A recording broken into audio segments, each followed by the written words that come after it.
make it quick. Rules are made to be broken.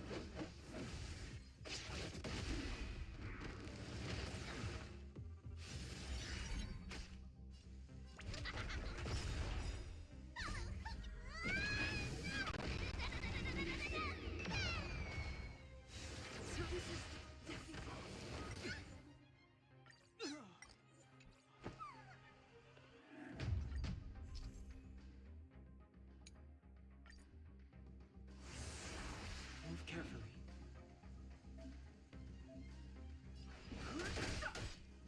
Let's go. Yeah.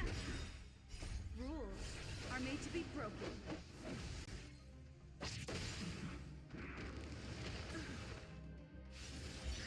You could still surrender. Here I come.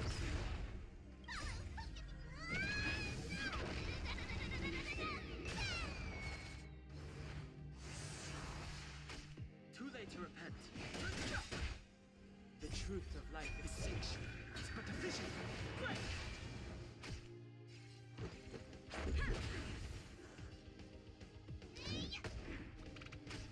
Fighting is meaningless.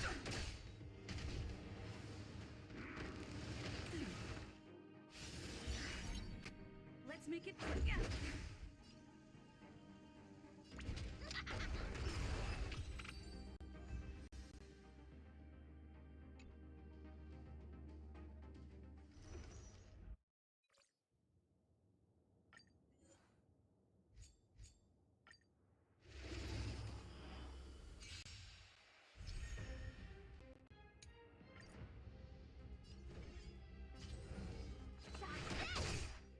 Pretty good crowd today. Turn it up. Let's go.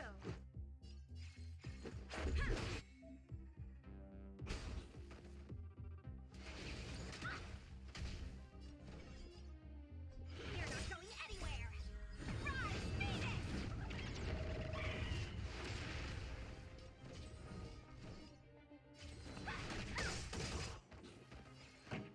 Let's rock. This is our chance. Yeah. Rules are made to be broken.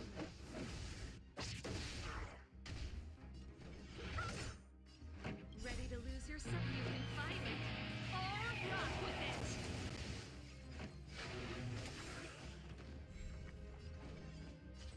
Stop this! Song's for you. Turn it up. Let's make it quick.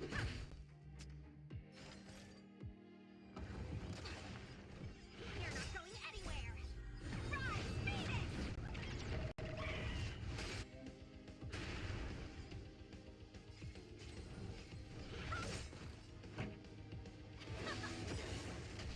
Let's go.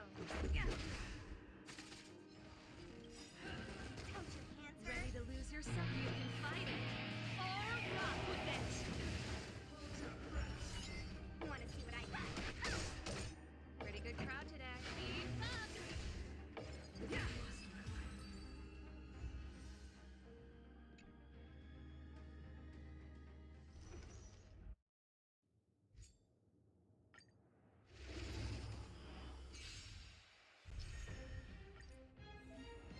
Let me through. You're not going anywhere. Let's make it quick. No more playing nice. Stop this!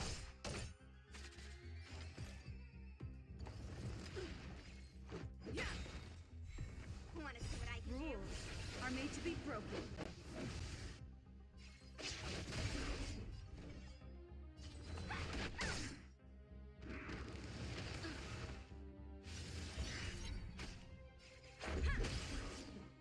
No more playing nice. Stop this!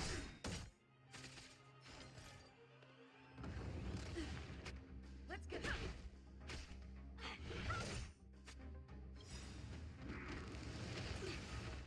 Take this! Rise, Phoenix!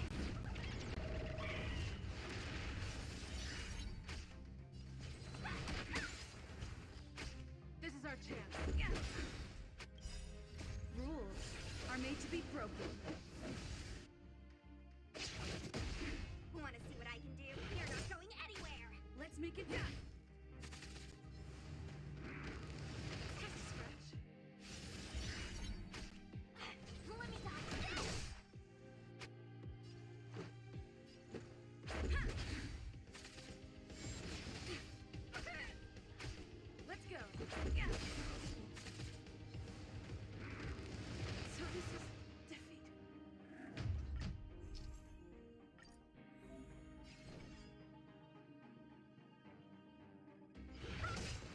make it quick. No more playing nice. You're not going anywhere. Let's go. Yeah. Want to see what I can do? Rules are made to be broken.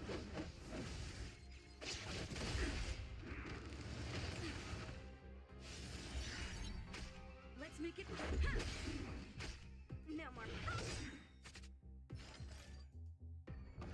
Just a scratch. Yeah. You're not going anywhere. Take this. Shake, rise, Phoenix.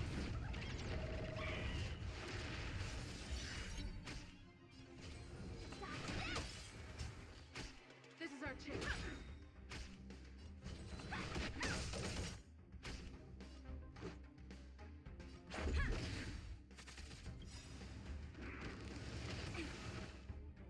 Rules are made to be broken.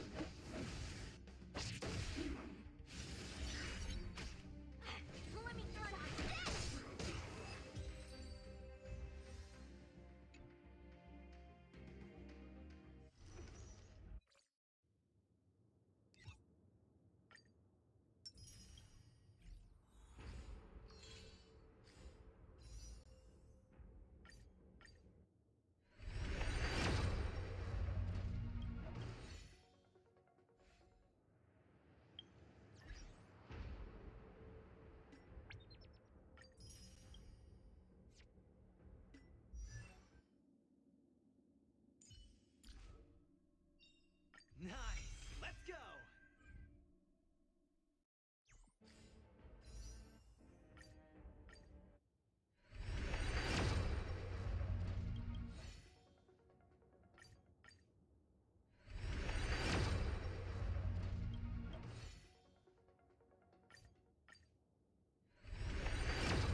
Fight is fun!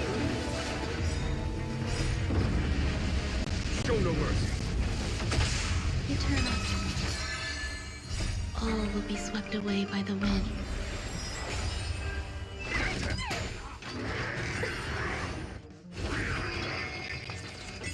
Here is thunder.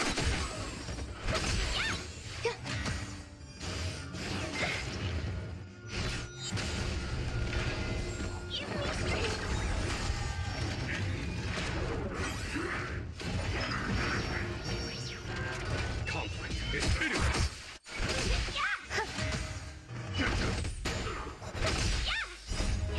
Fight is fun! Show no mercy. All will be swept away by the wind. So devils. I'll crush them all. Here is thunder.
Sound cool. I commend.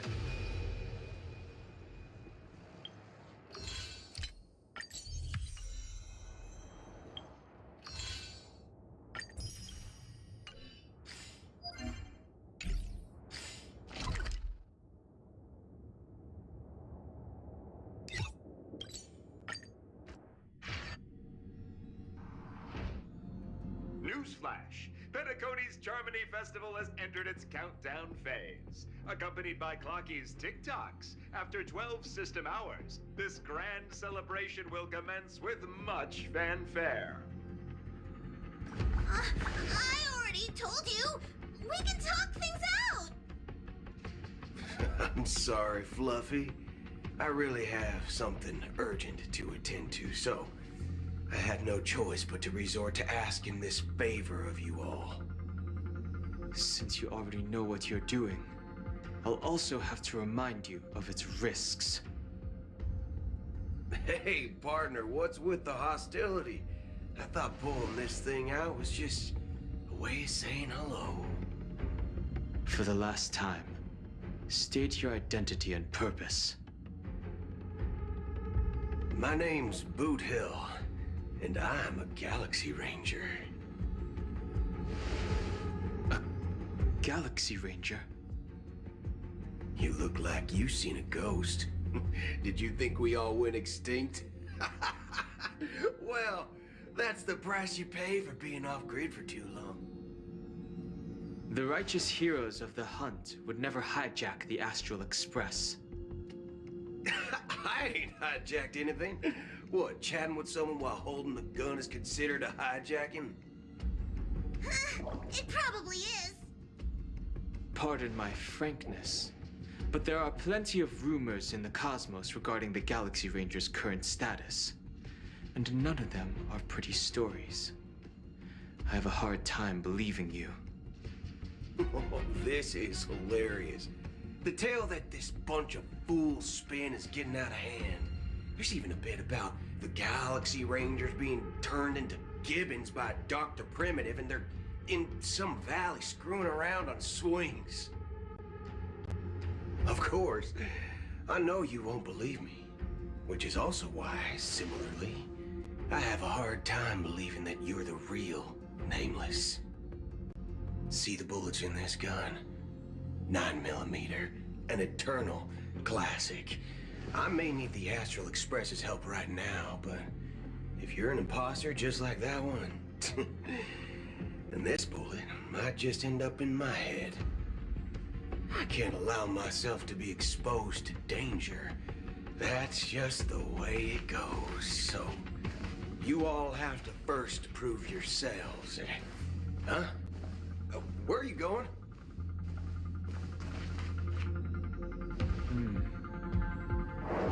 Recognize this? It's a model fudger.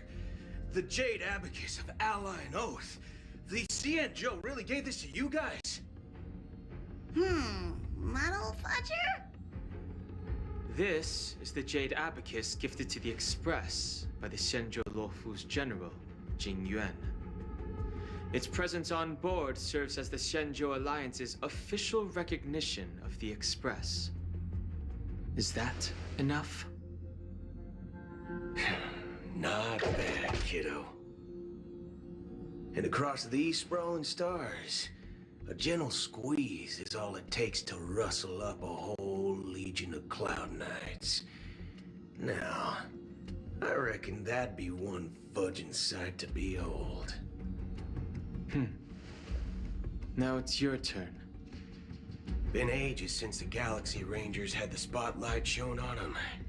We ain't equipped with such fancy gadgets. But I've been around the block enough to know the way to handle these types of situations is easy as pie. All right then. Feel free to toss any questions my way. Let's see if my answers can't turn your trust. If your gut tells you otherwise, still ain't too late to show me the door. And why would I play along? If I truly am a real Galaxy Ranger, you stand to lose nothing. All right then. Tell me, what kind of organization are the Galaxy Rangers? My friend, this question is a hard one. I don't think I can even consider us an organization to begin with. Everyone's on their own fated path along the hunt, with their own resolute sense of righteousness and not so welcome among such so-called universal values. This reply does not instill trust. It only makes your predicament more precarious. I'm guessing you're gonna ask about some form of shared faith, right? But us Galaxy Rangers don't need that sort of thing. What brings us together is a shared bottom line. Never bully the weak.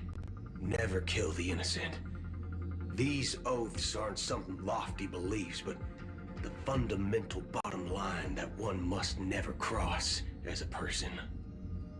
As Galaxy Rangers, we strictly adhere to the bottom line. When someone crosses them, the hunt's vengeance will surely come knocking. And in this moment, the other crucial meaning of bottom line comes into play. As long as you don't cross it, you're free to do whatever you please. You catch my drift? Second question. Why do you seek trouble with the Astral Express? I already said that I seek no trouble. I must go to Penacony for a matter, but I don't have an invite, and I can't even enter the family's hotel doors. If only I could borrow the Nameless's identity. The entire cosmos knows you're guests of the family. Rangers also esteemed guests? Well, you've hit the nail on the head. This is why I'm here. It's fine if I tell you. The Rangers are pursuing an imposter. A son of a nice lady posing as one of us. She's on Penacony right now. My informant is a memo keeper. She's the same as all mimetic organisms, appearing one moment and gone the next. Ugh, she scares the fudge out of me. Still, she gave me some vital info. That Galaxy Ranger imposter. Who is it? Is that the third question? Is it a hard question? It isn't. Just that you might not believe me. That person calls herself Acheron. And according to our informant, she could be an emanator of nihility. That's impossible. That's what I said. Don't worry. When I first received the news, I had the exact same reaction as you. IX never gives anyone so much as a first glance, and that's perfectly normal. What reason would they have to bequeath strength unto mortals? Then you must know that emanators can also conceal their own identities, which, for many people, it's better that way. Otherwise, there'd be wanton bloodshed across the cosmos, or even, perhaps, turning their back on the path they're supposed to follow. I had the good fortune of running into an elation emanator. Its appearance was no different than that of those clowns. If it weren't through sheer luck that I got it drunk, I would have never known of its eminent status. Even in the purest hunt, you'll find the Xianzhou Alliance under the spotlight and Galaxy Rangers lurking in the shadows. Paths are inevitably concepts created by people and exist in planes beyond our understanding. To reckon that nihility emanators don't exist, well, maybe we just ain't nihilistic enough. So, do you understand now? Your companions are in danger, and it's pretty harrowing. If you don't want to believe me, you'd best send a message to them, but I'd advise you to move fast. We don't know what's happening in the dreamscape or how much of what the memo keeper said is true. And that Acheron, who knows what she intends to do.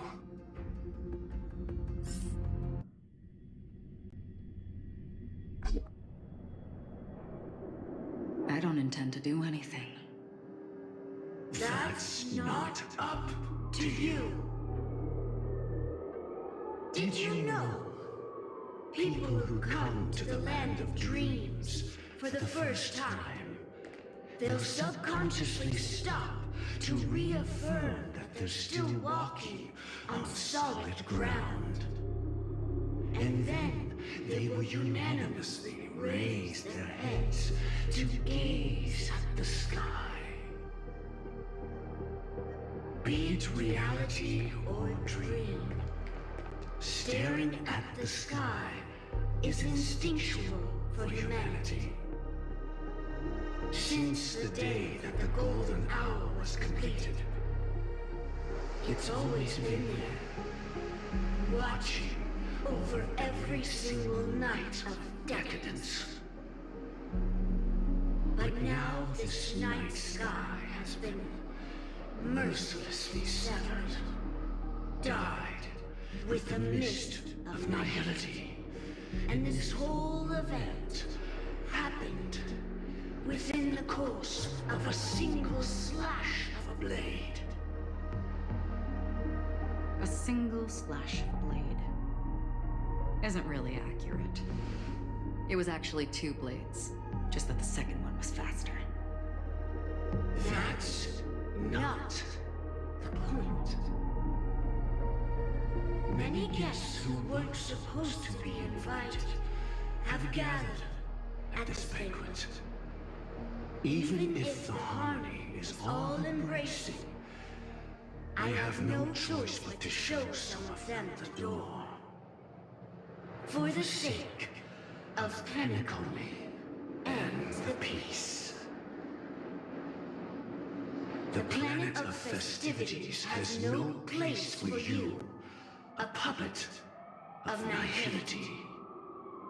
Those who live in the shadows do not bear the right to tread the illuminated stage. Speaking of living in the shadows, there's probably not much difference between us. It's only polite to reveal your true self, at least when speaking to others. Penacony's Dream Master.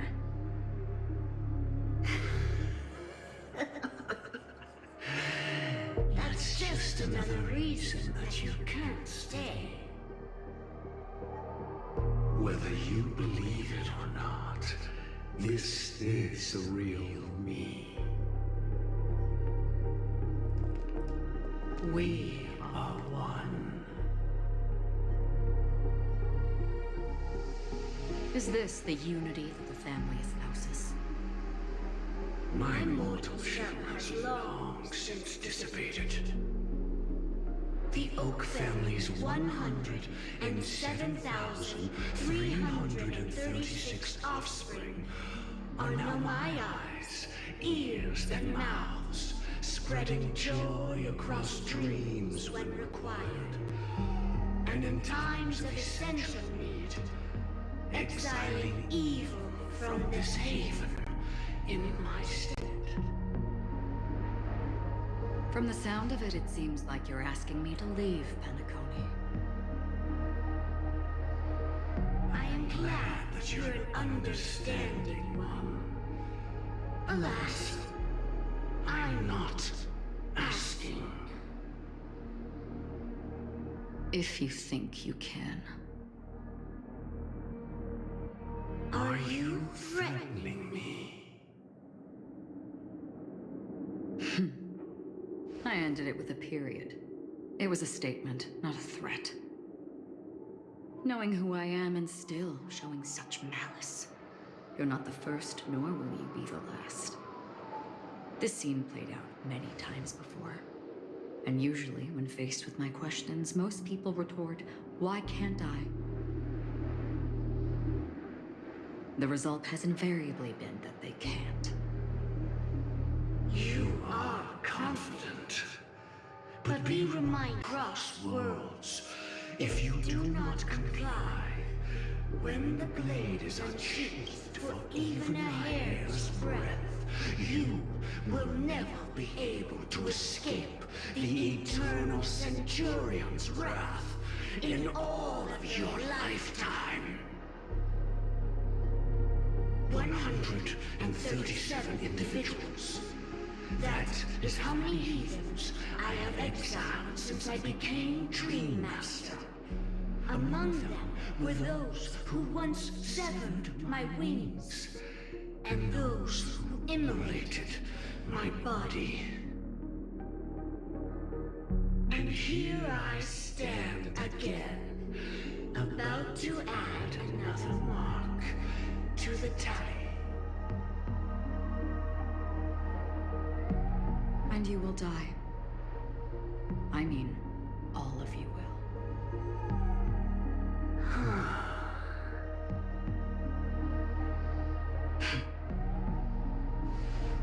But that won't come to pass.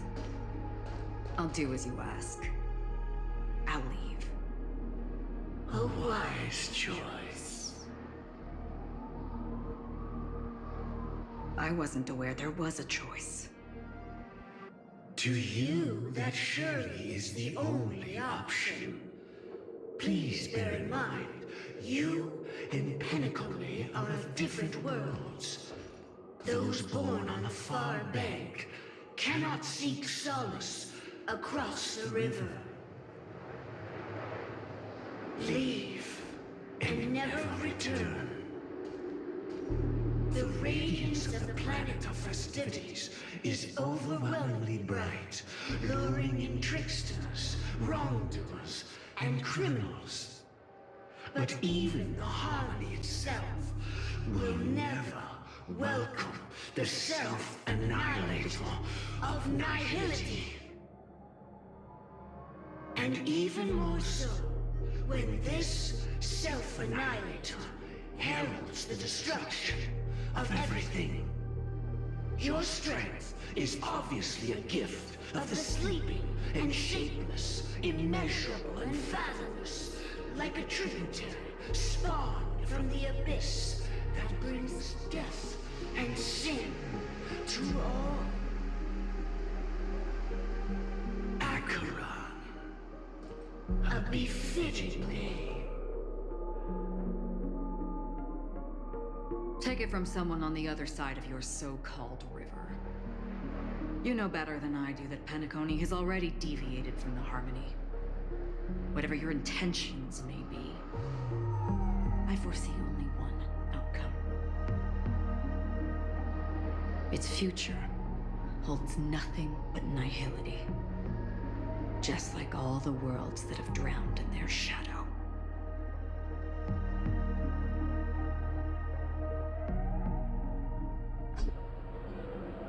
Attention, please. The unusual event that occurred moments ago was due to a technical malfunction at Clock Studios theme park. The family has promptly responded to secure the area, and we're happy to report that there have been no injuries. Oh, I swear that was no movie shoot. So many chips fell from the sky, and I even caught one of them. But it vanished in an instant before my very eyes. Excuse me. Are you talking about the Clock Studios theme park incident? Yeah, what about it? Oh, Miss Robin, am I seeing things right? No need to worry. I apologize for any inconvenience caused to your delightful dream journey. What you just mentioned about the chips really piqued my interest. Would you mind providing more details about the incident? Oh, it was just those chips you normally see everywhere. The green ones? They fell from the sky as if it were raining. And then those chips simply disappeared. It appears to be the dream sim tech the Iris family has been developing. Huh? Miss Robin, you mean those chips were all part of a performance? But I really... Shh. This technology hasn't been made public yet. It was originally planned to debut at the Charmony Festival, but it seems it's been leaked. Can you help me keep this secret? The raining chips were supposed to be part of my act. Oh, I see. Then it all makes sense now. I'll do anything to help make the Charmony Festival a success. Thank you. As appreciation, I'd like to give you a token gift. Oh, this button is... Press it at just the right moment in the celebration, and there could be an unexpected treat in store for you. All right. It looks like there are other guests who are also confused. I'll have to excuse myself. Please, enjoy the dreamscape. So many people talking about it. This commotion at the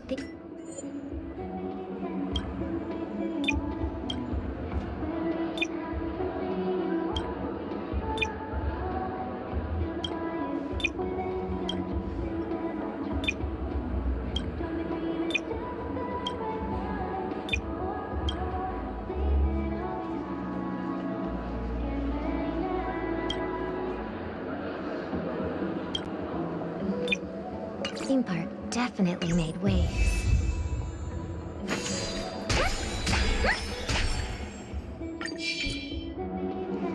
The show begins.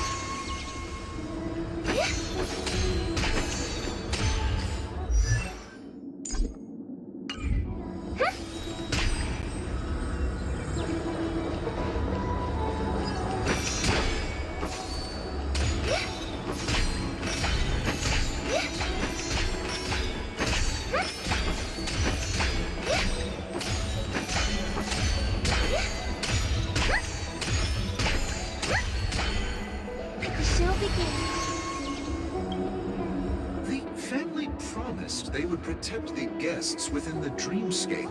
but I witnessed a group of organic life forms making their way to the theme park. And soon after, a rip tore through the sky, and black rain started leaking out of the void. The family needs to provide a reasonable explanation, or I'll take my loved ones and return to reality. I thought the dreamscape was supposed to be a paradise. If it's not, then there's no point staying here.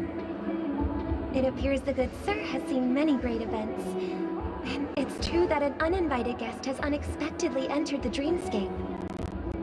However, their target is not the ordinary guests, but the ambassadors of the IPC. The family will certainly ensure that the safety of the guests is of the highest importance. Miss Robin, I know the Bloodhound family has already sealed off the theme park and has control over the situation, but it won't resolve the problem. The family can try their best to protect their reputation, but as a guest, I don't wish to gamble with my life.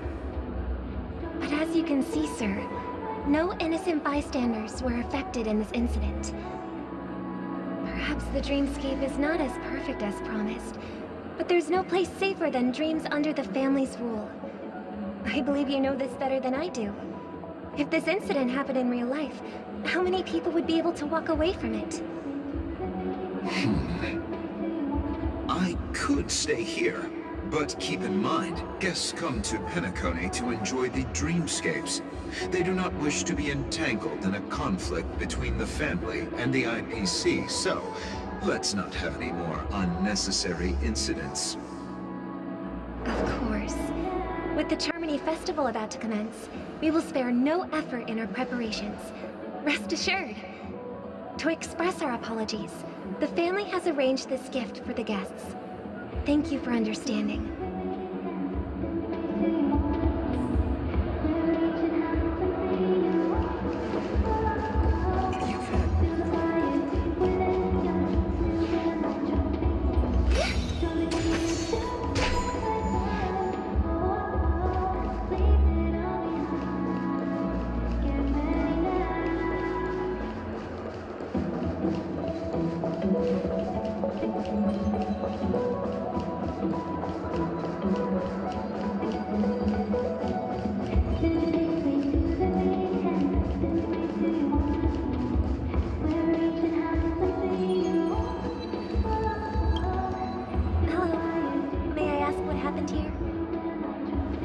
To be worried about. There's been a small rehearsal mishap at Clock Studios theme park. Please stay calm. Hey, are you a fool? You don't even recognize Miss Robin? Who do you think you're talking to? I'm sorry. I've just been transferred to the Bloodhound family, and I'm still not too used to working on the streets. I didn't realize it was you. I'm so sorry. Hey, don't sweat it. You guys have a tough job. I know how it is. How's the situation looking? Oh, we've sealed off the theme park. Most guests are used to bizarre phenomena in the dreamscape, and so far, no threats have been detected. We can expect order to be restored soon. Rest assured, Miss Robin will intensify our patrols to ensure that no incidents occur. I trust you guys. But regarding what happened in the theme park, what do you hounds think about it? It's okay. Feel free to speak your mind. Well... Actually, I was there shortly after it happened. Is it true that the IPC's ambassadors came with ill intent? And that Galaxy Ranger who easily cut through the sky? Miss Robin, to tell you the truth, everyone's been talking about it. The myriad factions on Penacony have already been causing unease for everyone. Thank you all for your loyalty towards the family. The planet of festivities has indeed run into some trouble. The representative from the IPC, he's trying to regain ownership of Penacony and is prepared for a hostile takeover. Of course, the family did not agree. The result of the failed negotiations is as you see it now. No wonder. So this is the main reason why the IPC staff are banned from entering the dreamscape. Did they apprehend the troublemaker in the end? Don't worry. Mr. Sunday is currently tracking his whereabouts, and he'll have something to show for it soon. However, given the situation, the IPC surely won't let this go easily. Therefore, we are relying on you hounds to maintain the order and stability of the dreamscape. Please be assured, Miss Robin, we take our orders seriously. We won't let those IPC cronies get away with this. Thank you for your hard work. If there are any other members who still feel uneasy, please tell them on my behalf that protecting the dreamscape requires everyone's help.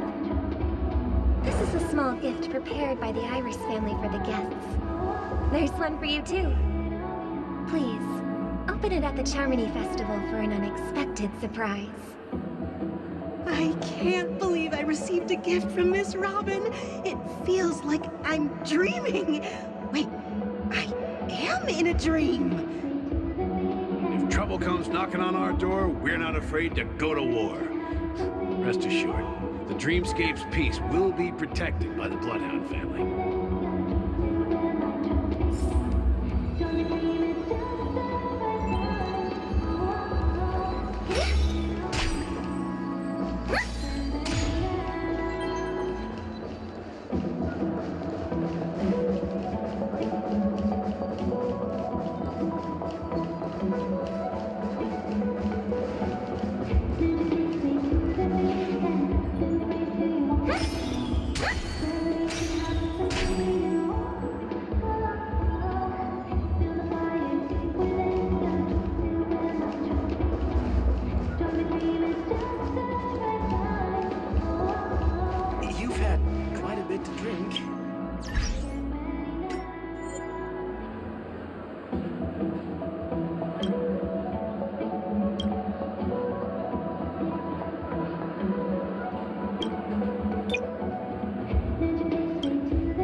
Miss Robin?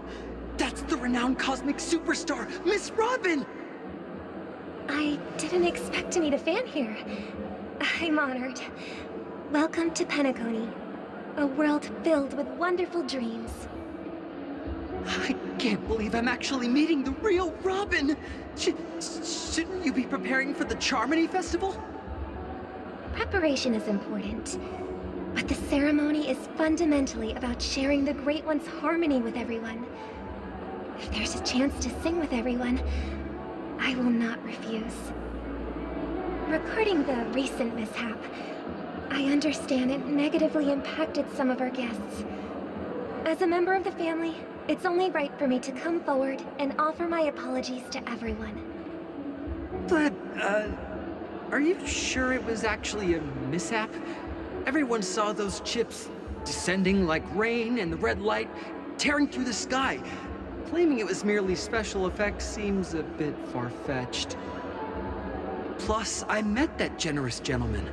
He looked really out of it and kept talking to himself. Is this also part of the performance? Everyone, please do not panic.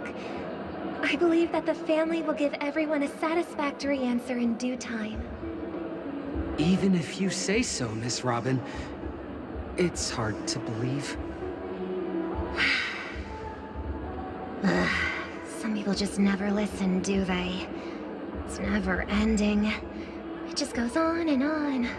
I'm getting really tired of this. Miss Robin? Still, I suppose I should keep on helping everyone. I am the epitome of joy, kindness, and goodness, after all. Huh? What was I just doing? And, who might you be, miss? Here, take this, little guest. This gift has been specially prepared for you by the family. Make sure to take good care of it until the opening of the Charmony Festival. Then, when the show reaches its climax, press the button together with the others around you. You never know. Something very exciting might happen.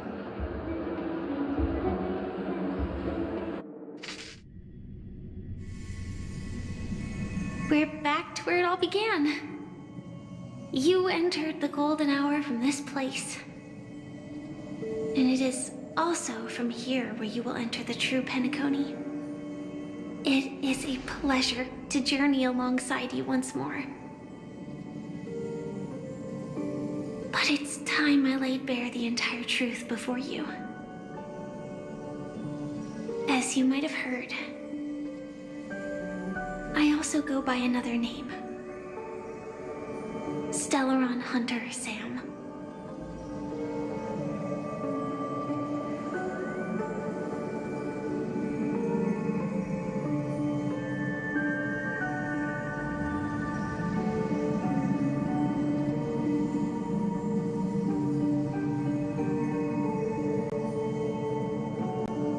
I'm fine.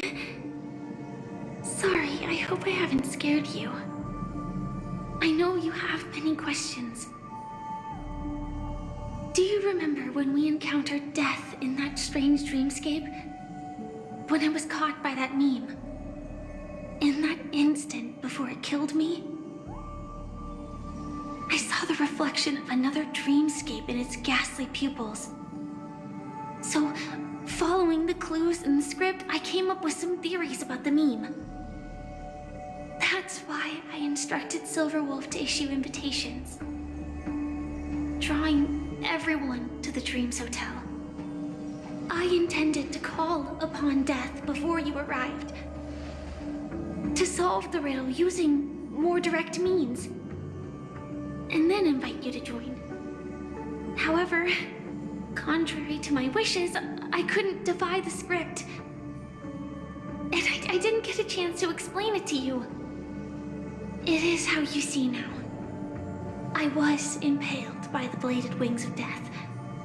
The heavy pressure of concentrated memoria miasma exploded in my mind as if it was actually reality. But after the momentary numbness subsided, I found that my body was absolutely unscathed. I was still alive. And it was just as I thought. I had arrived at a place starkly different from this beautiful dream.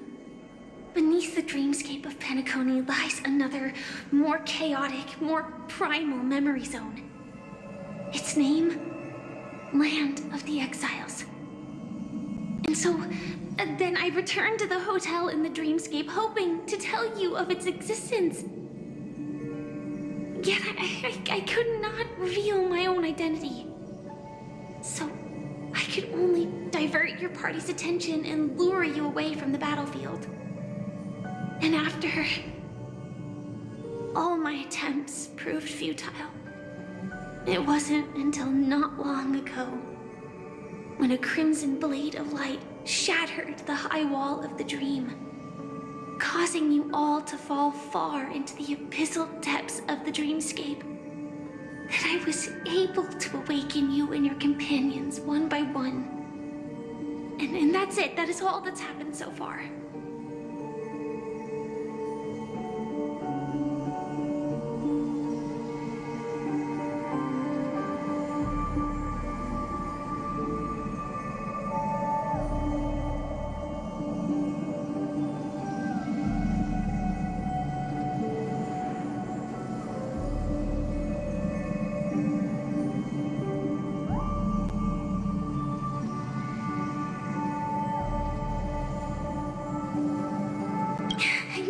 It's tough to believe all this without reservations.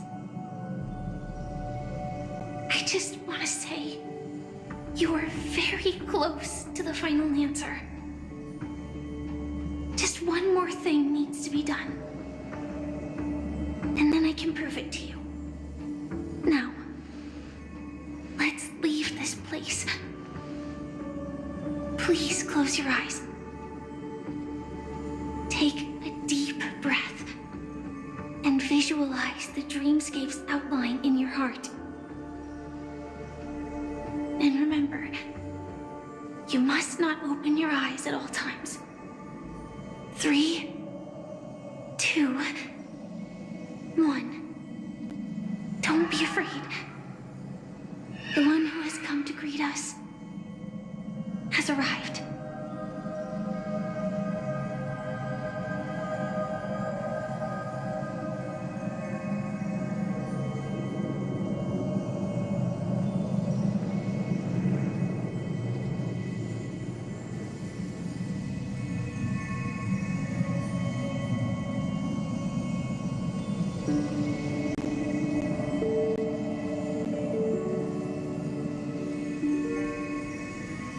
I never knew you could do this. Do you have a driver's license? I do. That is surprising. Why? Because this is Japella, the city of sins? No, it's nothing. I'm just thinking that you haven't slept in 20 system hours. Are you sure you're okay? I'm fine. I'll survive.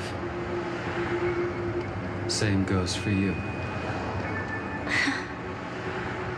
I'm not so sure about that. Slow down a bit. Infiltration is over. Feel free to activate Sam anytime you'd like. There's still some time before the next part of the script unfolds.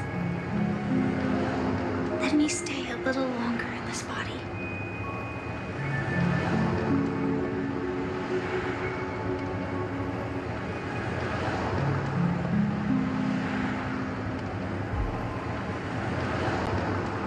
Such a long tunnel. Didn't feel this long when I set off. In half a system hour, it will lead us to Kafka. And then comes the downfall of the Japella Brotherhood. Is that also part of the script?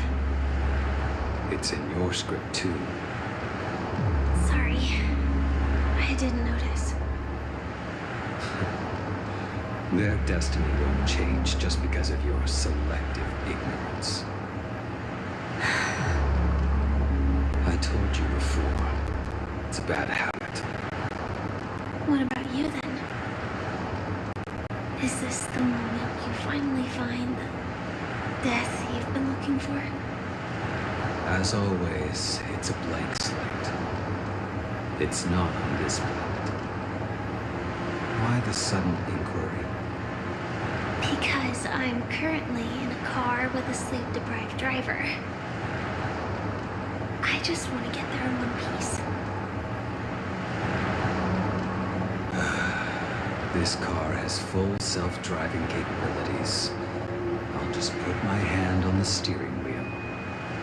Will that do? Hey, don't take everything so seriously. Elio would always say there's only one type of destiny. The inescapable type. He can see the future, and we, likewise, are aware of our predetermined end. But before that moment arrives, we can still choose what we do. But we all have this right, don't we? After today, Japella's name will disappear from cosmic history, and the Everflame Mansion will take its place. In the not-too-distant future, you'll receive an invitation. That's your next stop. Land of the Dreams. Penacony. I hope you find whatever you seek there. Be it answers or salvation.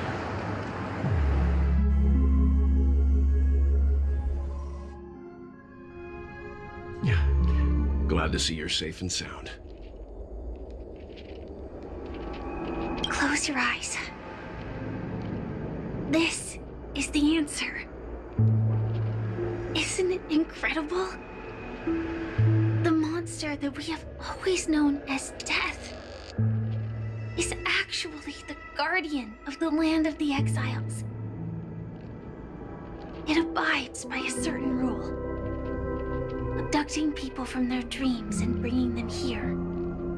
The question that has been perplexing us, does death really exist in the dreamscape, appears to be a cognitive trap.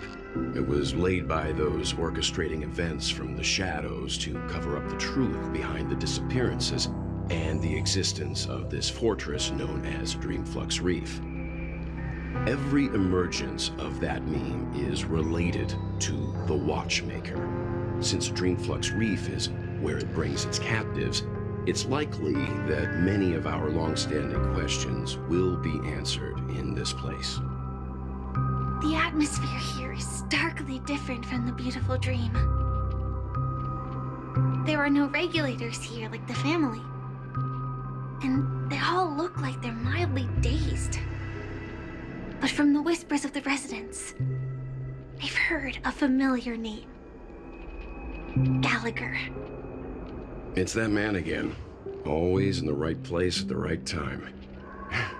Though that does save us the trouble of looking for him. Himiko and March have already made a move. Get ready. We're about to set off. The real dreamscape. The land of the exiles. Before we go, should we speak to everyone first?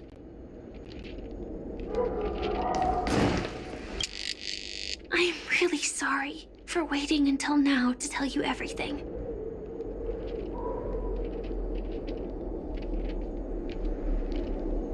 Two reasons. Firstly, the script. In the future that Elio saw, Sam and the Astral Express's confrontation was inevitable. I tried to break the shackles of the prophecy, but this is as far as I could go. That aside, there were also my personal motives. I wished to travel with you as Firefly, and not Sam.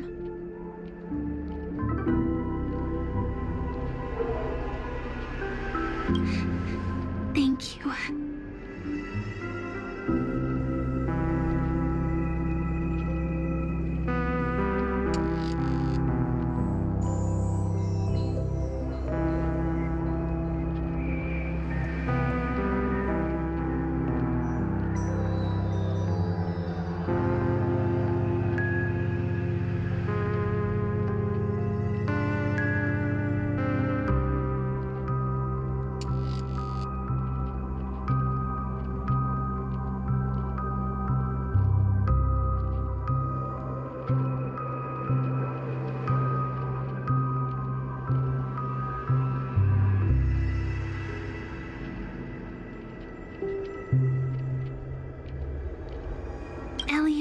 Gave me one instruction. Allow the Astral Express to pursue the Grand Legacy. It means that the Watchmaker's legacy holds great significance to trailblazing. And to you. Elio's scripts used to revolve and expand around certain specific Stellarons. But with your appearance, this condition has apparently ceased to be appropriate. Perhaps he also saw the impossible in the future.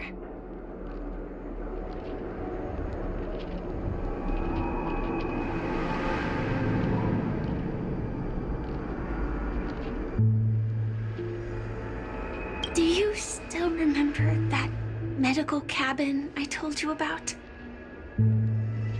Well, that's Sam. It belongs to the Iron Cavalry of Glamoth's Firmament Frontline. A Firefly Type 4 Tactical Heavy Assault Mech. It is the cradle of my vitality. And the meaning of my birth. the longest time it was how I should have looked to the rest of the world. The timescale of Dreamflux Reef differs from reality, so we mustn't lower our guard. You're sensitive to Memoria. A slight misstep, and you could get lost in this memory zone.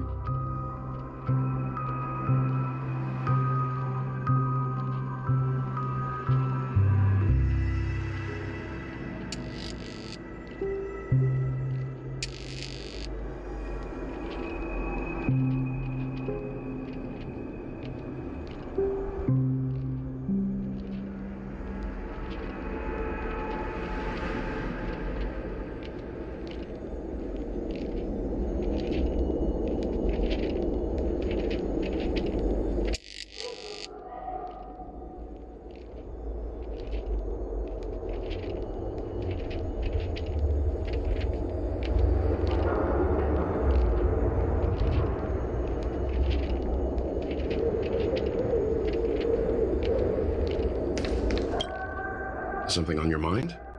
Let's talk about it.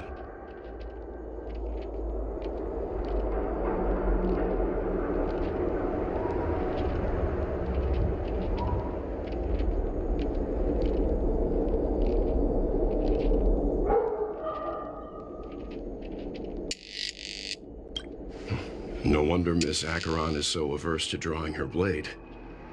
It's hard to imagine such terrifying power could reside in an ordinary sheath. If it weren't for the fact that Aventurine's power originated from the preservation, the entire dreamscape would have been affected. Don't feel burdened by this. Even without that Stellaron inside you, Aventurine would still have found other methods to accomplish his goal. Let's just believe in Miss Acheron, and given her prowess, I don't think we've got anything to worry about.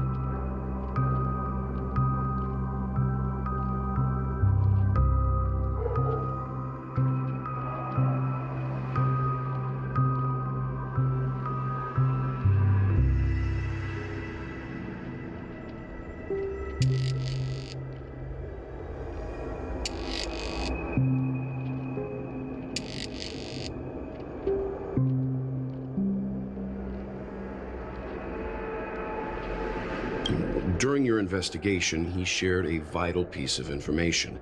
Mikhail, the former watchmaker who collaborated with the family to construct the Penacony we're familiar with today, had a falling out with the family for specific reasons. But this is precisely where the problem lies. You were clearly investigating a murder, so then why? As a security officer, is he changing the subject to talk about his past with the watchmaker? And now, with Firefly mentioning his name again, it's hard not to be suspicious.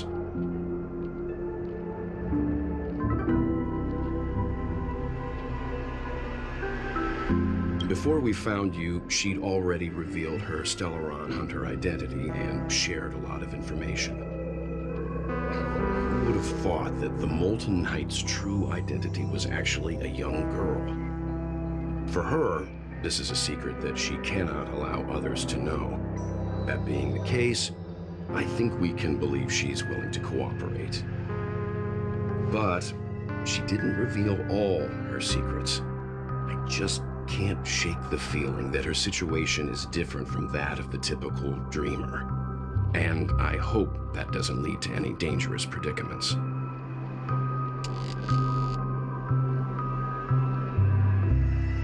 I hope you've regained a little composure. We'll move out when you're ready.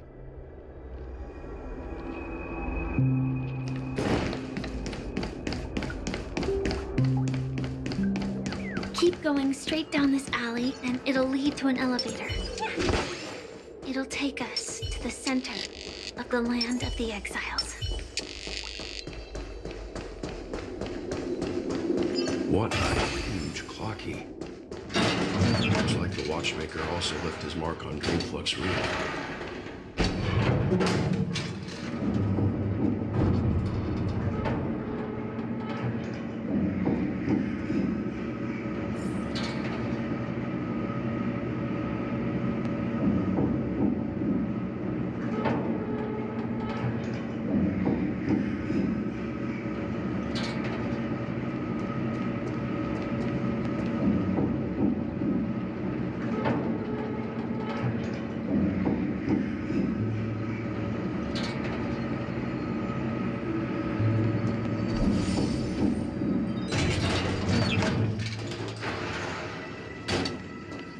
The atmosphere in this fortress is pretty different from that in the beautiful dream.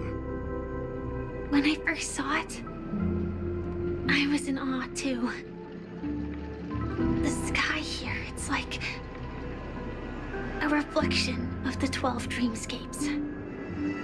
What's even more bizarre is that this place is also separated into trade and residential areas. The layout may be simple, but the facilities are very comprehensive. It seems that there are quite a number of people living here. Though both dreamscapes have distinct styles, the architectural designs are quite similar. Works of the same hand, perhaps. Hard not to speculate on the connection. But there's no point in overthinking things. Let's meet up with Himiko and the others first. Take a right turn at the end of this road and you'll reach the trade district. There are more people there. And perhaps someone knows where she is. Not coming with us? The Astral Express likely needs room for some internal deliberation. In the meantime, I'll try and locate Gallagher. Sure. Let's reconnect later. Letting her go was the right decision. Further observations are needed before we decide whether to trust her. But first, there's someone I need to talk to. Let's go. I'm sure you've already noticed him. He's right over there. The Reverie Hotel's bellboy. How did he end up here? And right after Miss Acheron severed the beautiful dream. We'd better check, just to be sure. It is perfect for me, and perfectly legal for me to stay in.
The guest from before.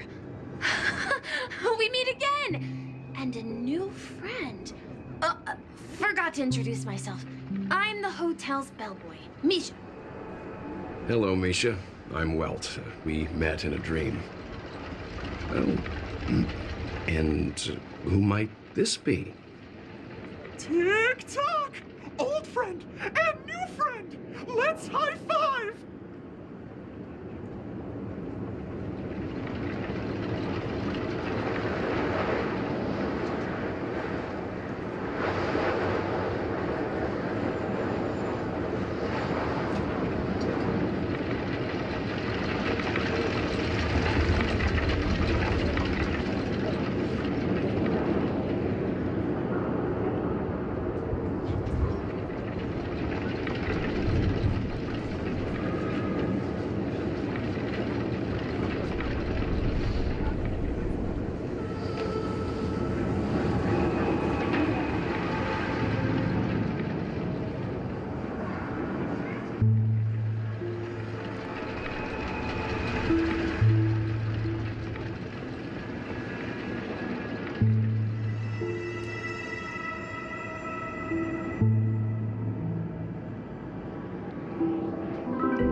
memory zone meme? No, Clocky is a good friend of mine. We all live here. How did you two get here? This dreamscape isn't supposed to be open to the public. I wonder if it has something to do with Sleepy. So, this is your home? Yep. After my work in the beautiful dream ends, I'll go back home. Commuting used to be more convenient, but ever since travel became cumbersome, Sleepy started ferrying people back and forth between the two dreamscapes. This Sleepy, can you describe what it looks like? Sleepy is a memory zone meme. Looks fierce and has many eyes. But it's actually really well behaved. Gallagher's been taking care of it.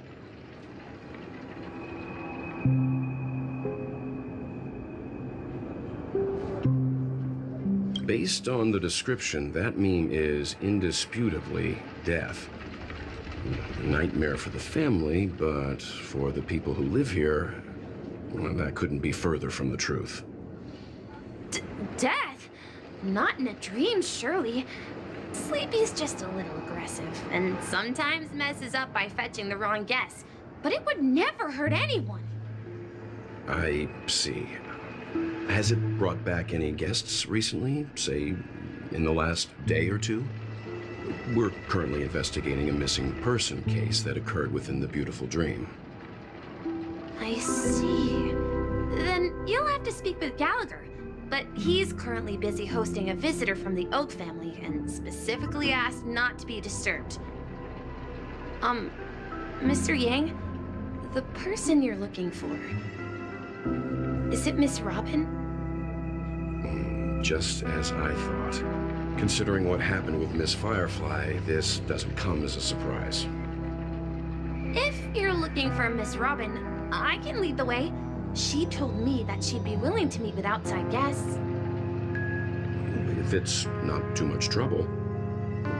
Also, we're looking for our missing companions. A woman with red hair accompanied by a girl with pink hair. Have you seen them? Oh, I haven't. But please, rest assured. Dreamflux Reef is a small place, and it's not as bustling as the beautiful dream. But its safety is unmatched. How about this? Since it's your first time here in Dreamflux Reef, I'll be your guide and help you find your companions. And then we can all go visit Miss Robin together. She's gone to Mrs. Grace's to visit the children. She won't be leaving anytime soon, so there should be enough time. All right then, we'll follow your plan. Well, we now know the answer to both murder cases that have caused such commotion in Penacony. As for the intentions of the mastermind behind it all, we're still none the wiser.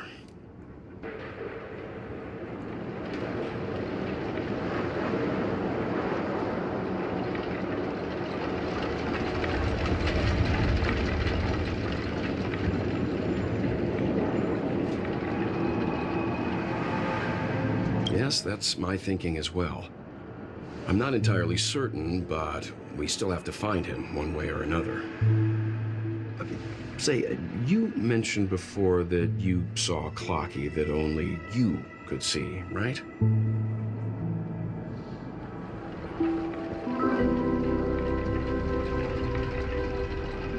I can't shake off this strange feeling. Am I really still so young at heart? Forget it. It's not important. We'd better just follow Misha.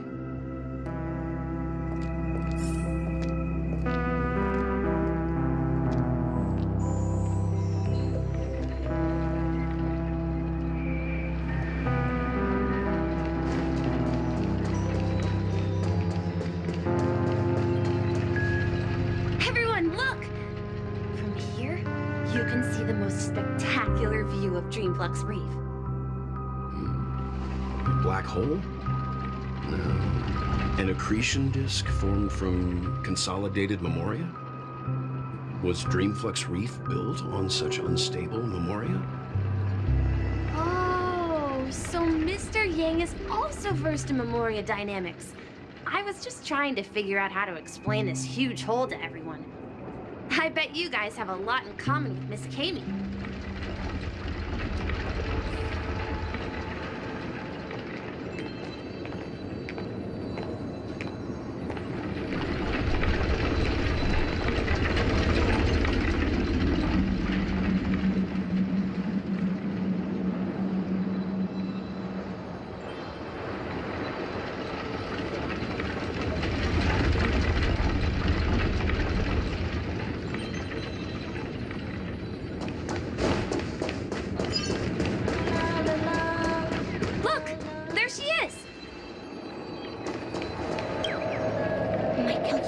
Are finally done. In another 10 system hours, the above dream will swallow the dream below. My hypothesis was correct. This place will cease to exist as the dream devours everything. Who are you all, and why haven't you left yet? This place is about to disappear.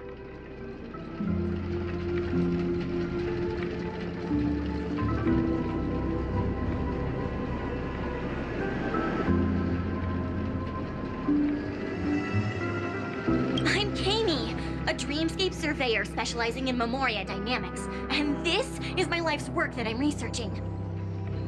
See that huge gaping hole? It was just a narrow rift many years ago, but now it's grown into a giant hole. The surrounding Memoria has been flowing towards the other end of the hole at a constant velocity, slowly but surely. But the scary part is, according to my calculations, the flow rate of Memoria has recently changed, and it's faster than ever before. It's almost as if something is sucking it in from the other side. By constantly improving upon Madame Rosalina's Memoria measurement method, I've finally obtained accurate results. After 10 system hours, the Dream Flux Reef will cease to exist. Just like the melting of glaciers, everything will crumble and disintegrate. The dreams on that side of the void will fuse into one. Please don't worry. This sort of thing has happened many times before. Miss Kami isn't a bad person. She's just a bit lost in her own world. She'll probably realize she's wrong soon enough. You don't say. There was something else that piqued my interest. Who is Madame Rosalina? Oh, do you know her too? Or are you also a fan of Memoria dynamics? We're very interested in Madame Rosalina's achievements. Could you tell us a little more about them? Why, of course! She's an excellent scholar of Memoria dynamics, and the first person to apply Memoria rate measurement methodology on interstellar travelers. Regrettably, due to the presence of the Garden of Recollection, ordinary people don't pay much attention to the nature of Memoria. She departed this world without much fame, leaving only a few thin journals behind. I came to Penacony to learn more about my idol, and went to great lengths to seek out Dreamflux Reef, all because this is her final resting place. Prodigies always meet their demise prematurely. If only Madame Rosalina had more time, she would have discovered a way to reverse the flow of Memoria. I felt it. The source is in the golden hour. There is a certain anomalous presence stirring the currents of the memory zone. I must uncover more concrete proof. I must convince everyone. Does the name Madame Rosalina sound familiar to you?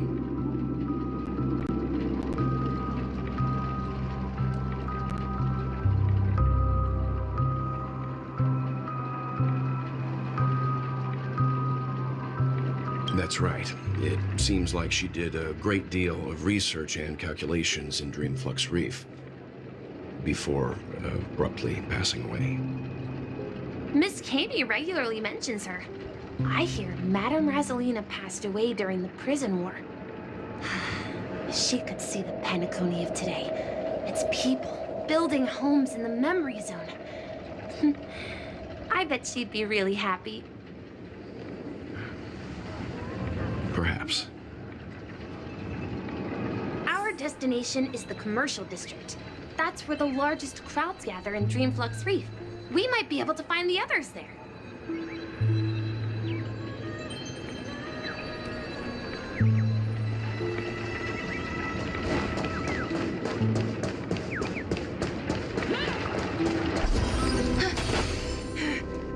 Let me... Ghost! There's a ghost! Don't come near me! Oh my. I'm human and so are you. Can you get a grip? Mr. Yang and Miss Trailblazer, I've been waiting for you. Quickly, come help. I bumped into a member of the family on the way here. He was so scared and I just wanted to calm him down. But... Let me go! Let me go! I've only done good in my life. Why can't I rest in peace after death? well, this is how it turned out.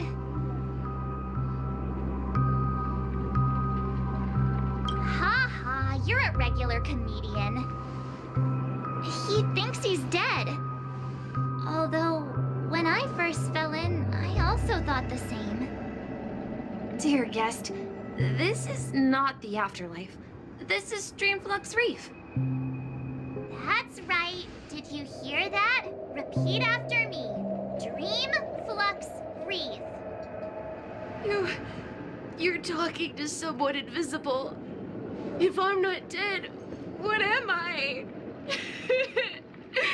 I shouldn't have pushed my luck and tried sleeping in my dream.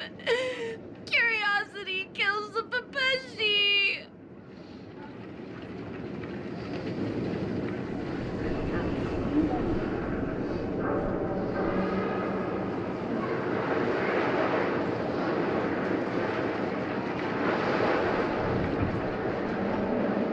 Stop asking!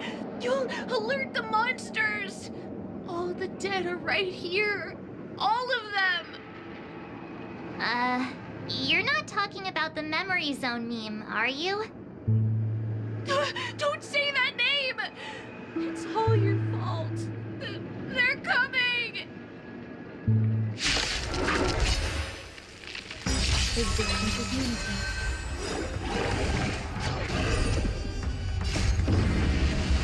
Show no mercy. Fight its blood!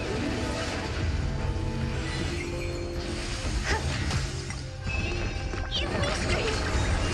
Here, get thunder!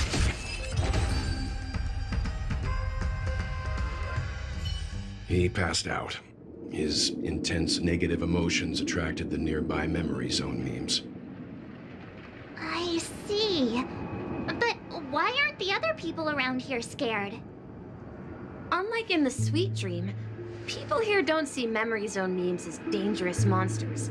And even if they pose a threat, people can easily escape by forcing a wake-up call. But we can't just leave this man here. Can we take him somewhere safe? We can ask Jessie for help. I've gotten to know many locals while waiting for you guys.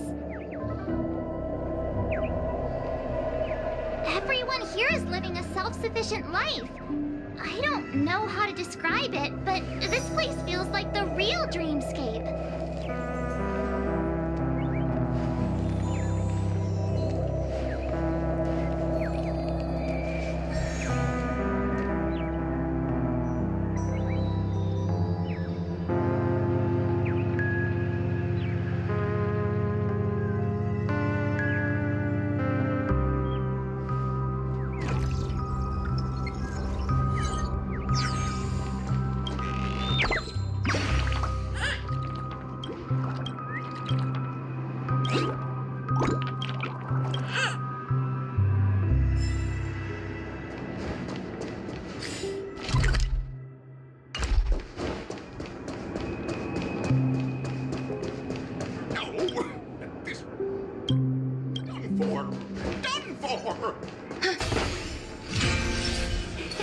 Cool it.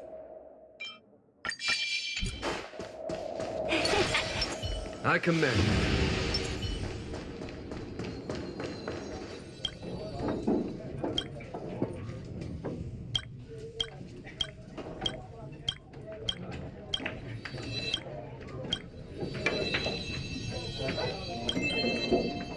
Jessie. Is it evening? Welcome, Miss March. Who might these be? These two are my friends. As for the man lying on the ground, he's a scaredy cat who fainted from fright. I see. Another poor guy who accidentally ended up here. I'll take care of him. There have been a lot of new faces lately. Things must be tough in the beautiful dream. The few remaining havens of freedom in Asdana will soon face trouble. Do such things often happen here? Not really, but they're becoming more frequent now. Guess it's one of the signs of the Sweet Dreams collapse. This man has had quite the shock. Could you help me find a Halovian lady, March? Her songs can heal mental wounds. A Halovian lady? That must be Robin. She's also here in Dreamflux Reef. Huh? Robin? But I thought she... Oh, right.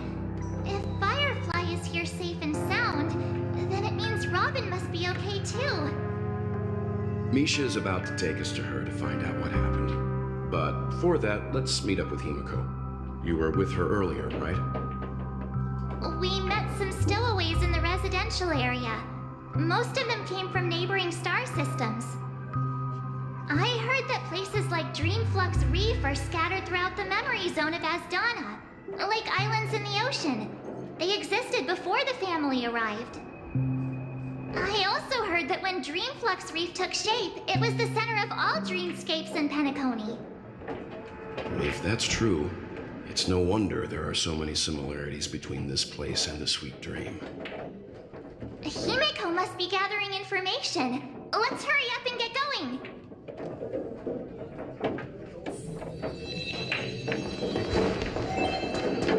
Yeah. I knew you couldn't hold your liquor.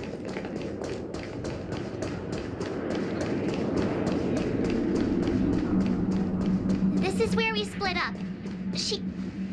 So that's how it is.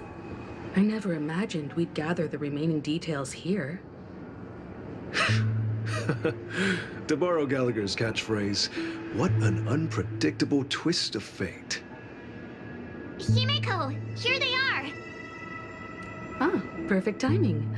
Now that everyone's here, I'd like to introduce everyone to Micah, who's partly in charge of the Land of the Exiles. Micah, these are my companions.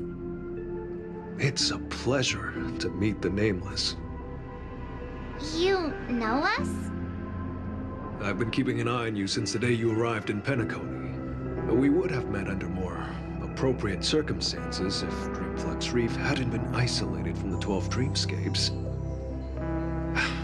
Please, allow me to formally introduce myself. I'm Micah, the Gravekeeper of Dreamflux Reef. Gravekeeper? Life in Dreamflux Reef is pretty liberating.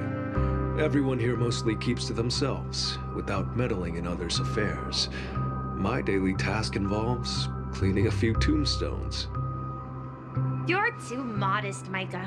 When lost dream chasers stumble upon this place, you're the one who takes care of them, guiding them back to the sweet dream, or showing them how to survive the wild dream chaos. So, guardian of sorts. Were you talking to me, Mr. Yang?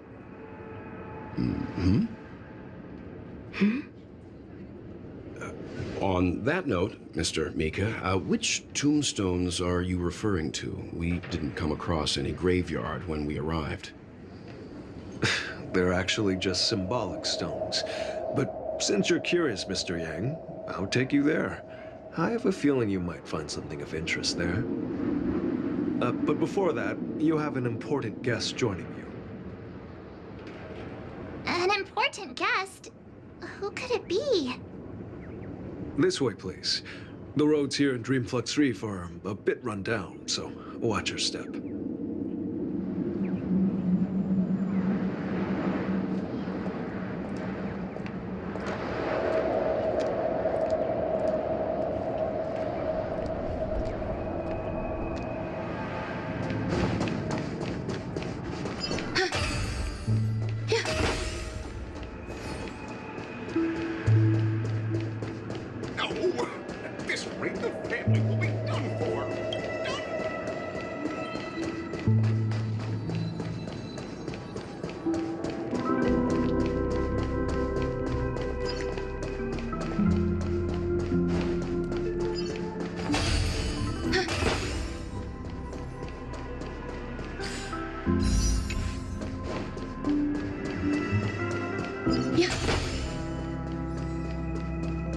There she is. That really it?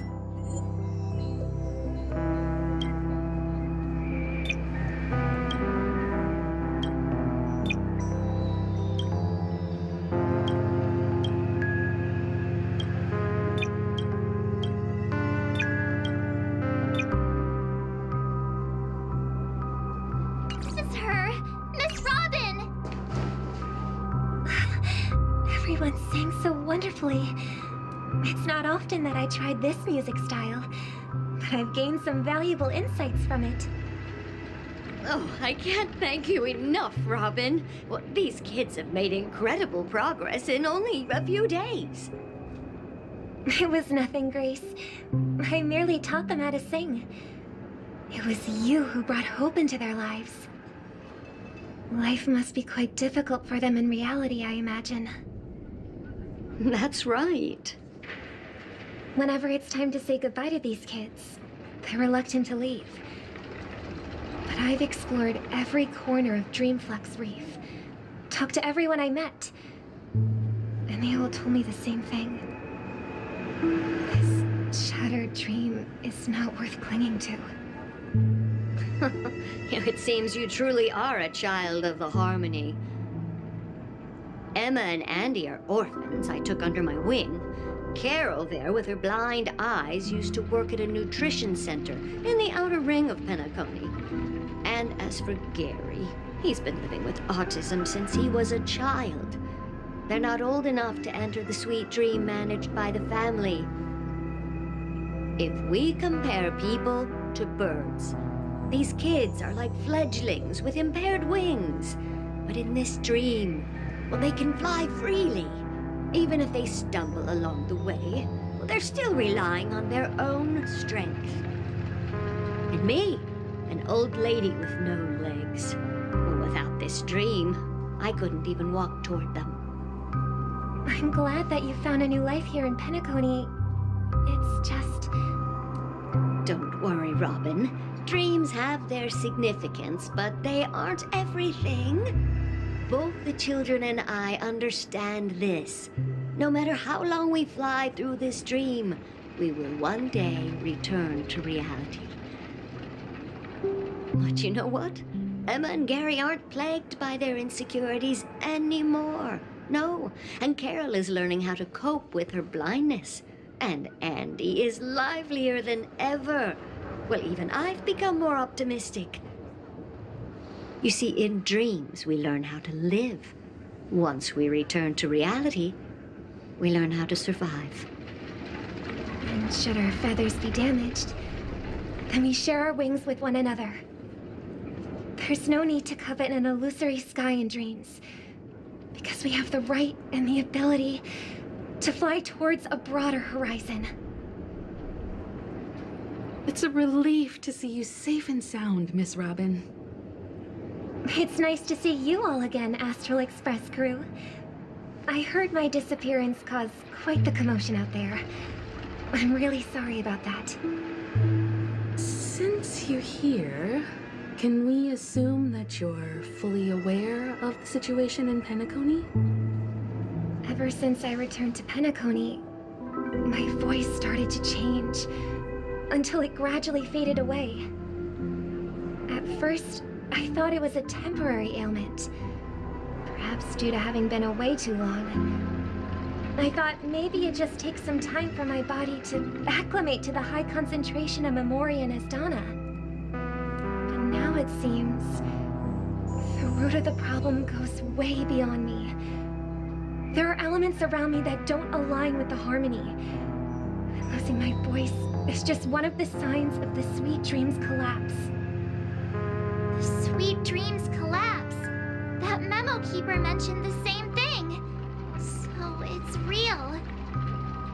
While I was away from Penacony, the boundaries of the 12 dreamscapes kept expanding outward. But whenever I mentioned the anomalies in my dreams, all the family heads refused to talk about it. Only my brother was willing to respond.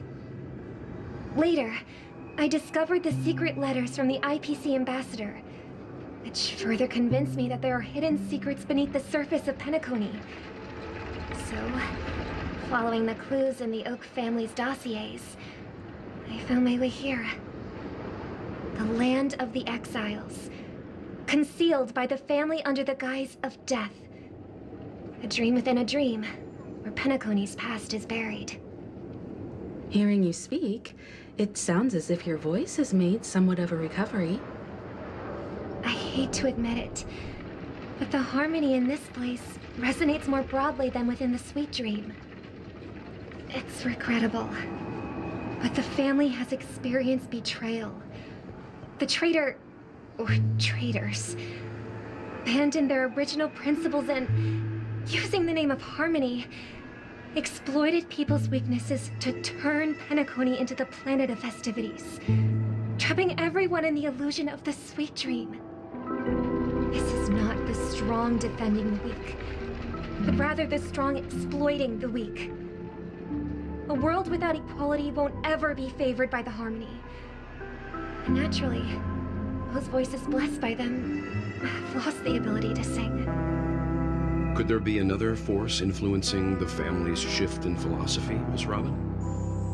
Considering what happened with Acheron, it's difficult to conceive of another entity within the realm of the harmony capable of influencing everyone. Unless a power surpassing that of an emanator is involved. I'd heard about what happened to the Xianzhou Alliance, but as far as I'm aware, the family hasn't faced any such external interventions. Who knows? Perhaps I've just been away too long and missed something. Regardless, I cannot accept my home is moving towards the very opposite of what the harmony represents, while still claiming to uphold it. I must uncover the reason why Mikhail cut ties with the family, and who exactly it was who betrayed us all. Do you remember our arrangement, Mr. Micah? Well, here's my answer. I've decided to forgo my role and never step foot on the Charmony Festival stage again.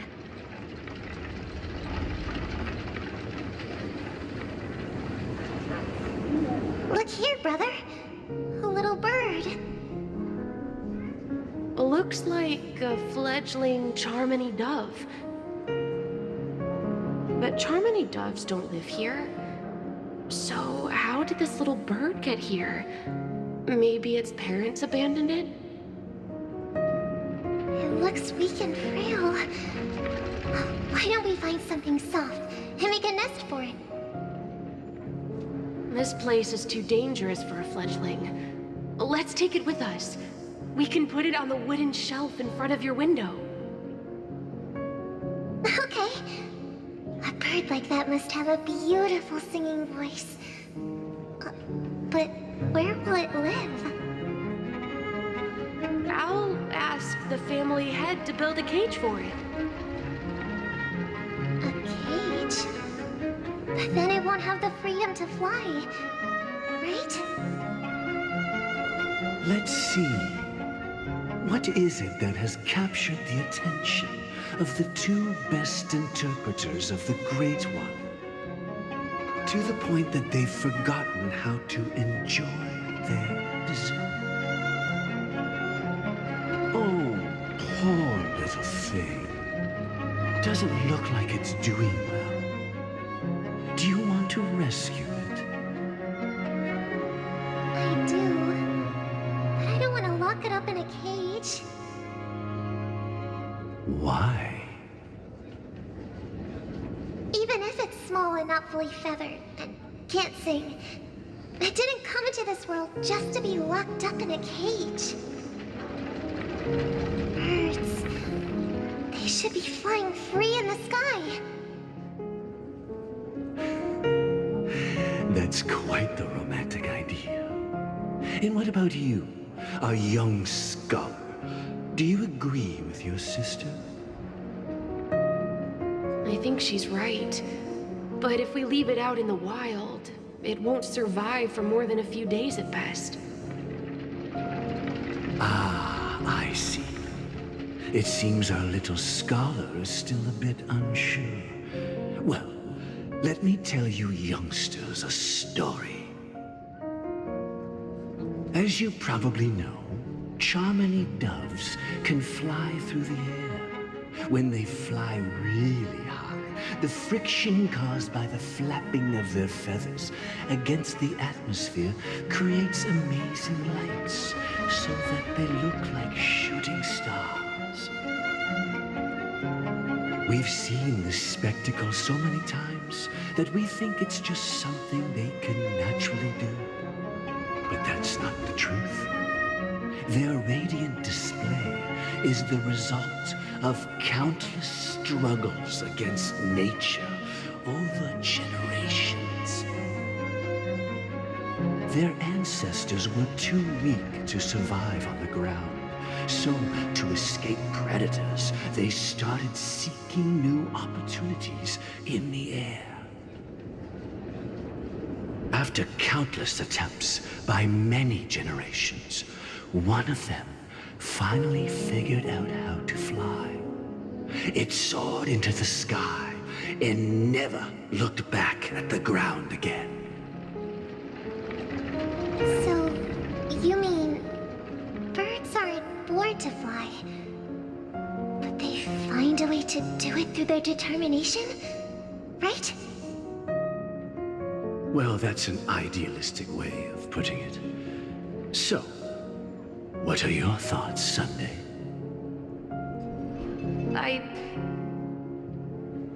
I think people believe birds are meant to fly because they've never seen those birds crashing to their death. That's an interesting perspective. So, have you decided what to do with the bird now? For now, I'll keep it in a cage until it can take care of itself because I want it to live, no matter what. Well said, kids. It seems each of you has found your own answer. Your insights are truly remarkable. And I hope they come true in their own way. We will take good care of it, won't we, brother? Yeah, but Mr. Gopherwood, there's one thing I don't quite understand. And what might that be, my son? What if this little Charmony dove never learns to fly in the end? I mean, if there are fledglings in this world that can never fly throughout their lives, should we let them go back to the sky, only to see them crash to the ground and die? Talking in your sleep, birdie? Time to wake up.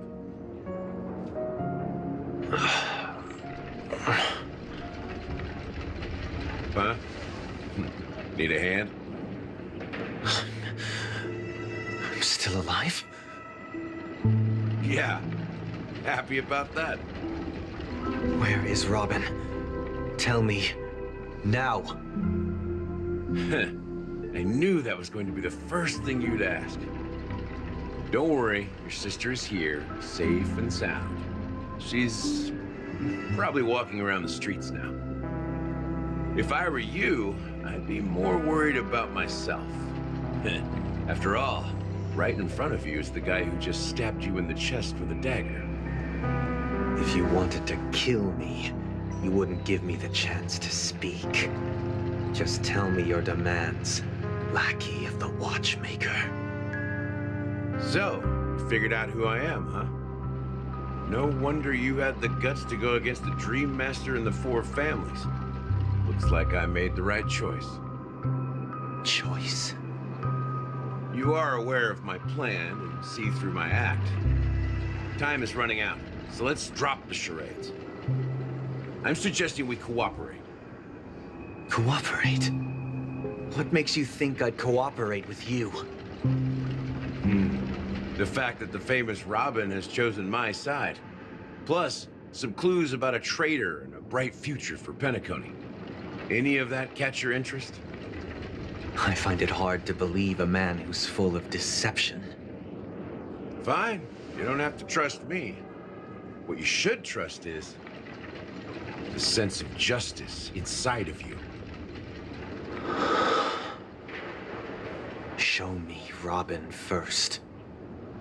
All right, as you wish. Here she is. Huh?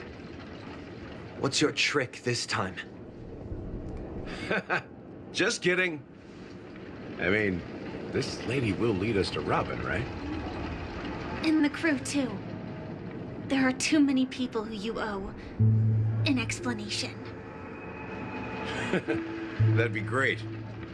Please follow me, Honorable Oak family head. Now, all the actors are on the stage.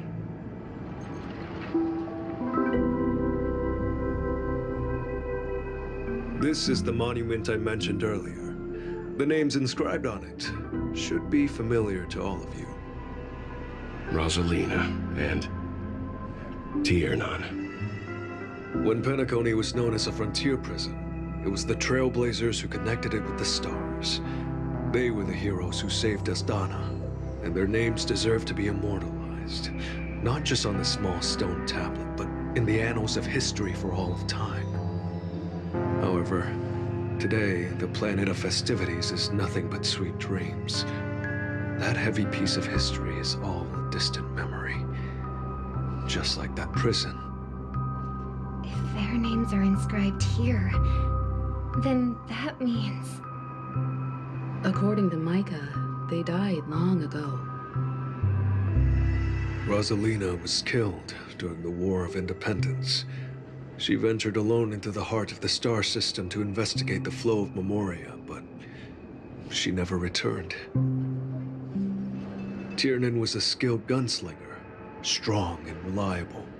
He led the people through countless battles, but he didn't live long enough to witness the arrival of true peace. In the decade following the war, Penacony faced challenges internal and external.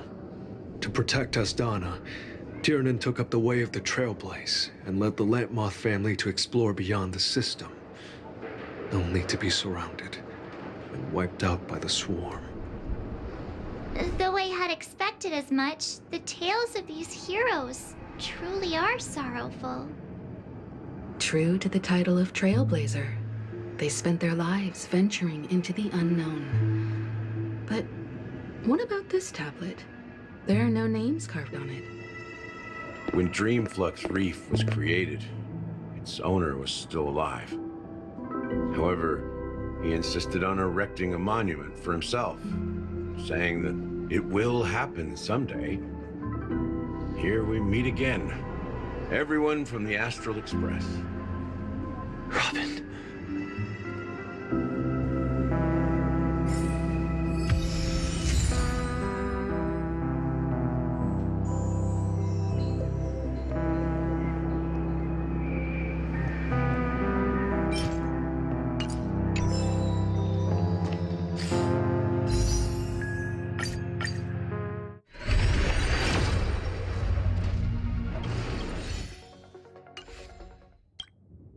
I promised to give the siblings some privacy, so let's talk about our business first. What do you say? That sounds sensible enough. Since you went through the trouble of gathering the family head, the crew, and the Stellaron hunters, I'm guessing you have something important to say, Mr. Gallagher? Oh, is it that obvious? The look on your face is practically screaming, I'm the one behind all this. You're right, Mr. Yang. It is indeed time to come clean on everything. The siblings already know what they need to, and they've made their choice. But you, Nameless, arrived a bit late. So it's only fair that I answer your questions. Before we begin, let me reintroduce myself. I'm the founder of Dreamflux Reef, the deputy of the Watchmaker, and the one who sent out that invitation. As Gallagher, the history fictionologist, I humbly extend my greetings to you all. History fictionologist? So what, everything you told us was made up? Well, don't worry. Almost everything I shared was true. Well, except for the part about the family accepting me back. I double-checked with Micah, and everything he said about the family, the watchmaker, and Mikhail is true. Thank you for your understanding. Now let's get down to business. I'm sure you're all wondering why I went through the trouble of setting up this battle for the legacy, inviting different factions and stirring up a ruckus all over Penacony. Well, it all boils down to something very familiar to all of you. The Stellaron. The Stellaron? But how is that possible? Penacony is a free-flowing interstellar hub. There are no signs of contamination whatsoever. You're totally correct. So, care to take a guess at what that means?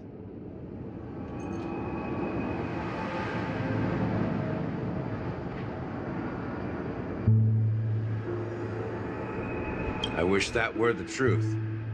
But if that were the case, I wouldn't have invited all of you. The sweet dream doesn't come out of thin air.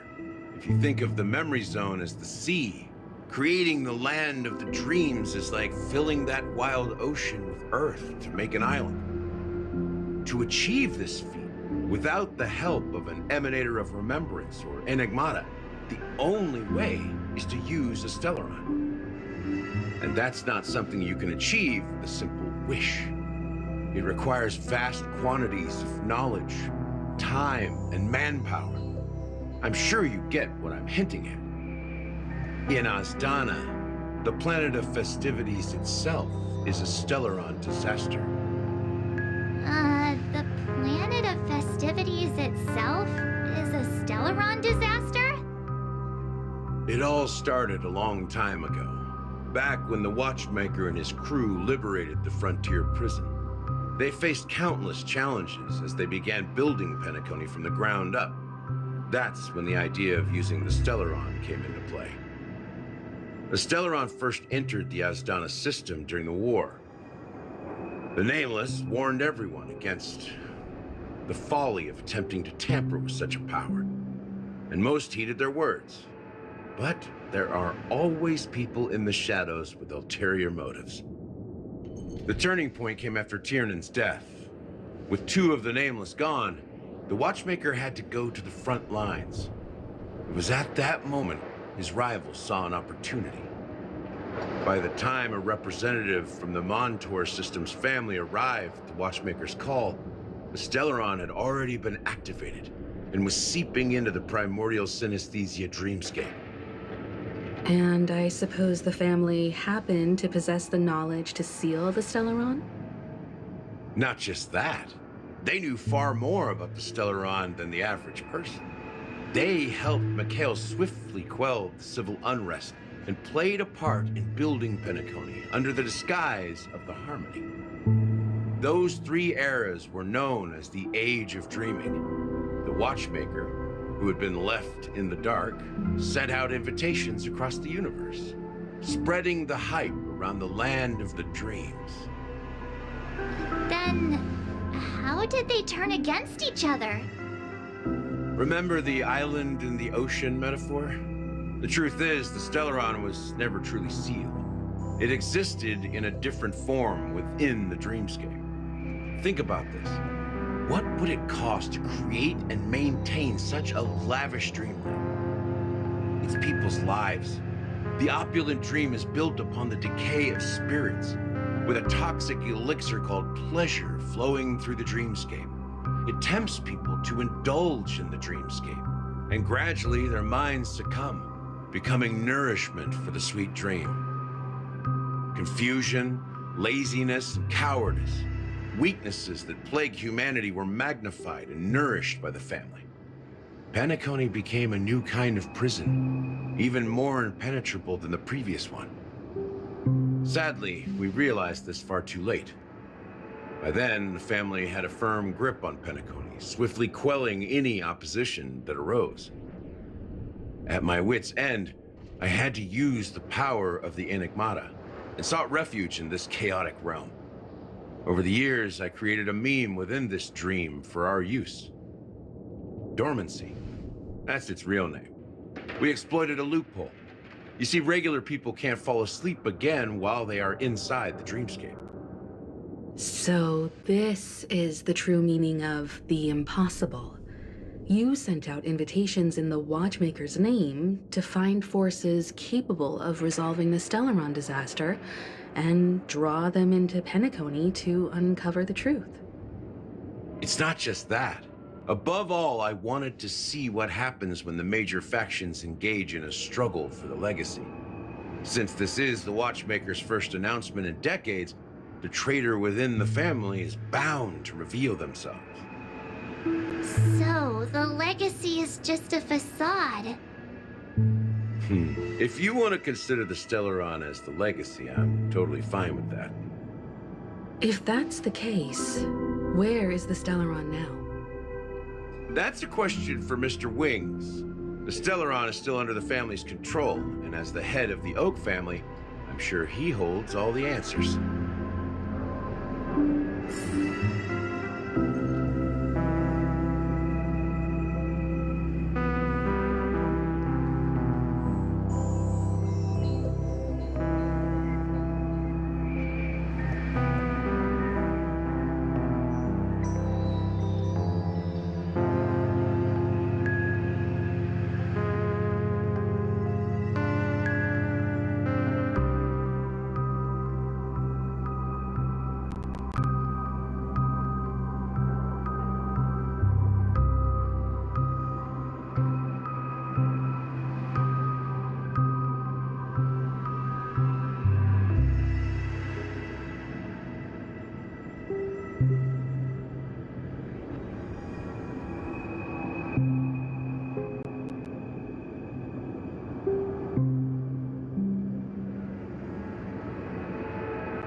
Are you done talking?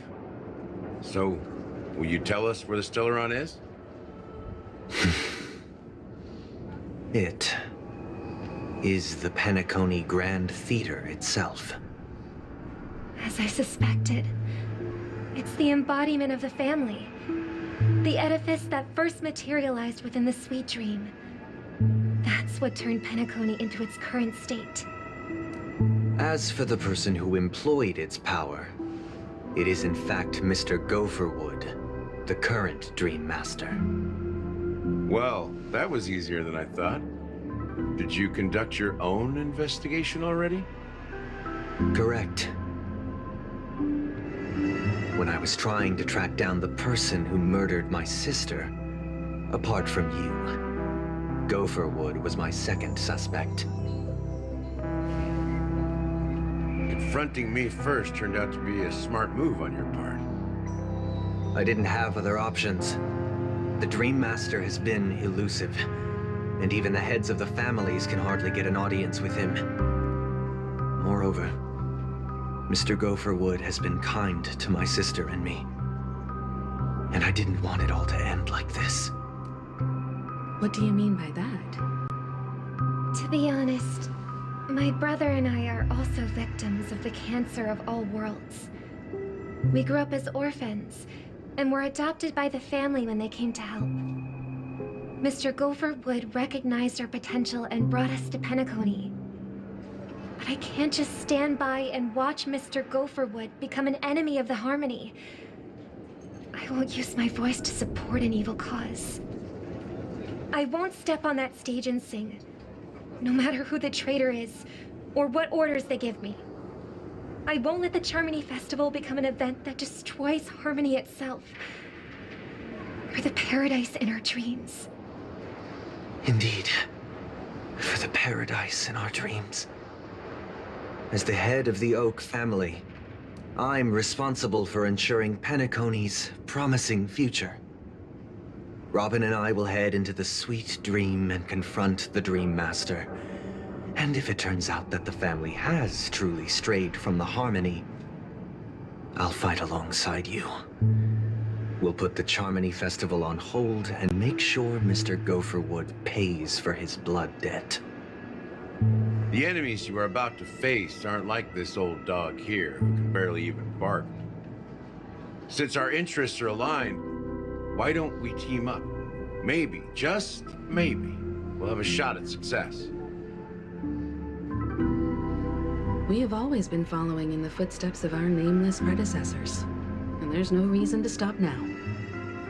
Yeah, we Nameless won't back down from a challenge. Isn't that right, Miss Trailblazer?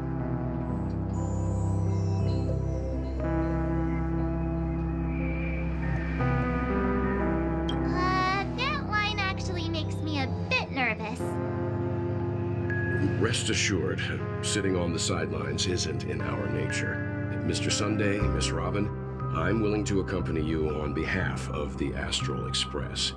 Having a third party present should help with negotiations, and could make all the difference if things get ugly. Thank you, Mr. Yang. Thank you all very much. The Charmony Festival is about to start, and time is against us. We must hasten. Everyone, let's gather over here. We still need to make some preparations.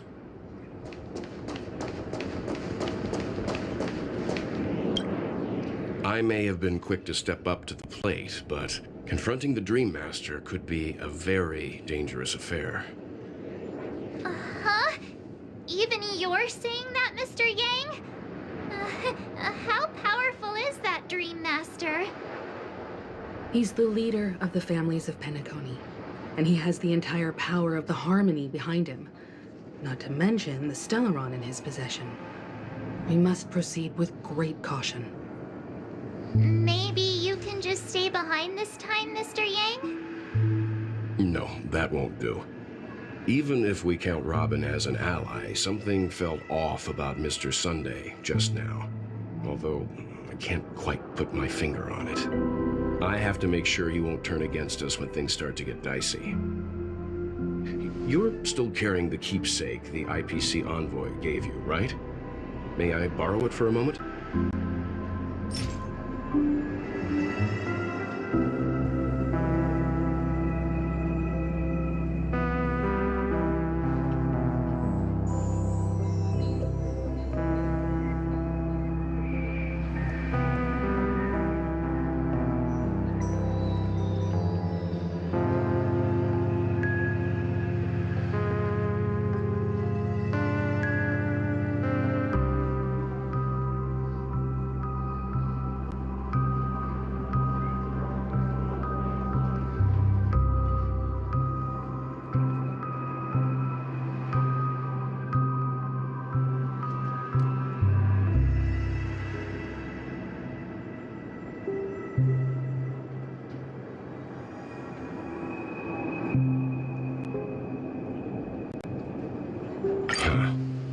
I knew it.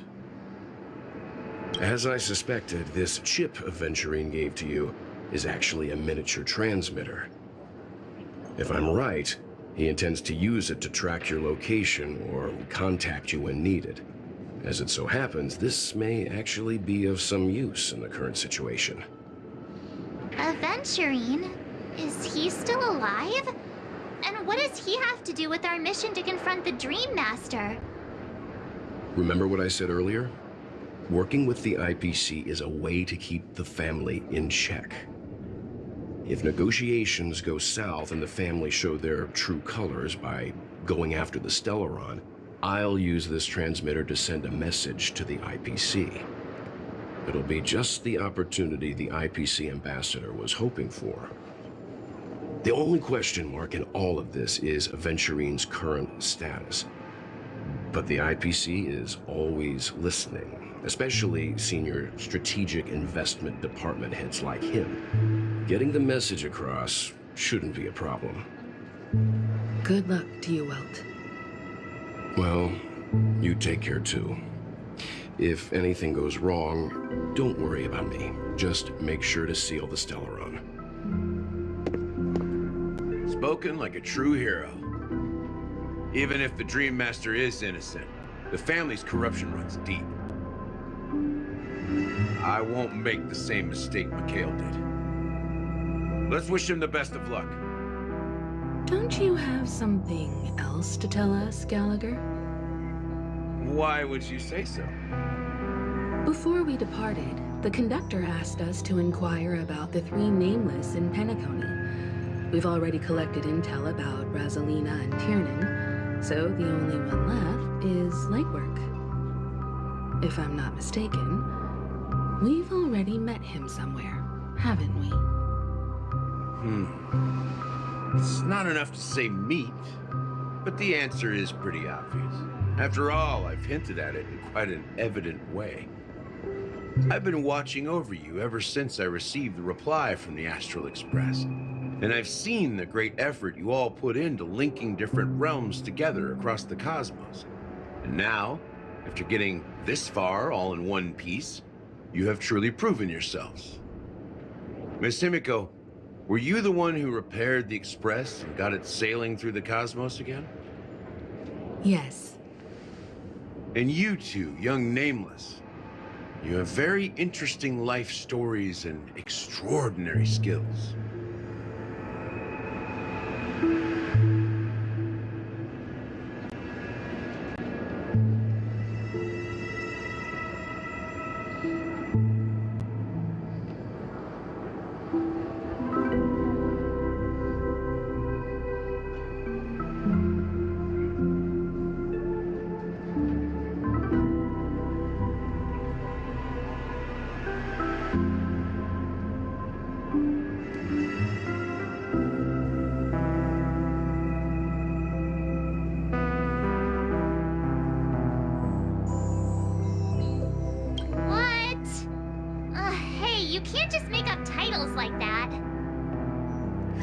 You're full of energy. Please send my regards to the conductor, Pom Pom. Please let them know that their friend had fond memories from his time aboard the Express, which he reminisced on every time he had a good drink. As for the last Nameless, he embarked, disembarked, and embarked again, traveling in a great circle, ending up back where he started. On his deathbed, he told me to find the Astral Express and deliver an invitation to the future Nameless. He left behind a special gift, a true legacy. Something that belongs only to the successors of the Trailblaze. Come with me. Now is the time to reveal it.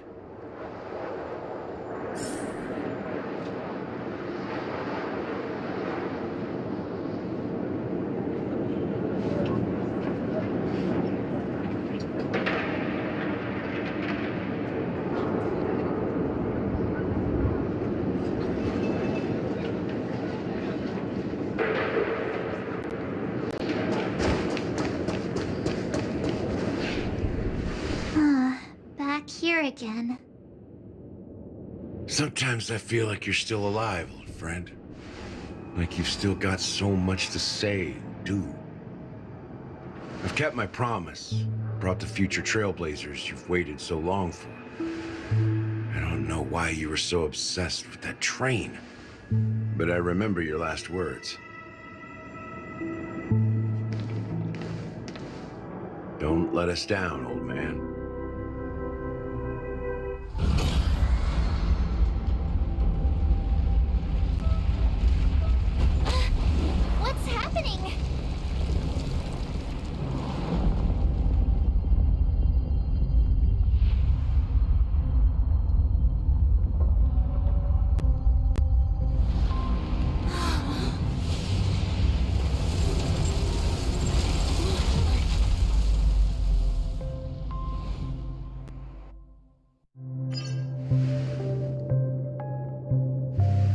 Go ahead.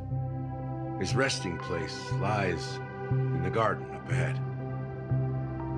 The first and last Nameless of Penacony. Mikhail Char Legward, the Watchmaker.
Sure enough, the watchmaker is the third nameless.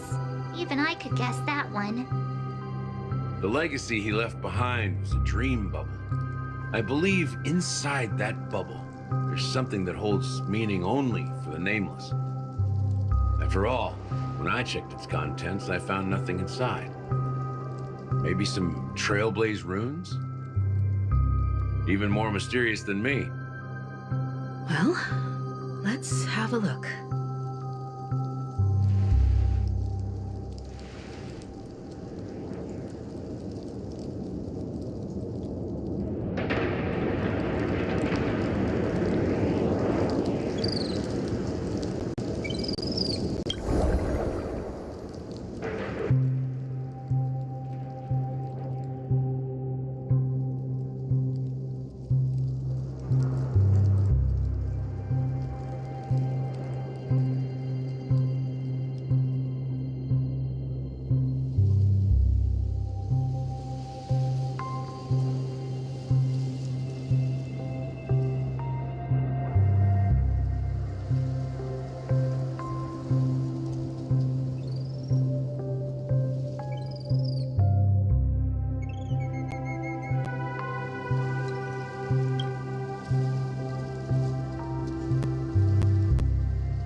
There's nothing inside this dream bubble?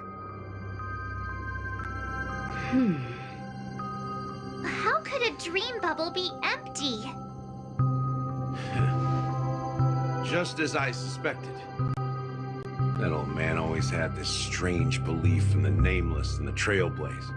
And I never understood where he got that confidence from. Especially since he never managed to get in touch with the Express while he was alive. I could never figure out what was going on in that old man's head. But this empty dream bubble is so typical of him. He was always full of weird fantasies and incomprehensible romanticism. That mischievous old man. Well, I didn't expect him to leave anything concrete behind anyway. Don't think that's the case, Gallagher. I'm sure Mikhail has left us the most precious thing of all. Don't start getting all philosophical on me, all right? Just as Mikhail believes in the nameless of the future, we unconditionally believe in the nameless of the past. How could they leave with regrets for the future when they were ready to dedicate their lives to the land they loved? There must be something contained in this dream bubble. It's just we haven't figured it out yet. You also have faith in the Watchmaker, don't you, Gallagher? Well, I'm a follower of the Enigmata. My philosophy forbids me to have faith in anything. That's why I understand what faith means in the path of Trailblaze. And I also want to know what he left behind. I'll leave it to you guys then. Can I borrow your pet? I need to make a trip back to Golden Hour and check something at the Dreamscape sales store. It's for Mikhail, and for the future of Penacony.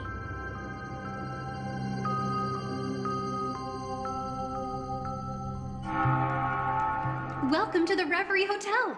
How may I help you? Greetings. We're the Nameless from the Astral Express, and we'd like to check in. The Astral Express? But I thought...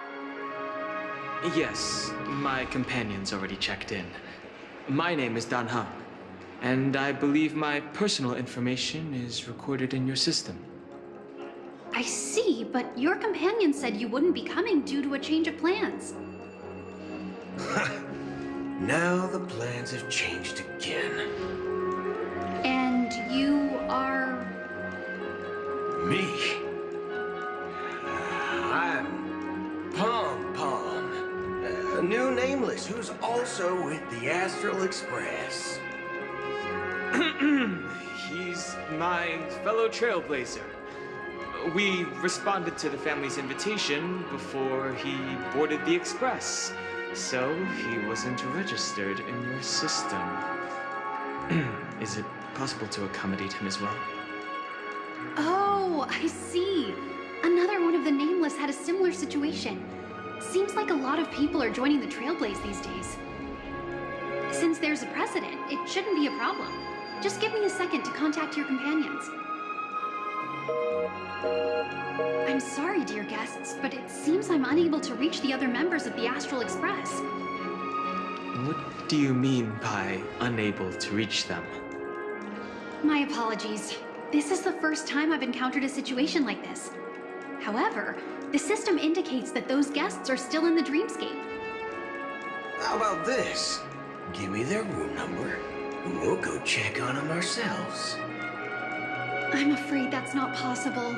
I need to verify both of your identities before I can share any guest information. How about you just wake up someone? Let's say, Welt? I'm sorry, but there are strict rules regarding forced awakening. It cannot be done without the proper clearance. So nothing works, huh? What's your solution then? Are you saying we sleep here? At the reception? Please be patient. We need to contact your companions in order to confirm your identities. And now it seems you need to confirm our identities before you can contact our companions. It seems so. Oh, fudge. Look, nothing personal, but if you can't handle this, go find someone else who can, okay? Please calm down, dear guests. I do recall that Mr. Sunday, the Oak family head, personally handled this issue earlier. Oh, please wait a moment while I contact him. I don't think she's trying to give us a hard time. She really just doesn't know what to do. I have a bad feeling about this. You tried to contact them on the Express earlier, but they didn't respond. Something doesn't seem right. I need to leave for a moment. You can stay here with the receptionist. Sure thing. Just don't keep me waiting forever. Going home seems pretty wordy. about his companions. I should give him some space. Stressing out about it won't help anything.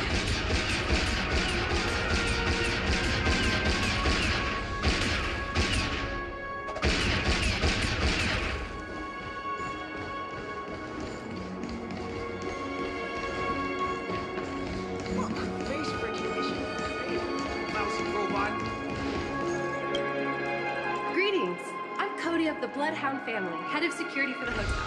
How may I assist you? Hello. So, there's something I wanted to ask about. I've been hearing some unsettling rumors about certain incidents that might affect the Charmony Festival. Do you think there's anything to be worried about? I've traveled all the way from the Hawaii Federation, and I don't want my trip to be ruined. What do you mean? Wait. You haven't heard? I'm not sure where you heard those rumors, but they're completely baseless. I can assure you, as a representative of the Bloodhound family, that everything is going smoothly for the Charmony Festival. At present, all of the families are focused on making sure the festival starts on time. Even the Dream Master himself has arrived. So don't worry, your trip won't be in vain. That's a relief to hear. She doesn't appear to be acting. So, it seems that even the hotel staff are out of the loop.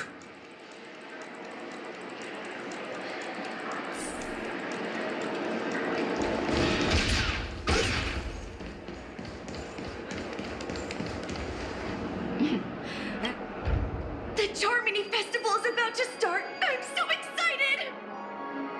Hey! You guys here for the Charmony Festival too? Well, I didn't come all the way here specially for the festival. Honestly, I don't really even know what it's about. But I heard it's a lot of fun! Well, back in my homeworld, Anaria, we have festivals like that all the time. My dad threw me a birthday party one time that was just as extravagant as the Charmony Festival. Oh, come on! The Charmony Festival is a once-in-an-amber-era event.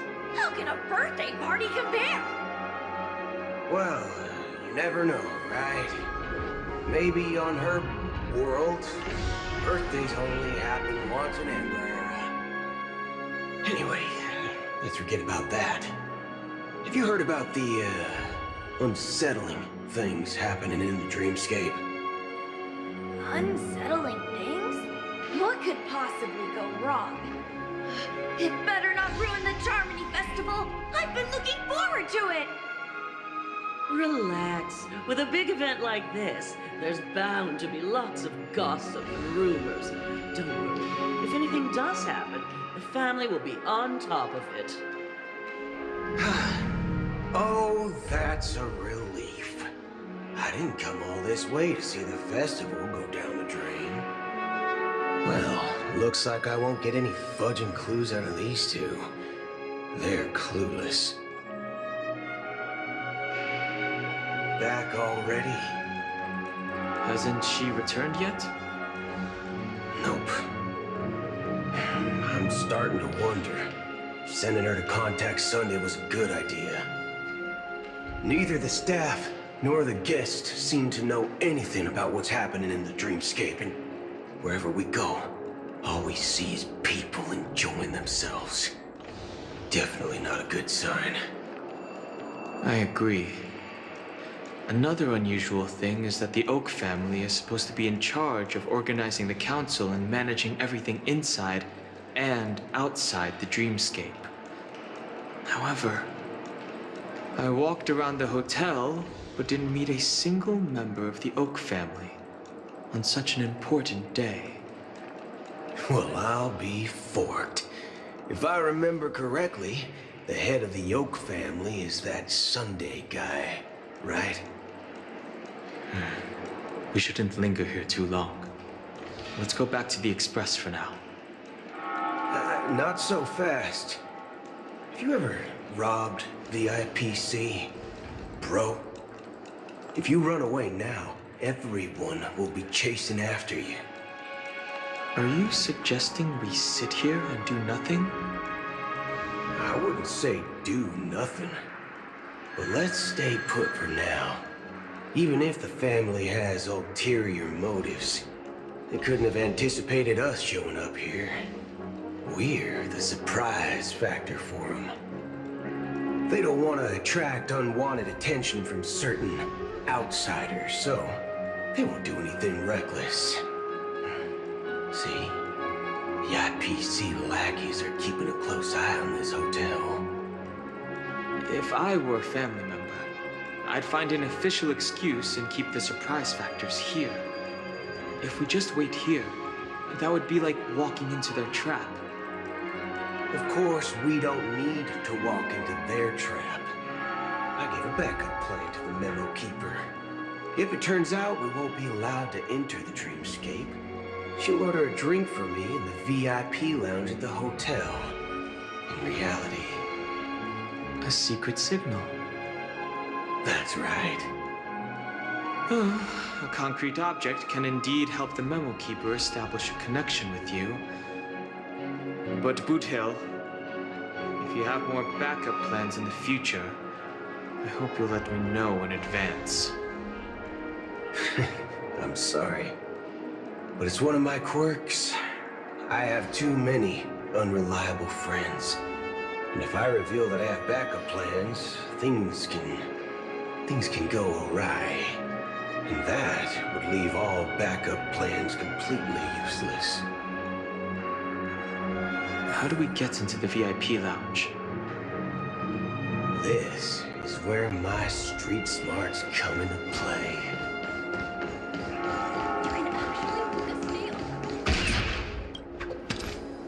You're the lobby manager, right? Yes, I am. How may I assist you? We're the Nameless from the Astral Express.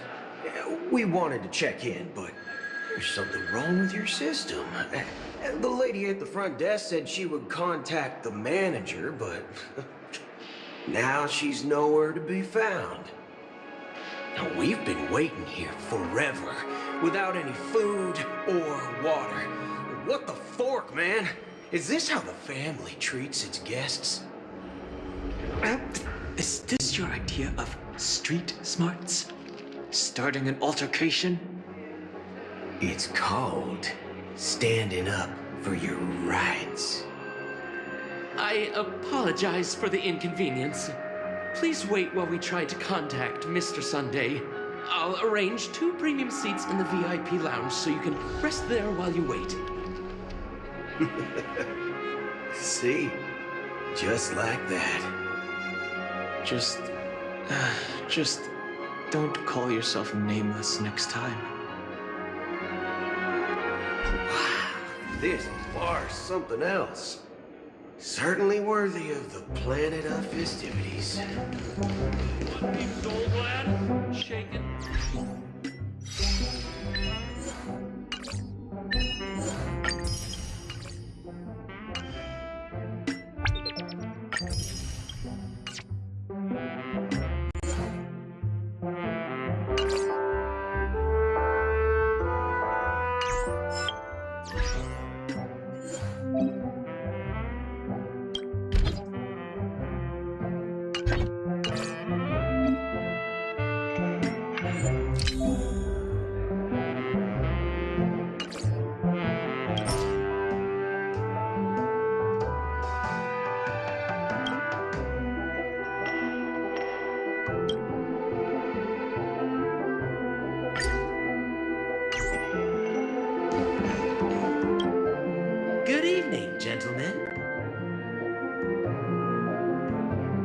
Hey, I have an order for a bottle of Asdana's White Oak. Can you help us find it?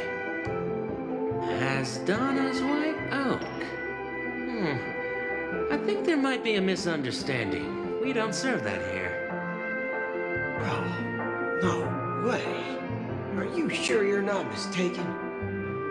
If someone had reserved such a beverage, I would definitely remember it. It sells for hundreds of thousands of credits per bottle, after all.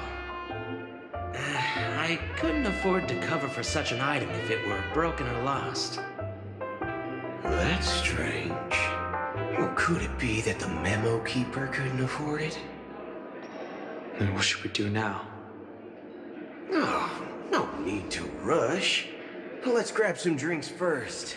Maybe I arrived too early and she hasn't come yet. Now, let's see what kind of juice malts you all have here. Well, give me a glass of Heenum Valley, 40 years. I'll have it neat. No ice. Well, that's the most expensive one on the list. You have a taste for the finer things. It's on the house, anyway. What can I get for you? Anything you recommend is fine. Then I would recommend today's special, Glass Village. It's classic Soul Glad mixed with Laboon juice. It's refreshing and suits your cool demeanor. Just 1 minute. This flavor. Dynamite barbecue with rocket fuel. Ooh, really hits the spot.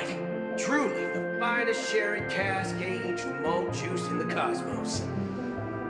Dynamite barbecue with rocket fuel. Is that really something that humans enjoy? Hey, this guy doesn't know anything at all. As long as you're satisfied, dear guests, please enjoy. Let's give the memo keeper another half system hour. If she doesn't show up, we'll need to come up with a new plan. In the meantime, let's take stock of the situation. What do you think? The situation is unclear. Something must have happened on the planet of festivities, but the public is unaware of it. Someone in a position of power within the family must be covering it up. It's unusual for the followers of the Harmony to invite other factions, let alone the IPC and the Masked Fools. If what you said about the Emanator of the Nihility is true, the situation in Penacony is a little complicated, to say the least. Actually, there's something else I'm concerned about. Regarding Acheron. As you know, the faction that follows the path of the hunt are some of the most dangerous folks in the cosmos to mess with. Who in the right mind would impersonate the Xianzhou Alliance or the Galaxy Rangers? It's like asking for a death wish. Isn't there a saying among the Xianzhou people that the Rainbow Set lets their luck's arrow do all the beating? Talking. Do all the talking. Well, you know what I mean. Even though the Galaxy Rangers have been out of sight for years, we've been keeping an eye on this region. Even the dumbest criminals know better than to mess with the Annihilation Gang, much less the Rangers. But that Acheron lady, she doesn't seem like a lunatic at all. On the contrary, she's highly logical and organized. She knows exactly when to hold back and when to strike without mercy. And do you believe that someone like her would have an ulterior motive for impersonating a Galaxy Ranger? I'm not entirely sure, but I do have my suspicions. Maybe she knows a Galaxy Ranger, or perhaps she's trying to lure us out for some reason, which I can't figure out. Anyway, what worries me more are the anomalies within the family. They've summoned followers from various paths for the festival. No matter how generous such a gesture is, this move seems highly unusual. Unless the invitations weren't sent by them. If that's the case, it's even more intriguing that the family insists on organizing the Charmony Festival, despite the chaos. Maybe it's she pay the Harmony pulling the strings. You find it beyond human understanding because it wasn't arranged by humans at all. People do stupid things out of irrational impulses. They abandon their principles when self-interest is involved. They believe in things they know they shouldn't, and fudge, they even break their own rules. But eons don't. They stick to their determined path and never turn back, even if they reach a dead end. You think Shipei's will is behind all this? It may not necessarily be Shipei. There's definitely some higher entity involved. I know it may sound pessimistic, but if human free will were reliable, why would we even need Galaxy Rangers? It's much simpler when you boil it down to the eons of paths. Like how Lon always follows the path of the hunt, or how the Express stays true to the Trailblaze despite Akavili's disappearance. But in my opinion, Akavili's fall holds significance for the Nameless. Oh, so you're saying the Nameless now have to take responsibility for their own choices because their absolutely right leader is gone? Exactly. I believe the purpose of the journey isn't just about following a path that's always considered absolutely right. It's more about doing your best to choose the right path for yourself among countless possibilities, even with limited insight and judgment. I don't know what you've been through, but I agree that people must take responsibility for their choices, because no one else can do it for them. That's why the Galaxy Rangers need to uncover the imposter and figure out her true intentions. Just in case. I have a backup plan if the Memo Keeper doesn't show up. This is my final backup plan. I promise. You sure have a lot of cards up your sleeve. Well, going back to my old career would make things a lot easier. By the way, when you were walking around the hotel, did you happen to see any important-looking guests?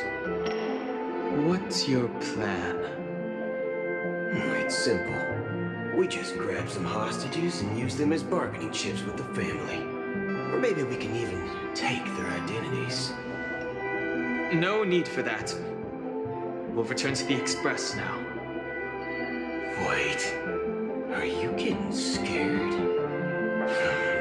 Draw your weapon. Let's make a big scene. Are you leaving, esteemed guests? Would you like to cancel that Asdonis White Oak you just ordered? Huh? Asdonis White Oak? But didn't you just say... Ha ha! Looks like you are a bit intoxicated, esteemed guests. You ordered a bottle of Asdonis White Oak just a moment ago. Looks like your Memo Keeper friend has finally arrived. Oh, right. Sorry, my memory's not the best. You know, too many modifications and all. Anyway, let me check. Well, fork me. It says Donna's White Oak, all right. And there's a note. I'll be waiting for you on the Astral Express. No mistake. That's her message to you. She knew the hotel wasn't safe, so she suggested we find another place. Well, looks like we took a detour, but now it's back to the Astral Express. So, what are we waiting for? Let's go.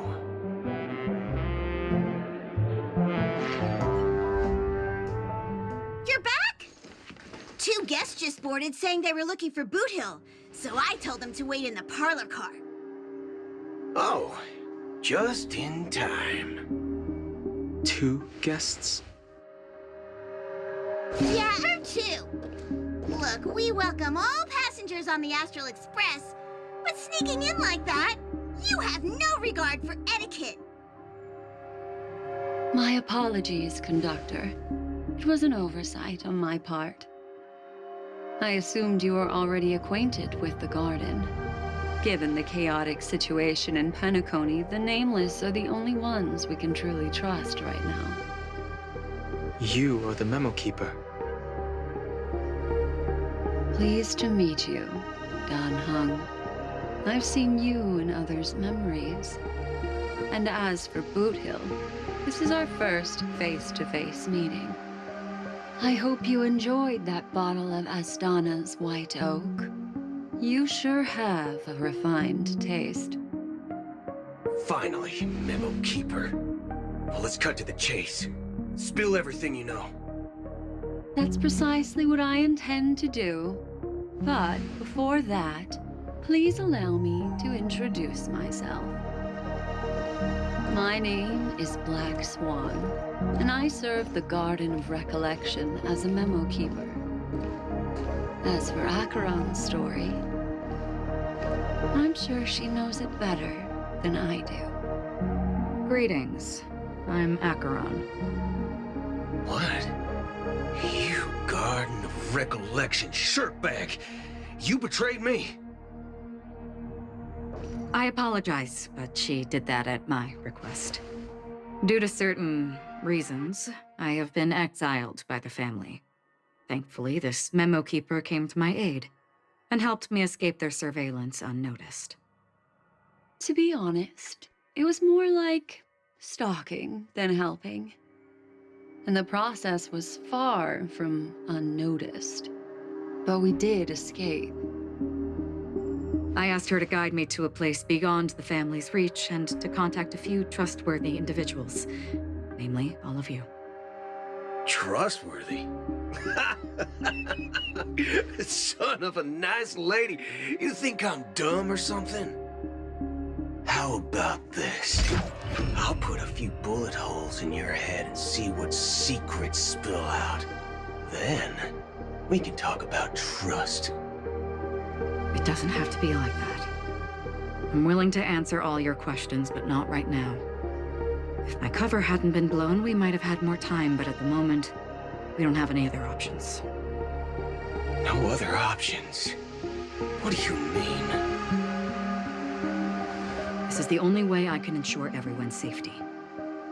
I kindly request an immediate warp jump out of the Astana star system.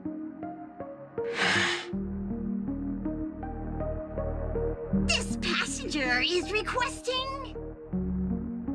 As far as I can tell, she's not a threat and seems to be telling the truth. I've briefly traveled with your companions and know their whereabouts, Dan Hung. Please rest assured, your nameless companions are safe, but they need our help.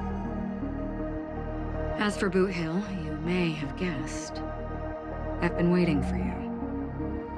Galaxy Rangers are known for their elusive nature and limited contact with each other. So this was the only way I could reach out to you. Only by doing this can I find a true Galaxy Ranger and fulfill a long-standing promise. To return his relics to their rightful owner. Someone once told me that every rainfall is like a gift from the heavens, a sign of their mercy upon the world. Raindrops are said to be the tears of the gods, shed in response to the sorrows of the world. Their constant pouring is a reminder that the gods haven't abandoned us yet. So, how long has this rain been going on for? I used to believe, just like you, that it would eventually stop. Years and decades passed. And in the end, such hope faded away before the rain did. Looks like the god you mentioned doesn't exist after all.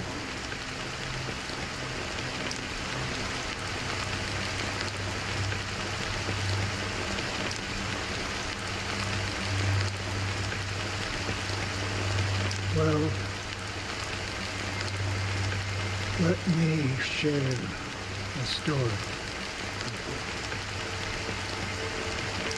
Mortals who walk the paths are like sailors on a vast ocean, leaving behind a trail that creates countless ripples of possibilities.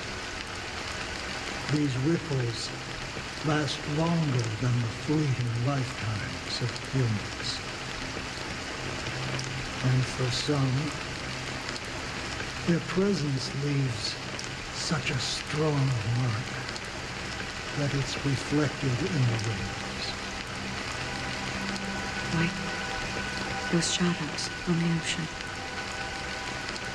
Sin-thirsters, the obsessions of the Pathstriders, they emerge from the depths of IX, seeing themselves as masters of their own destiny, unknowingly repeated the actions of their past lives. They emerge from the nihility and head toward it, leading purposeless lives. However, these hollow phantoms, they were once my dear companions, a group of Galaxy Rangers.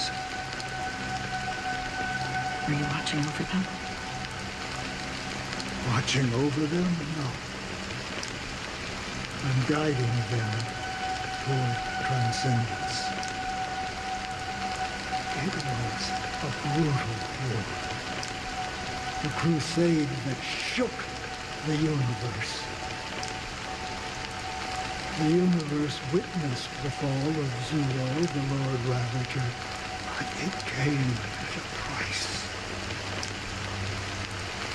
A price so hefty that only those who were there still remember. The unwavering determination of the Hunt followers persists even in death.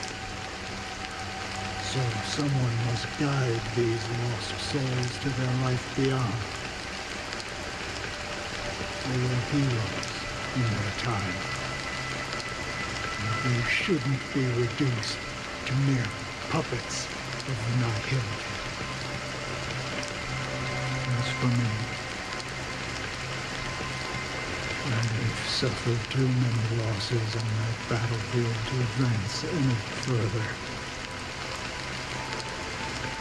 And that makes me the most fitting person to carry out this task.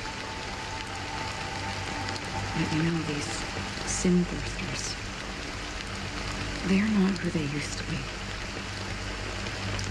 Does this seem pointless to you? Well, some tasks have to be done, even if they are pointless.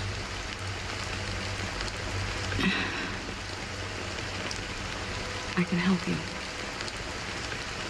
For what? For the meaning of the nihility. That's what I've been seeking. I see.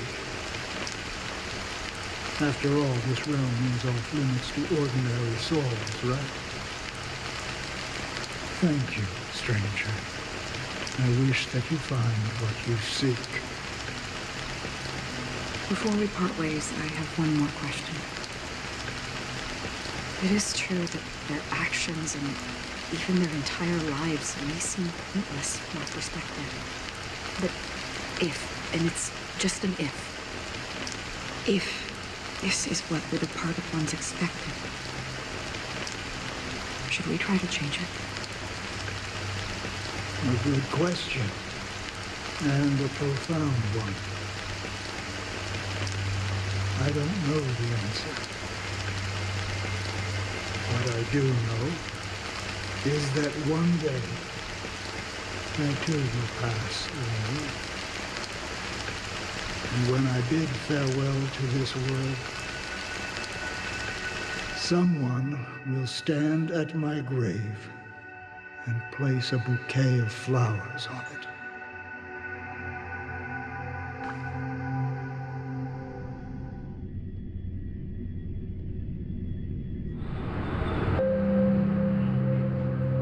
When I appeared as a child, my speech, mindset, and soul reflected immaturity and innocence. As I grew into adulthood, I left behind my childlike side.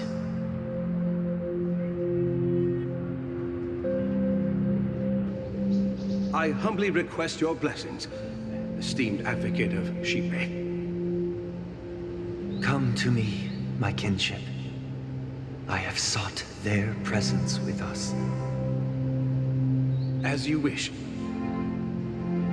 I have faithfully served the Alfalfa family for nearly a decade, promoting the path of the harmony to the best of my ability. However, I made a mistake yesterday. While I was preparing dinner for the family head, I accidentally dropped a prepared dish on the floor. Out of laziness, I lied and claimed that everything was ready.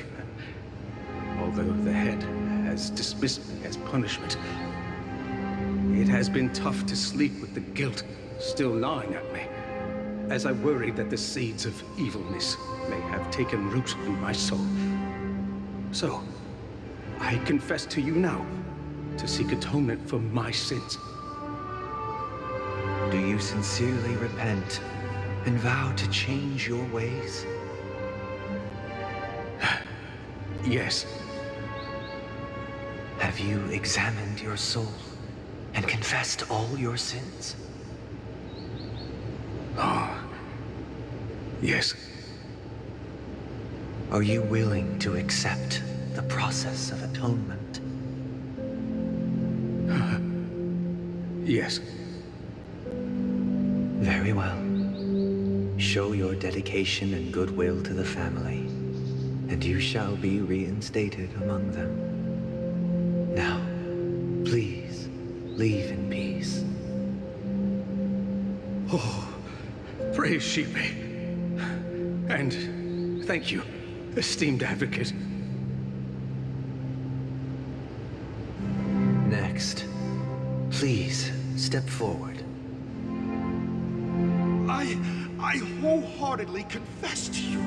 Please, pardon my sins. Rest assured, I have implored their presence to be with us. As long as you are sincere, absolution will be granted. Oh, great. You know, I arrived in Penacony as a stowaway. I sold everything to get a ticket. My house, my land, and my 2 children. I see. Please, go on.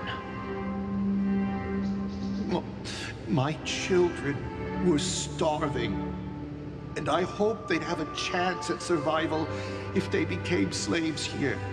If I can strike it rich here, I'll lift them out of that situation and give them the life they deserve. But the Bloodhound family got wind of it. They're on my tail, hunting me down. I thought I could bring my kids here. It was all my fault. All my fault. The family is ready to forgive all sinners. I'll ask the Bloodhound family to cease their pursuit. You don't need to live in fear anymore. Oh, thank you. Thank you. I'll work my hardest to redeem my children and make them part of the family. Praise the harmony!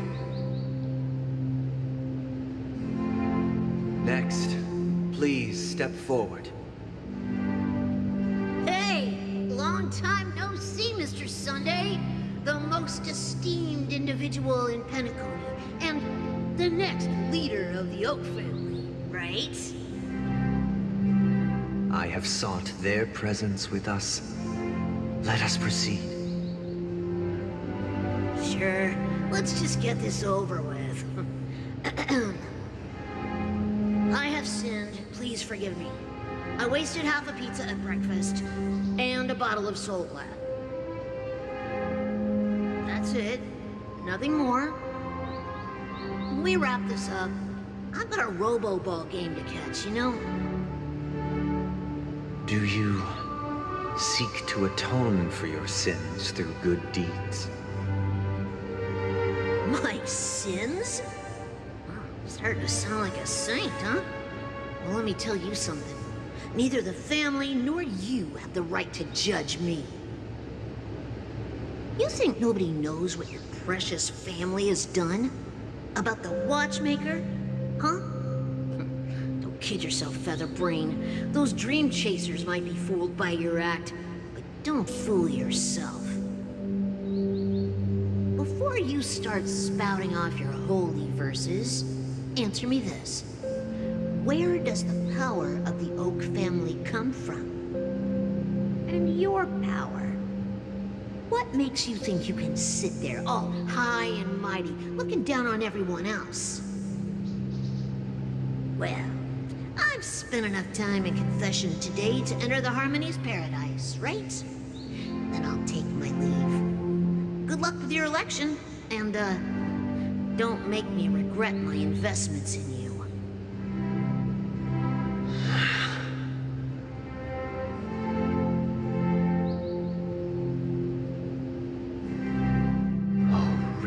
Triple-faced soul, hear my doubts.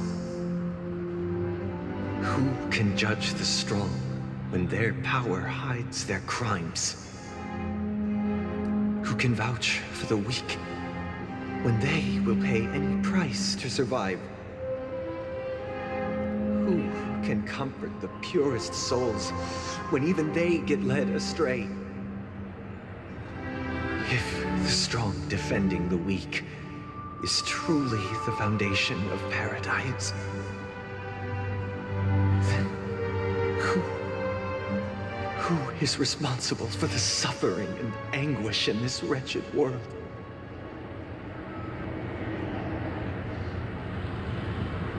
Brother? Brother? Brother, are you all right? I'm fine.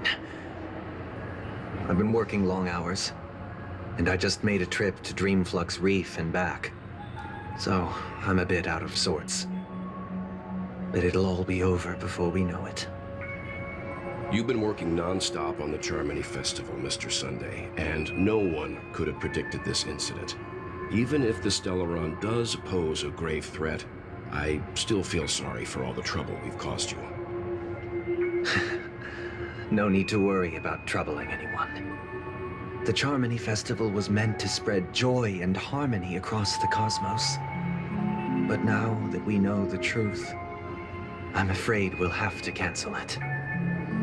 It has always been our wish to make everyone happy, so we'll do our best to explain everything to the Dream Master. I'm sure he'll understand. Even if the negotiation does not go smoothly, I'll refuse to go on stage. Without the Chord Master, the Harmonious Choir would not arrive, and the Charmony Festival would be just a grand performance, and nothing more. I'm relieved to see your determination. You know, since arriving in Penacony, we haven't had any contact with this Dream Master himself. I'd heard of the heads of the 5 major lineages, but the Dream Master is a mystery to me. The Dream Master rarely grants an audience, even for us. But, given the urgency of the situation, he's agreed to meet us in person. Perhaps you'll be the first guest to meet the Dream Master in years, Mr. Yang. Let's hope we can reach a consensus that satisfies everyone. Indeed. Let us hope so. It's about time. We'll have to get ready for the meeting. I apologize for any inconvenience caused by the urgency. Don't worry. I'll be waiting here.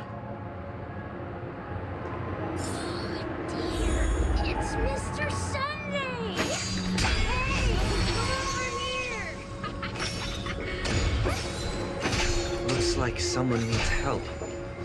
Let's go check it out.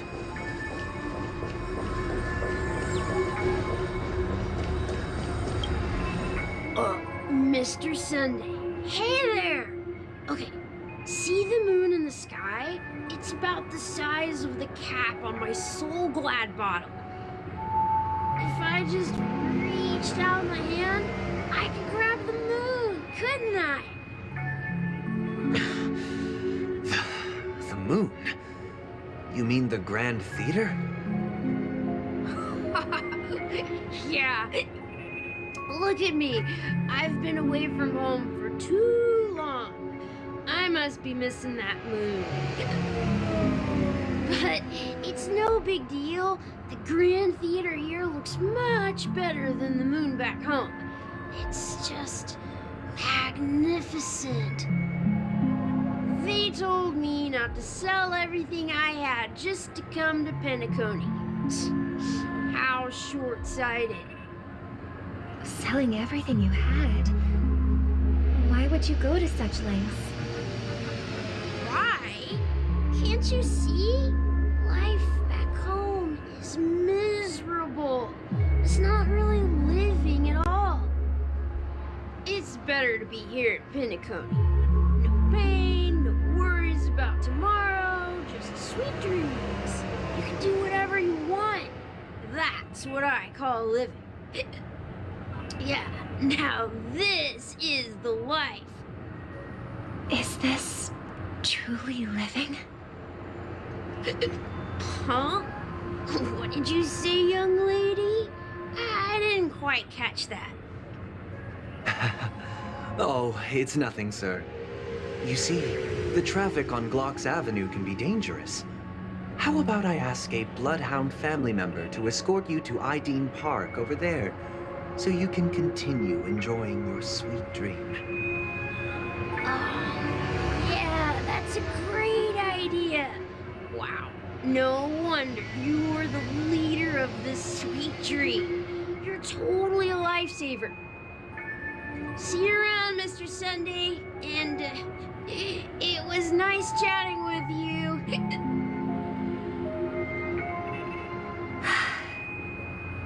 What's up, sister? This is the land of the dreams. But why do they live like this? The man we ran into, he doesn't seem happy at all. Even though sweet dreams are nice, they're just illusions. But for him, they're the only way to survive, even if it means giving up on reality. That's not really living at all. I suppose you have a point. But, in my opinion, that's how most people live their lives.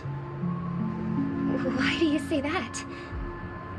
You think that man is not actually living, but that's not quite accurate. Even without Penacony, people create their own illusions called self-value. People believe they have a predetermined value to fulfill. Gaining value means gaining power, and those deemed worthless are seen as the weak.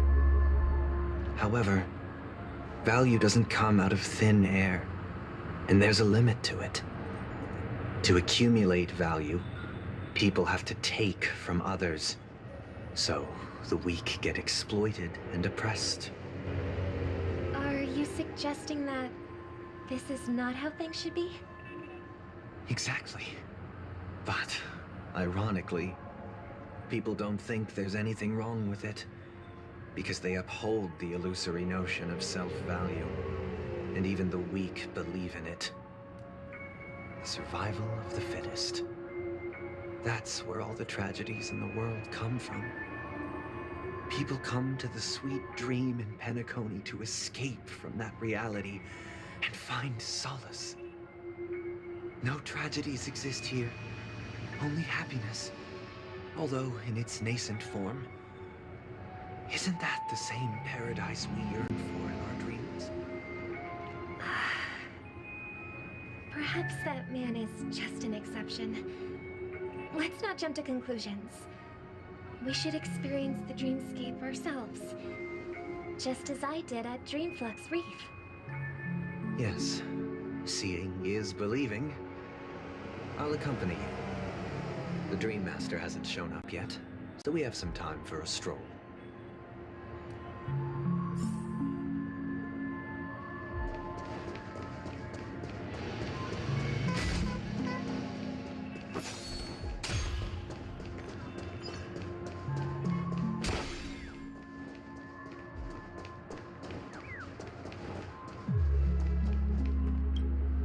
Glad to meet you again, Robin. How are the preparations for the Charmony Festival coming along? We're all so excited about it. It's going smoothly. Thanks for making the trip to join the festival. You're too kind, Robin. It's a pleasure to have guests from all over the universe celebrating day and night. I can't stand being lonely or bored, so this jubilant dreamscape is perfect for me. But if this went on forever, would it get boring too? Nah, not at all. Who would get tired of having so much fun? Every day, you get to wear fancy clothes, explore all sorts of dream bubbles, indulge in delicious food without gaining weight, and you never get old or sick. As long as you can afford a room, this place is the ultimate paradise. But you know that only a few things can be brought back from the dreamscape to reality, right?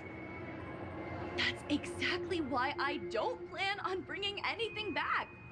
Just enjoying the dream itself is good enough for me. I mean, I'm not one of those long-living species. I only have around 60 or 70 years in this lifetime, and there's so much to worry about. Being happy here is pure bliss. Only in this sweet dream can I truly feel like I'm in control of my life and fate. Who would want to go back to reality after experiencing this bliss? I see. I genuinely wish you all the happiness in the world. And I wish you a fantastic performance, Robin! I'm off to the Blue Hour for the ball. See you later.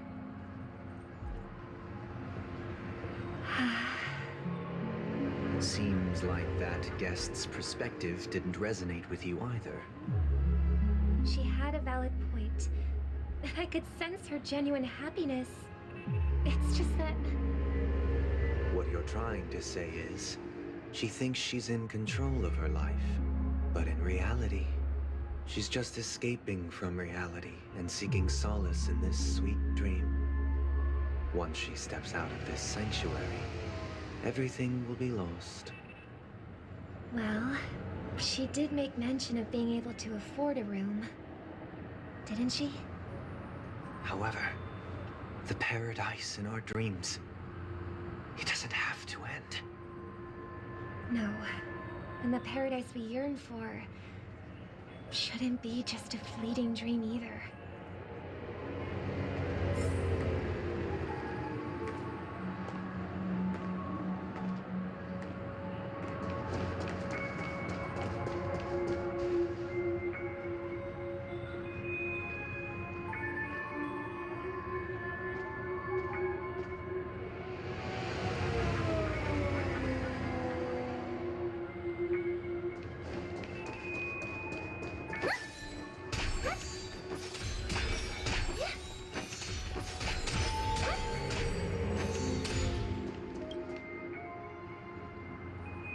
The scenery in this dreamscape is truly breathtaking, isn't it? Oh, Robin. Can't believe I'm meeting you in person here. What an honor. You're right. Even though time stands still in this dreamscape, it always feels fresh. I find something new every time. A philosophical mind. I hope I'm not intruding. Oh, not at all. With little time left, I yearn for meaningful conversations, especially with someone as esteemed as you. Do you mind if we chat? It's my pleasure. No need to be formal. Just speak your mind. You said, with little time left. Please, Forgive me for being blunt, but is that why you came to Penacony? Yeah. I was part of a war, and while escaping from the Sarkosian mothership, I got exposed to some radioactive materials. And then, all my comrades died, and my hometown was wiped out by neutron bombardments. I couldn't bear to live with everything I knew gone. That's when I heard about a possible solution here, so I came. How heart-wrenching. I hope the family has been able to help you. They have, and I'm truly grateful for that. They provided me with a comfortable room, the most advanced life support devices in the cosmos, and a stellar team of caregivers. My physical body is now in the dream pool, sustained by life support. The me you see here is whole, rational, and no different from any other person. But I can't say the same for the me in the hotel room. My true appearance? No. I hope you never have to witness it, Robin. So, you'll be living forever in this dreamscape, right? Just being able to live at all is good enough for me. Whether it's in this dreamscape or not, well, I don't really have much say in the matter. My world has been torn apart, and my life could end any second. So, even if this whole place is an illusion, it's still my paradise, and I'll treasure every moment I spend here. Now I envy those everlasting things. That old man's story. It's so tragic. Fortunately, this sweet dream gives him joyful memories to hold on to for the rest of his life. That's precisely why this sweet dream in Penacony exists. However, even this sweet dream has its limitations.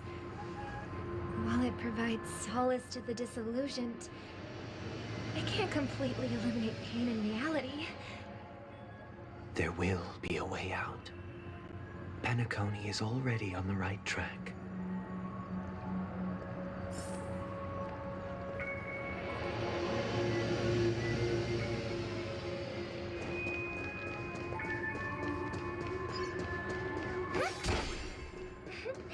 Look what we have here. A lovely young lady. Wait, is that me?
What a surprise to see you again.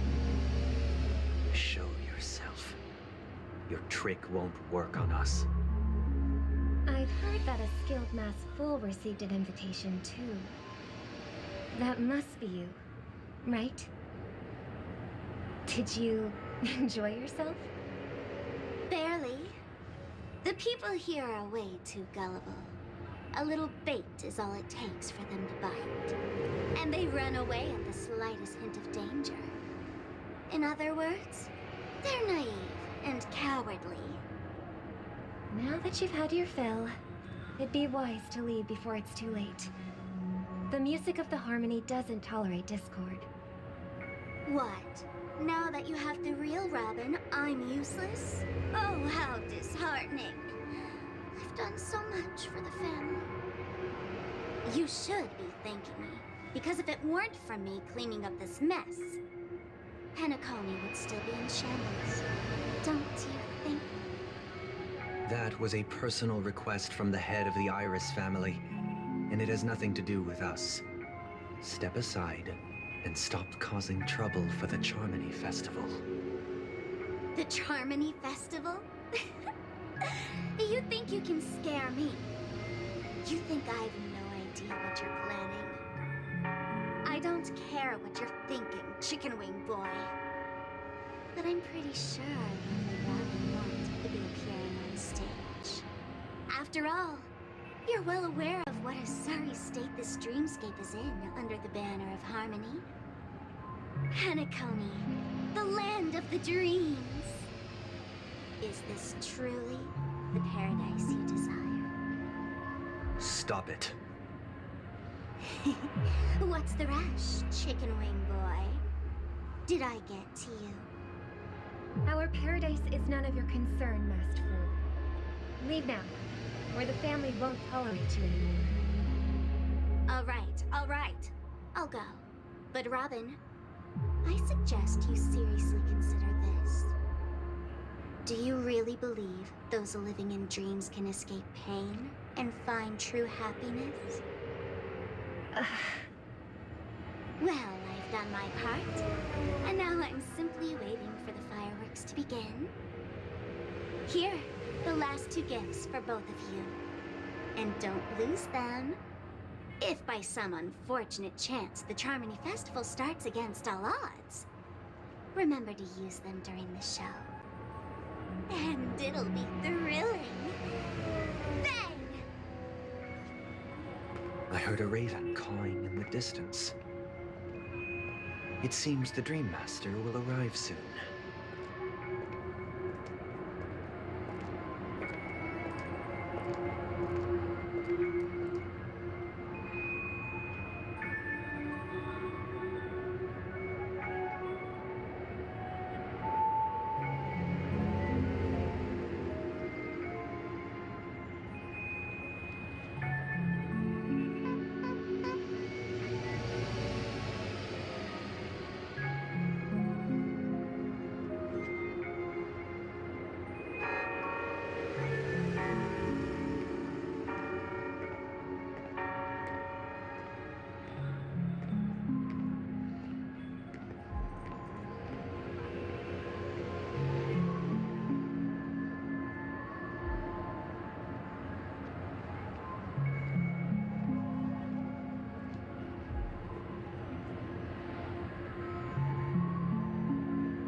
Let's wait here for the Dream Master to arrive.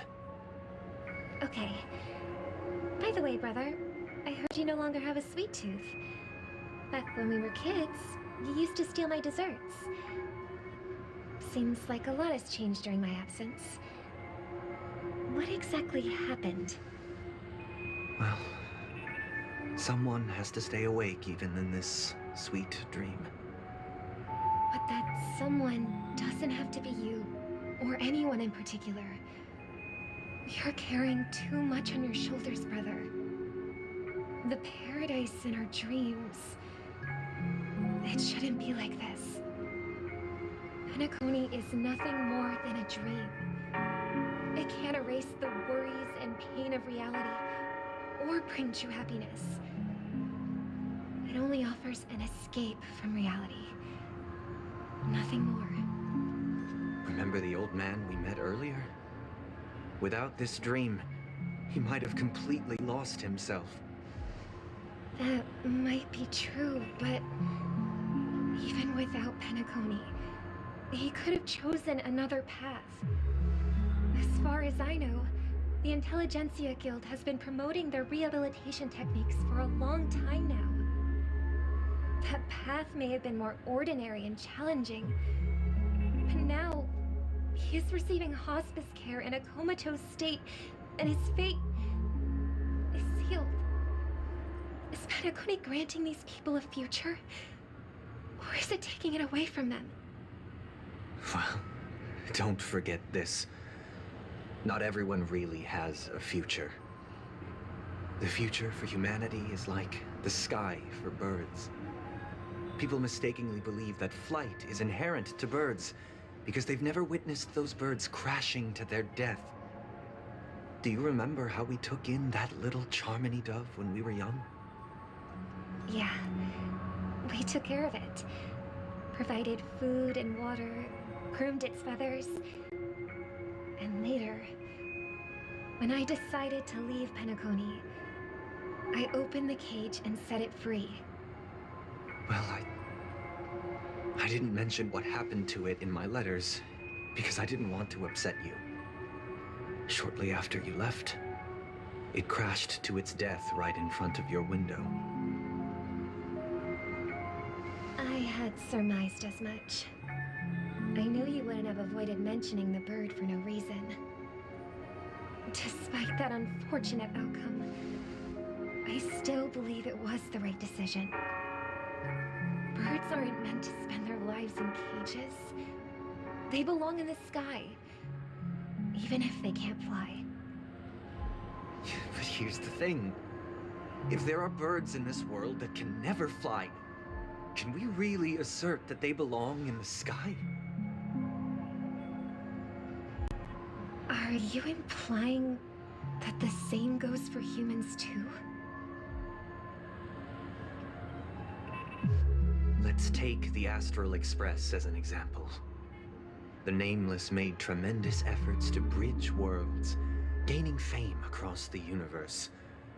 However, only a few extraordinary individuals can endure such a perilous journey. That's because the pursuit of the Trailblaze exceeds the capabilities of ordinary humans.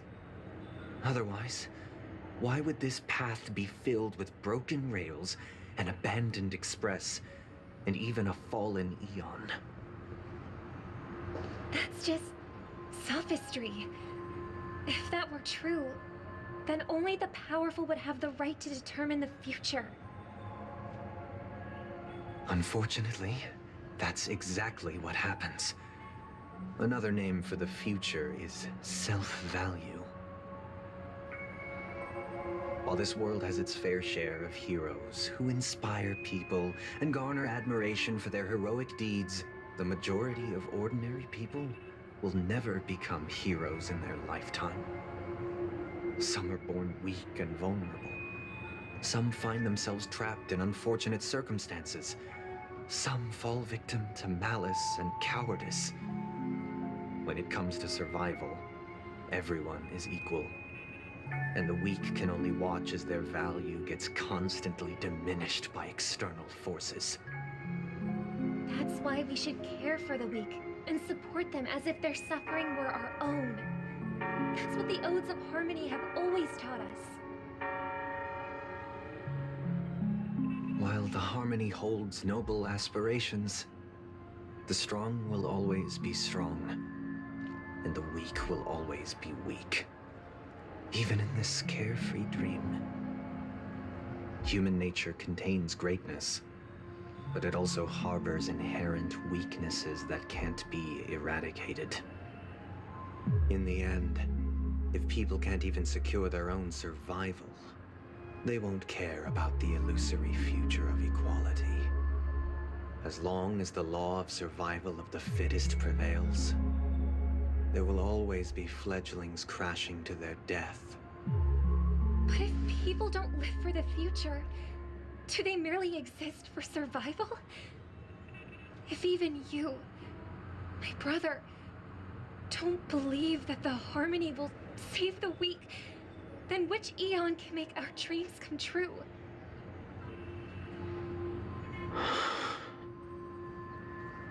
People often forget that when the first bird took flight, the entire world envisioned a future where no more fledglings would ever crash to their death. Are you reading, sister? What are you reading? Mr. Gopherwood gave me a picture book. It's about the story of the harmonic strings. If I could become a chord master, I'd like to summon Dominicus, the harmonious choir. I want to sing with everyone and spread our wishes so that all can feel happiness and joy. I see. Then I would summon the harmonious choir too. Don't you have a wish of your own, brother? Of course I do.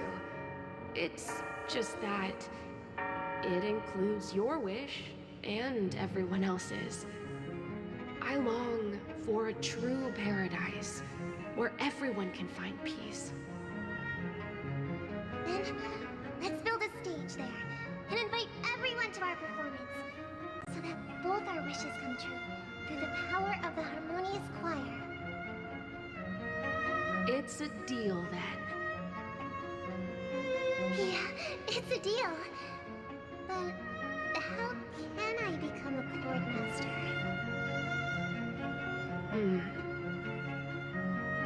Maybe you will have to become a star first.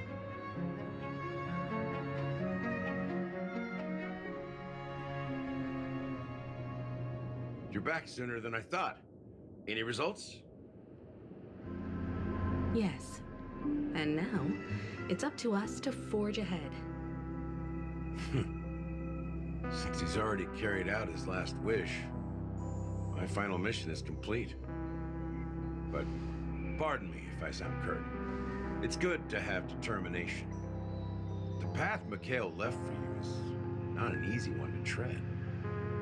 Why else would he have chosen to sleep in solitude, staking everything on some nameless in the future? But you have the numbers, and in numbers comes strength. So that might just delay your inevitable a little more. Got any more encouraging words? As I see it, relying on Welt's negotiations alone is far from enough. Regardless of whether the other party will be compliant, negotiating simply allows us to meet them as equals. It won't grant us an upper hand. Penacony is our rival's home turf, and we already have very few chips left to play with. Rather than idly sit around while the family's got us blocked off, an offensive approach might be a wiser course of action. We're more familiar with the Stellaron's properties than most, and since it's the key to stabilizing the sweet dream, it's vital to the family's interests. By attacking their core interests, they're bound to retaliate hastily. And as the saying goes, haste makes waste. That's right. As long as we pose a threat to the Stellaron, either with words or otherwise, we have a chance at gaining the upper hand. But the problem is, on the eve of the Charmony Festival opening, how exactly are we going to get close to the theater? Family security will be airtight, and if we brute force it, even if we succeed, it's too risky. So, no one's gonna say anything? Then I'll raise my hand. I know the answer to this question.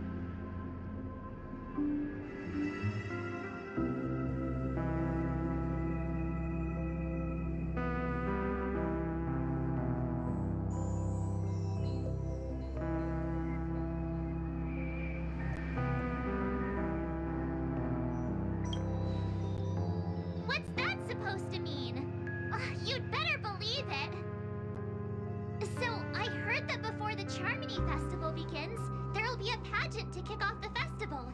It's called the Soul Glad TM Festivity Auditions, or something, and it's going to be held in the moment of scorched sand. As long as we clinch the top spot, we'll be able to attain the title of Festive Superstar, and be able to personally bask in the graces of Miss Robin. Not that that's important. What's crucial is that we can enter the Grand Theater before the audience arrives. So, how do we go about participating in these festivity auditions? I've already procured special invite tickets from Miss Robin's fan club.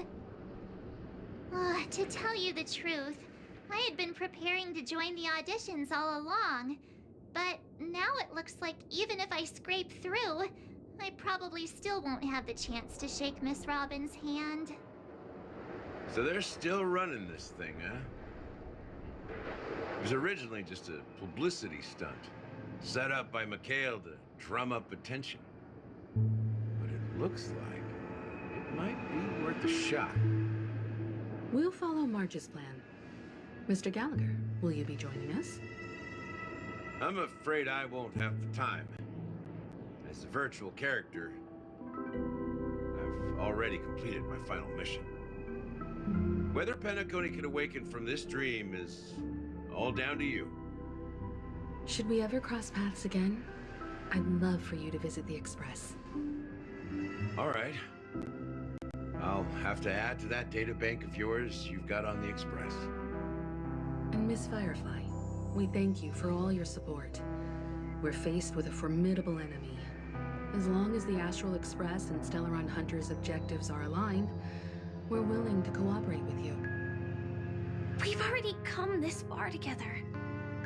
I'd like to join you for the rest of your journey on Penacony. I'm pleased that we can finally fight shoulder to shoulder. I couldn't ask for a better ending. This is also the spirit of the Trailblaze. Now, everyone, let's prepare to move out.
As the last group of contestants, how confident are you in overcoming all of the challenges? Would you be open to a brief exclusive interview with us? It'll be quick. Your journey is long and fraught with peril, yet under a sky blanketed by banners, you vie for the crown. The sword and rose! Protect the beauty! The beauty, the beauty! Magnificent and majestic! A knight's head is hard as steel. Brother Lance Focus is stubborn as a heel. We don't all have to be winners. But if we don't have fun, we'd all be sinners. People are pouring in. Kinda feels like all sorts of baddies are showing up. Let's get in there quickly and enter the competition. Ladies and gentlemen, please make way. Make way. Coming towards us now is one of Penacony's top 10 wealthiest tycoons and the soul-glad business empire's founder, Mr. Heed. Allow me to introduce myself. I'm the director of Soulglad's factory, Dean Lee. My four friends, introduce yourselves to the audience across the cosmos. Hello, everybody.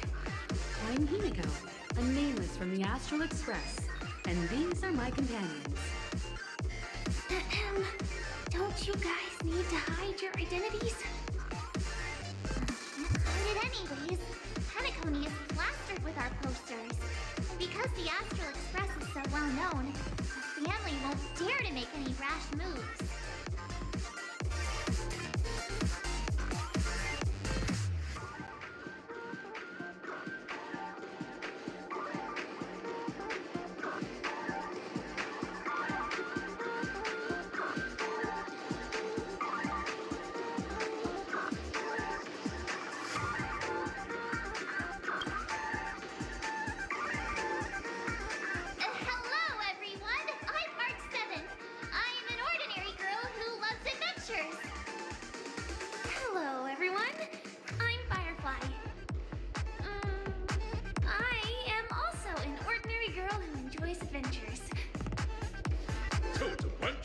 Nameless guests. This final face-off is bound to be spectacular. Time is precious. My four friends, come with me.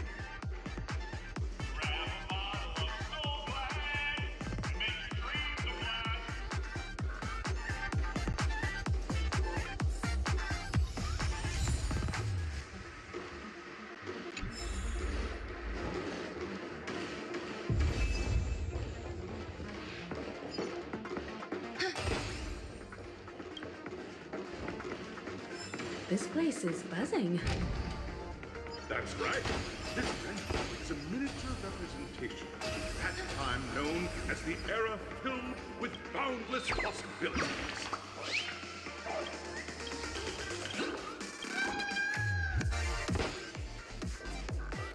Yeah. I commend you.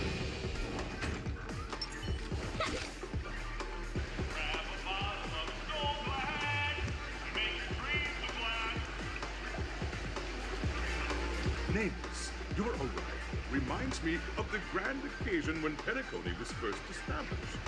I was still a young, bright-eyed lad back then, lured here by the watchmaker's ads, full of zeal and ready to make my first fortune in life.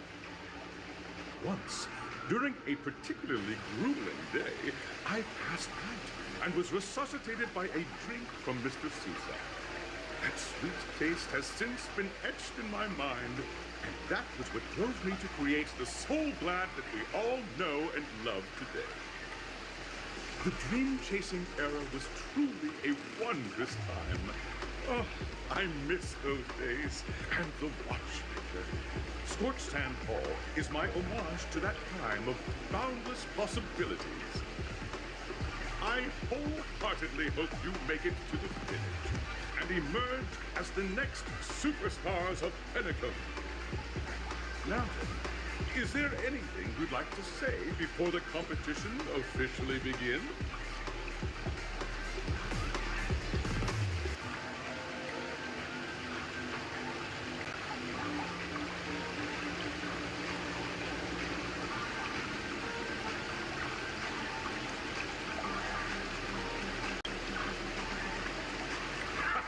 That's the trailblazing spirit.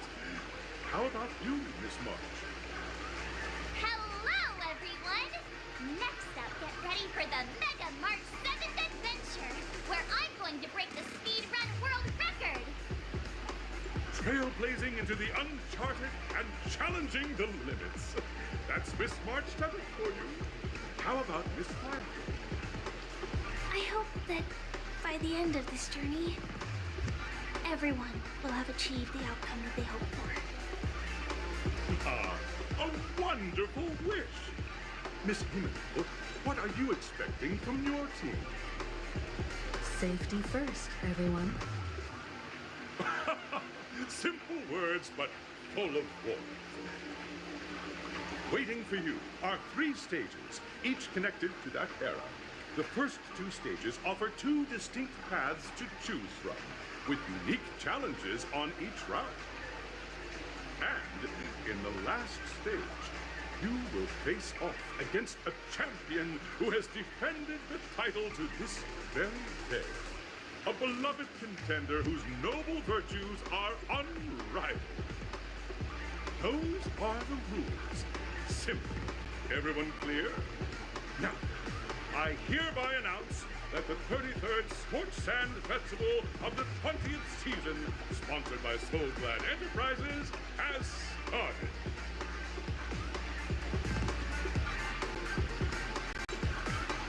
Everyone, as the Charmony Festival is drawing closer, we must reach the end as quickly as possible.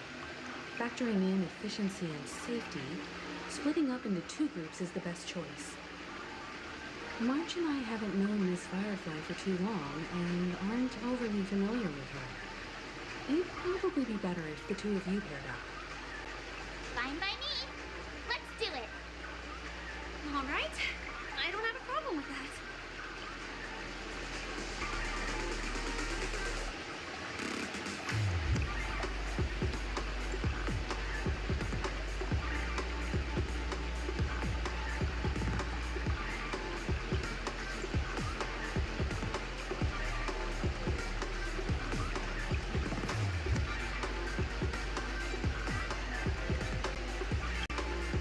We'll split into the assigned groups then. Let's not waste time.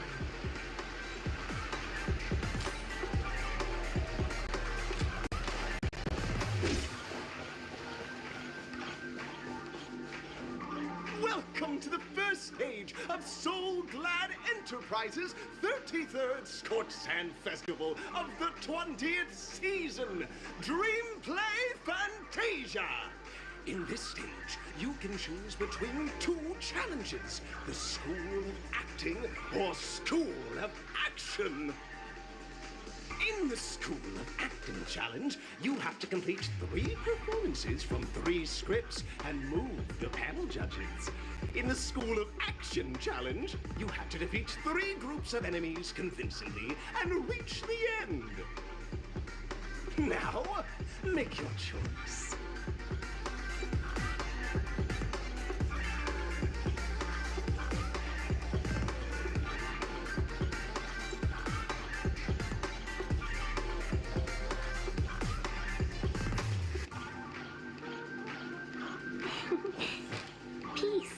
Peace is above all things.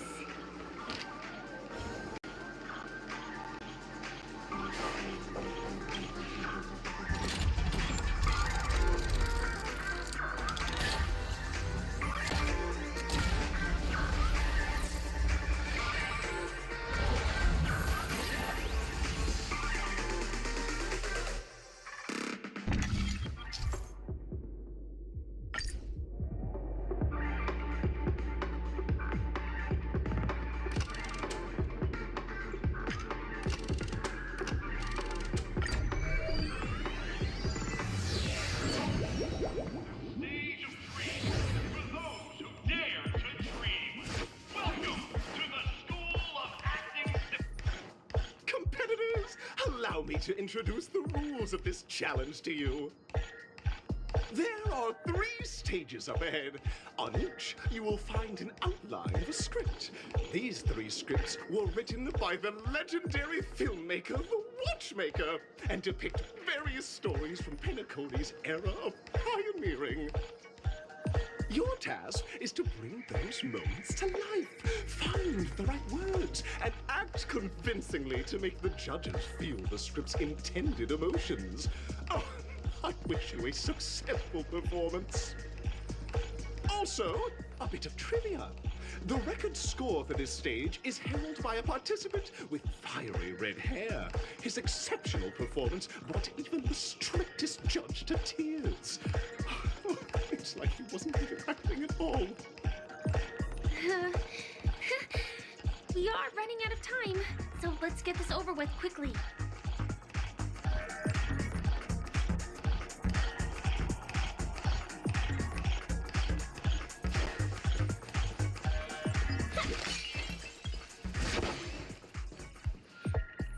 Just take a look at this pair!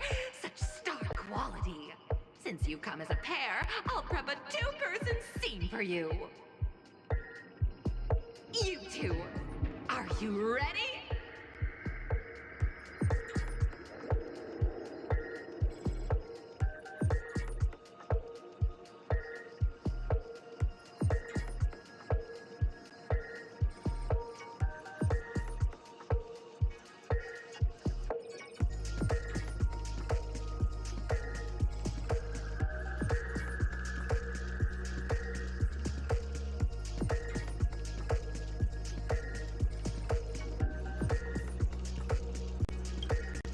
Envision that you both, driven by the spirit of exploration, are arriving at the land of dreams that is Penacony for the first time. But instead of lush lands, you find yourselves amidst swirling sands and desolation, far from the paradise the Watchmaker described. You're driving an old clunker through the wilderness of the dreamscape, braving the cold wind, choking on the dust, and suddenly, a fierce memory zone meme blocks your path. Now, Miss Greyhair, what line would you deliver to express your disappointment in Penacony?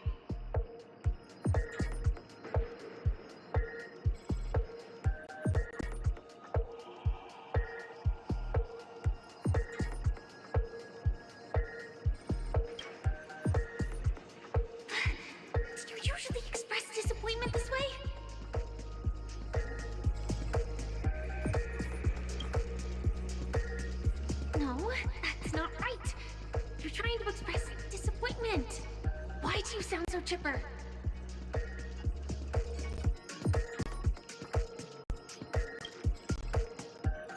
Very good. Now, though you're disappointed, your screen partner is conversely very enthusiastic. Now, young lady, you will say... This is great! I love living on the wild side! Very good, very intense. And then we cut to the story's next scene. You find a job mending the rails, but the days are long and your endurance can't keep up, and you finally collapse in the endless expanse of desert. Suddenly, sweet rain falls from the sky, wetting your lips and rousing your spirits. Now, Miss Greyhair, what line will best express your surprise at this moment?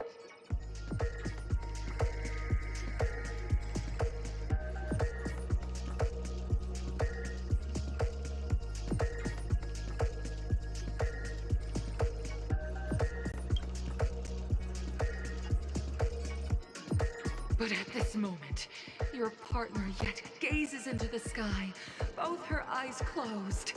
The raindrops fall, blurring her vision, and she tragically says, Perhaps we were never meant to succeed. Right? Fantastic! Both of you have an incredibly solid foundation in dialogue delivery. However, lines aren't everything in a performance. Please continue this story on the second stage.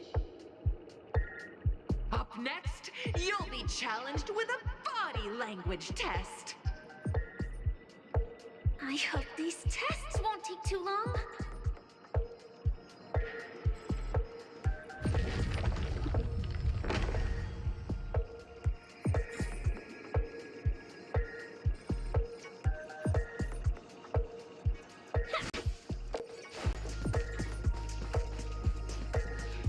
Here, you two are required to skillfully utilize body language to portray the story context I've laid out for you.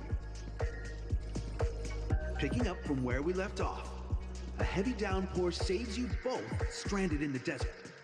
This rain quenches the anger in your heart. You look to your companion, now completely devoid of fighting spirit, wanting to comfort her. At this moment, what should you do to make her laugh?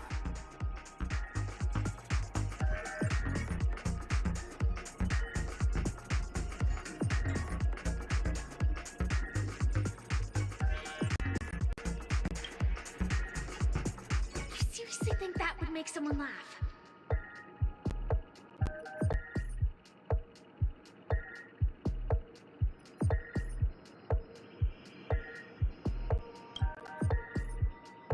The test now is about body language.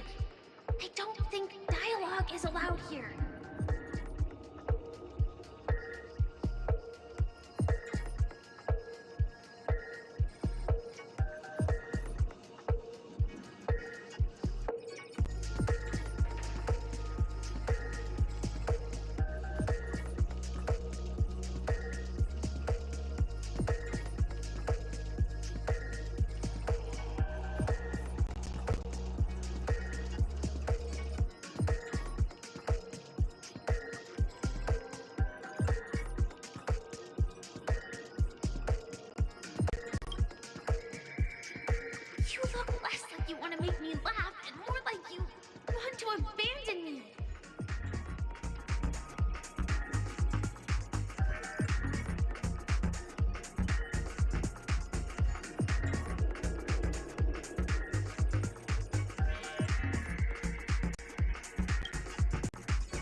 Right answer.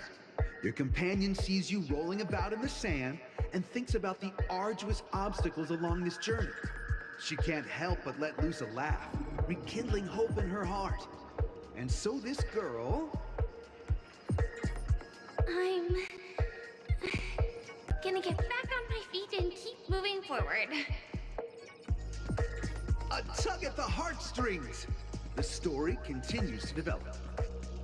The heavy rain leads you both to sense a business opportunity. So you start venturing into the umbrella industry. But just as the business begins to pick up, competitors start flooding the market with low-priced goods, squeezing your market share. You have no choice. The goods you stockpiled at high prices have to be sold at a loss. This is a pretty self-destructive move, which drives your business to the brink of bankruptcy. At this moment, what would you, who refuses to admit defeat, decide to do?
Fantastic! But it's a pity your friend does not agree. Seeing that you're up to your eyeballs in debt, she sees nothing but despair in her future. And then... I leave Penacony in utter disappointment. Is that okay? Of course! Absolutely! I was this close to tears! Both of you possess exceptional acting talent! However, the true test is yet to come. You're about to encounter the harshest judge this show has ever seen. You'll need to rely on perfect performances if you want to win them over.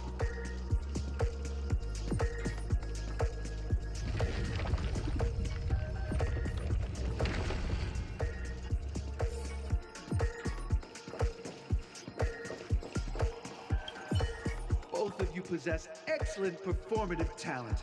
I wish you all the best.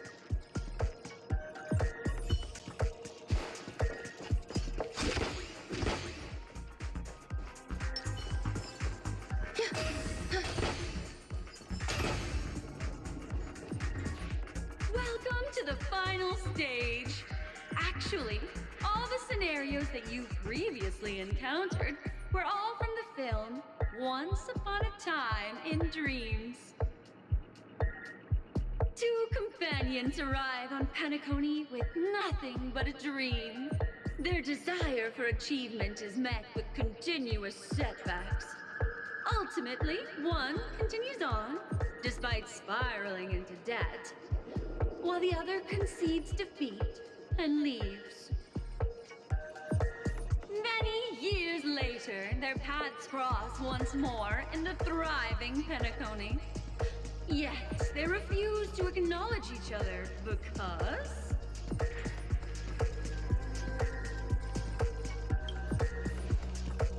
Against the backdrop of a revitalized Penacony, the joy of reunion mixes with the sorrow of past separation, the awkwardness of being strangers, and the shyness of a long-awaited encounter, all converging at this very moment. Give it a shot. Try and convey this bittersweet scene to me. Bring it to life with precise and emotive acting. This is never going to end. I know. Why don't you try that clockwork thing you used before?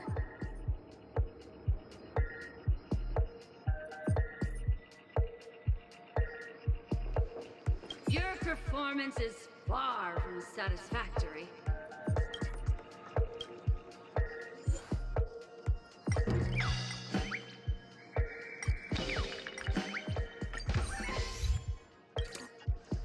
God! I never imagined that such a sad scene could be portrayed by you two in such a joyful and heartwarming way. Two people sharing a long, cherished friendship, as if time and status meant nothing to them. Huh? But we haven't even done anything! Is his imagination running wild again? Brilliant! Your portrayal outdoes the original. It's simply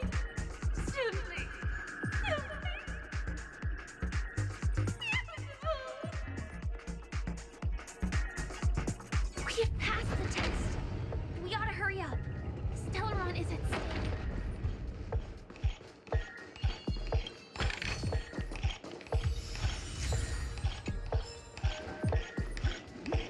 Congrats to both of you for clearing the stage, but more importantly, are you having fun? Fun is more important than success. Look at the time! You finished much faster than that red-haired contestant did. That red-haired contestant. Who is that exactly? You'll find out eventually, but only if you clear the next test first. Welcome to the second stage of the 33rd Scorched Sand Festival in the 20th season, sponsored by Soul Glad Enterprises. Gunfire time! You have the option to choose gunfire and undergo Brother Hanu's trial, or time, where you'll face Clucky's trial. And now, make your choice!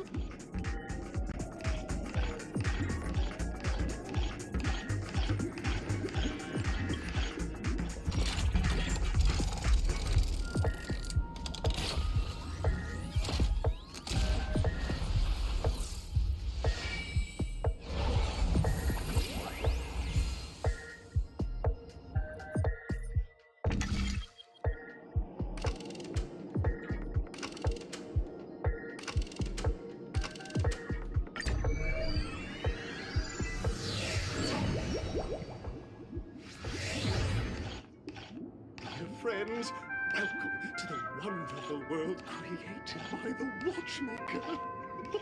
Right in your head is the titular character from the beloved Clocky animation, Clocky! It's said that the watchmaker dreamed up the idea of clocky when he was just a boy. Back then, he was merely an apprentice in a clock shop. And one night, he dreamt that all the broken clocks started sprouting arms and legs. Like a skilled pilot, he steered them towards the right path. As a classic figure who grew up with many, Clocky truly shaped a generation, solidifying the watchmaker's pivotal role in popular culture. Contestants, may you have a wonderful time with Clocky.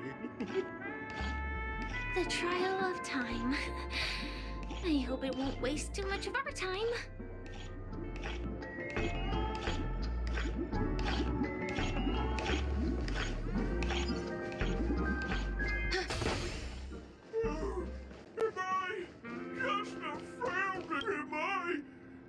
I'm just an expendable failure of a clock, aren't I?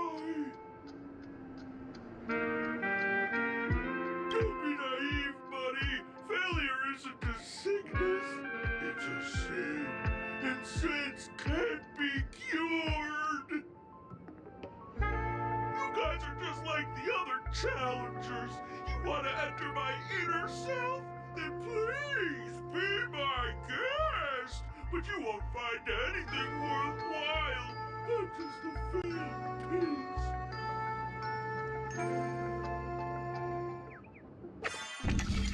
See?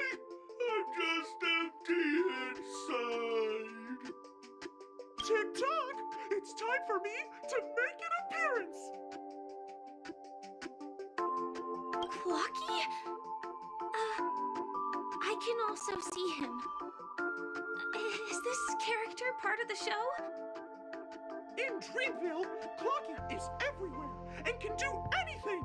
Like, right now, I could solve this problem with your big ticker pal, Tick-tock!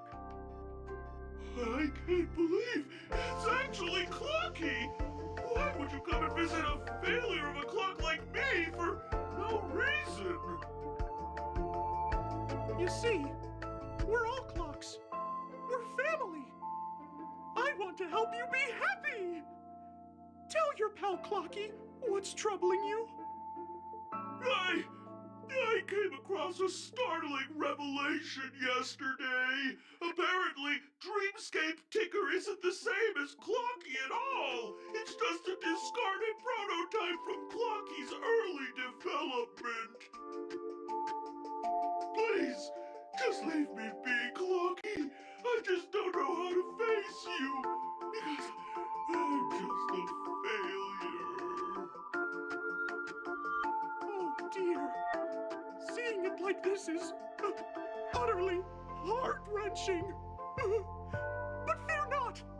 We're here to help it rediscover the missing parts of its inner self and guide it out of despair.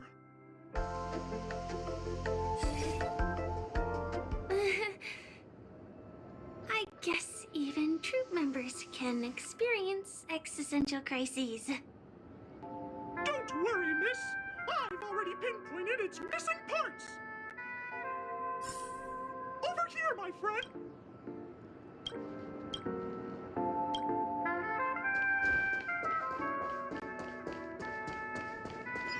Yeah.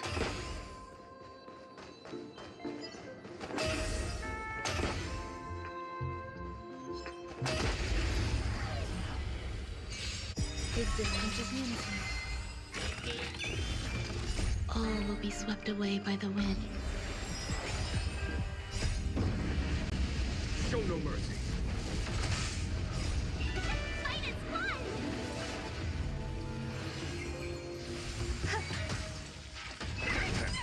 Here is thunder. Life. A true marvel.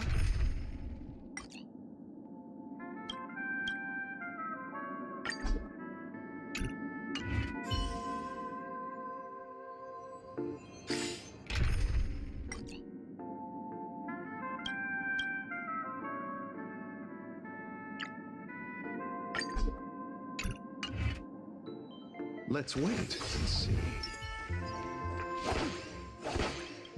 This must be one of the missing parts that Big Ticker needs. We're here. There's a missing part on the opposite side. But how do we get over there? There's also a dream sign left here by a dream weaver. We're running out of time. We'll have to use it if necessary.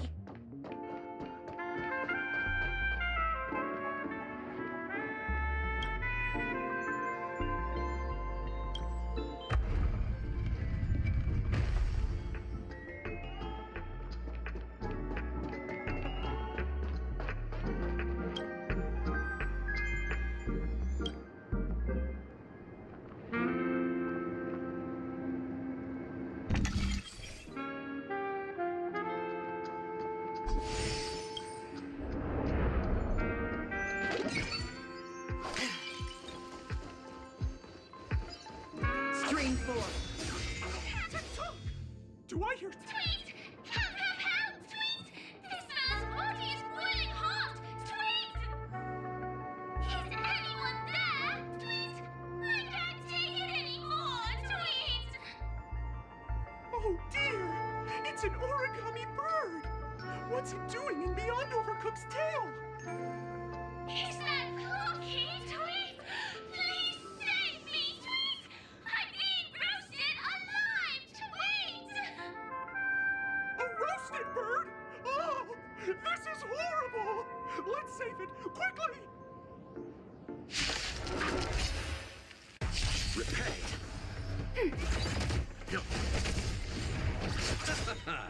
The dead return!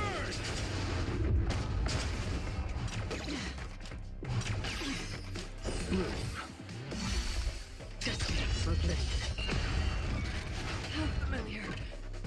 Not good. Ready for another? Good. Survive or be destroyed. There is no other choice. I weep for the departed. This too shall fall.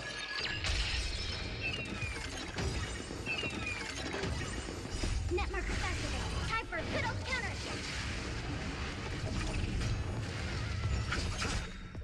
The dead return! Still waters uplifted.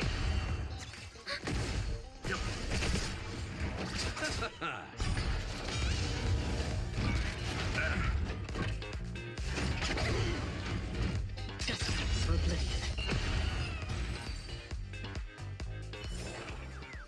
Another blood debt repaid.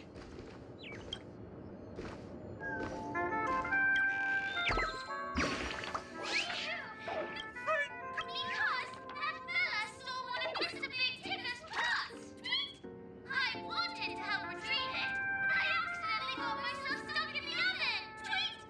Go ahead and get it, but be careful! It's hot! Tweet! An inner self fragment belonging to the Sweet Dreams troupe? Let's wait. This is just too surreal.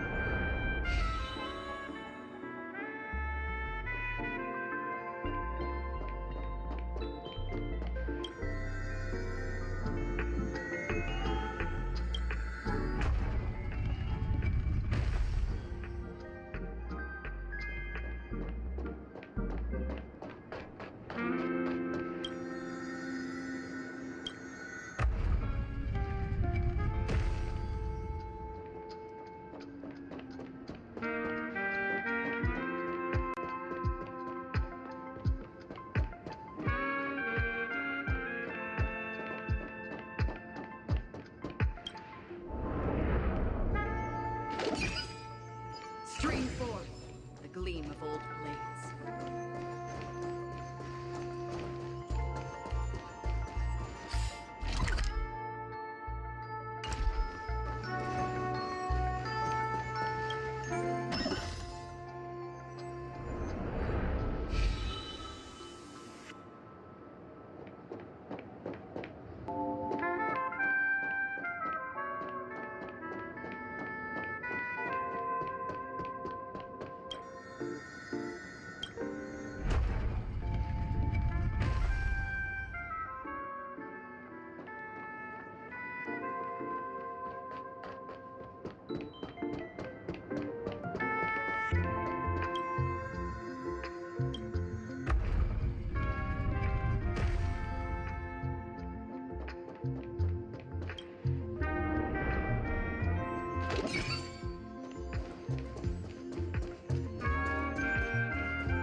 Stream 4.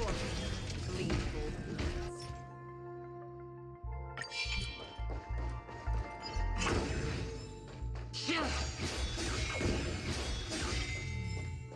We've gathered all the missing parts.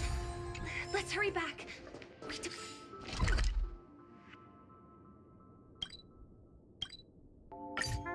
Don't want to keep Big Ticker waiting.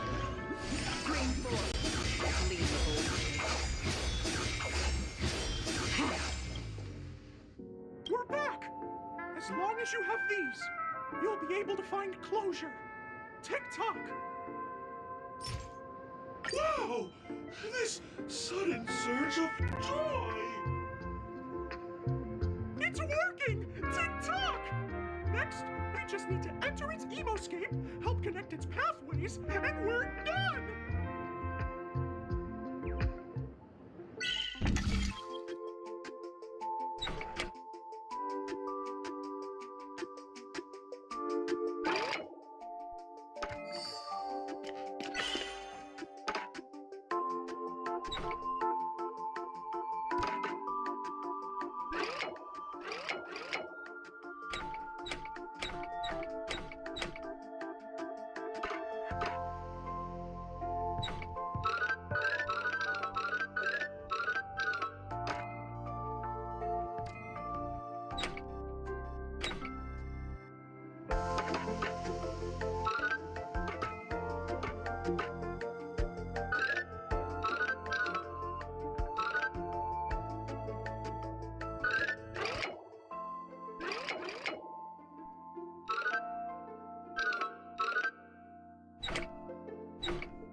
What's going on in here? Your inner self is a mess! I'm not qualified to be the real Clocky. Just give up, Clocky. No! This is unacceptable! You have to face your fears!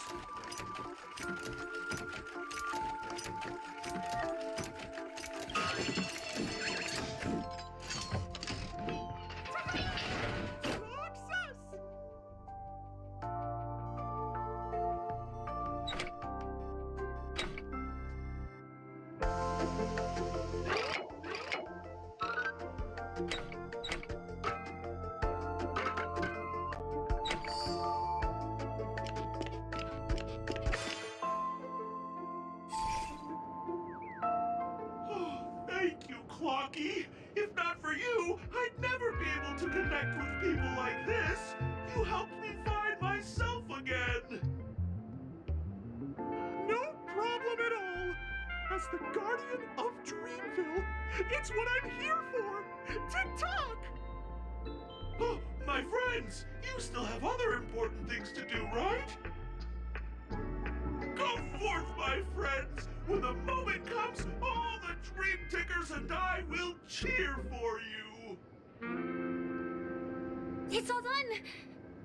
Victory's in sight! Let's head to the final stage.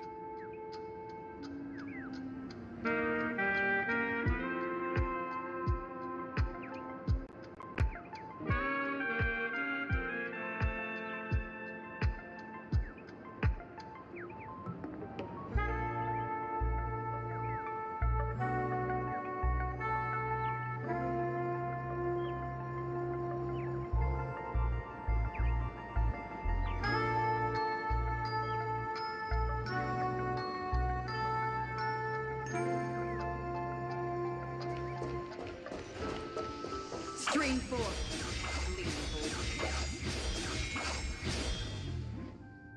Congratulations to both of you! Oh, you've overcome all obstacles and proven yourselves! But, unfortunately, there is only one who can be Penacony's festive superstar. In the final stage, you will face the defending champion. If you fail, you will lose the opportunity to become the festive superstar. Welcome to the 33rd Scorched Sand Festival's third stage in the 20th season, sponsored by Soul Glad Enterprises, Superstar Showdown.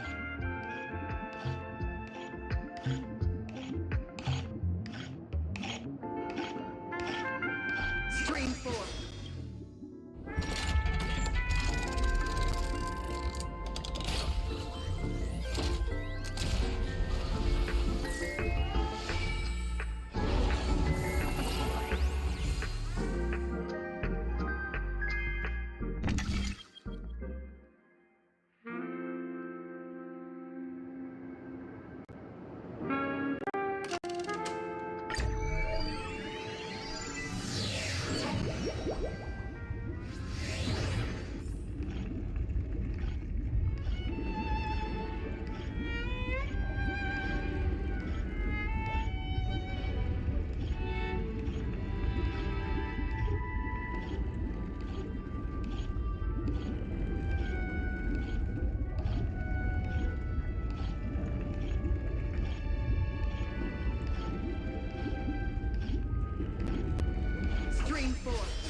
Extraordinary.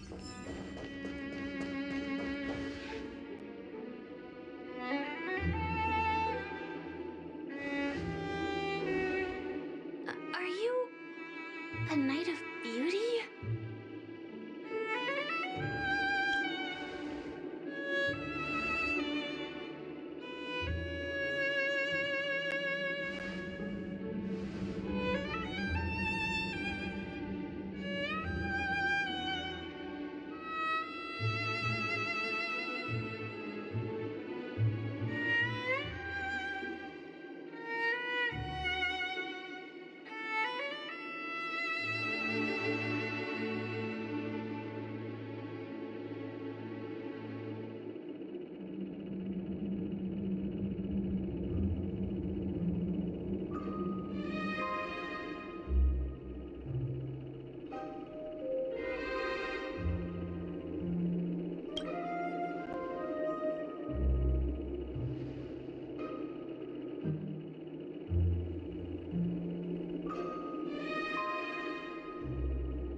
Bear witness to... Do we still have the upper hand?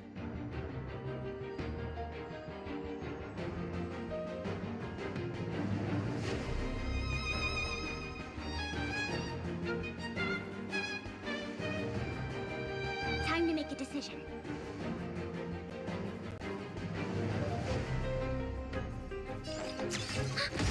Enemy data search net markers activated. Time for a good old counterattack. Let's begin.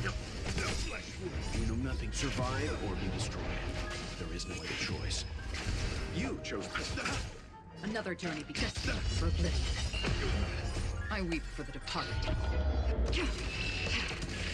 It is our fault.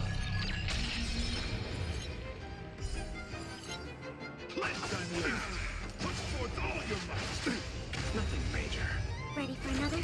Leave it to me.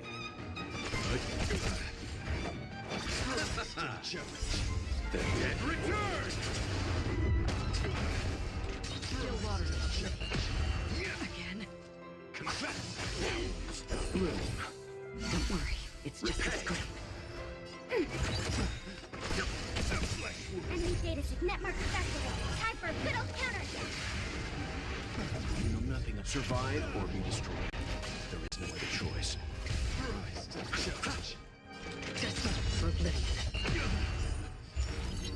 witness to I weep for the departed. It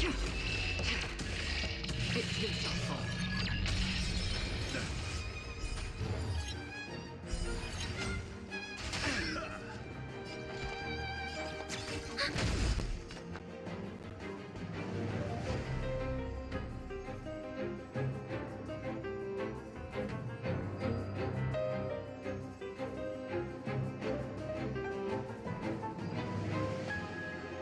Better make a choice.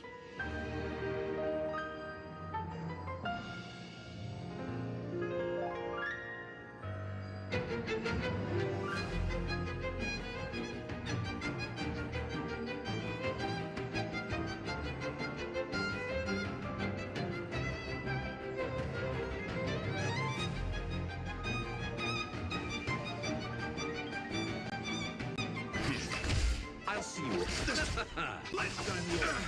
Eternal stay. And return! The flesh puts forth all your might. Free will or was the still waters of oblivion? Ready for another? Let's begin. Put forth all your might. I'm fine. Move. Time retreat. Repay. Enemy data signet marker festival. Time for a good old counterattack. You know nothing survive or be destroyed. There is no other choice. Just room for oblivion. Enemy targets detected. Eternal stay. And return! Ready for another? Behold, this symbol of pure Enemy data beauty. signet marker festival. Time for a good old counterattack. I weep for the departed. It too shall fall.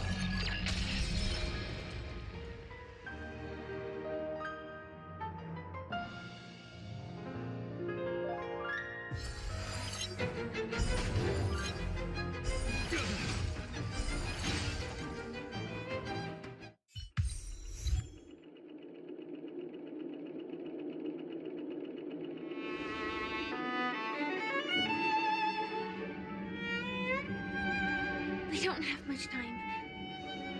May fate allow us to meet again, Night of Beauty. In that case, let's make our way to the end. Penacony's really thronging with talent. I hope we make it in time.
Congratulations to the both of you on becoming the festive superstars of this year's Charmony Festival before entering the Grand Theater. I, on behalf of the organizers, extend my sincere congratulations to you, wishing you joy under their radiance.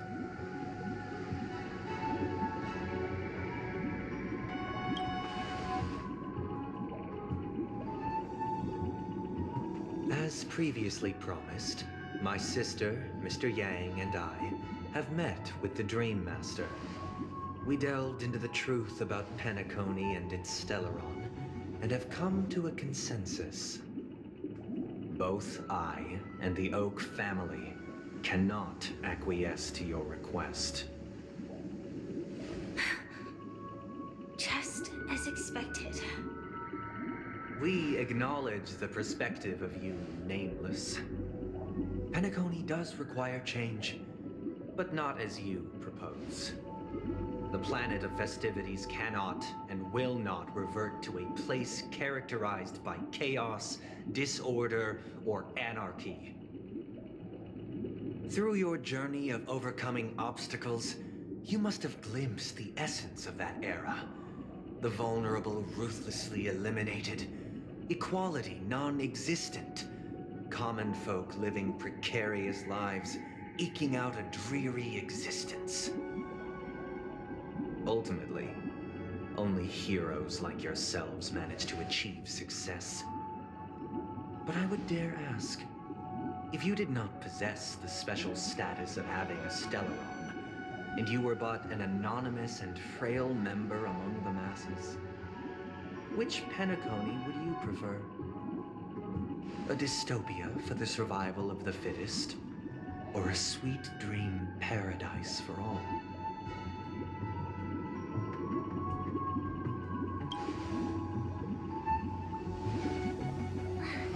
That's not the point! Don't let him mislead you! Mr. Sunday, even if the members of the Oak family can't fully agree on what to do about the Stellaron, now's not exactly the time to be holding an extensive discourse about Penacony's past and future, is it? The Stellaron issue concerns the life and death of everyone on Penacony. If anyone has a better suggestion, the crew is more than willing to listen. Also, it'd be best to tell us the ins and outs of that meeting. This way, we'll at least know what Welt and Miss Robin are dealing with, and the reason why they failed to make our appointment. Ah, Navigator. That is precisely my intention. With all present, let's begin by discussing the details of that meeting. Let's talk about our tribulations and choices, our ideals and beliefs, and our final course of action. The only path to take.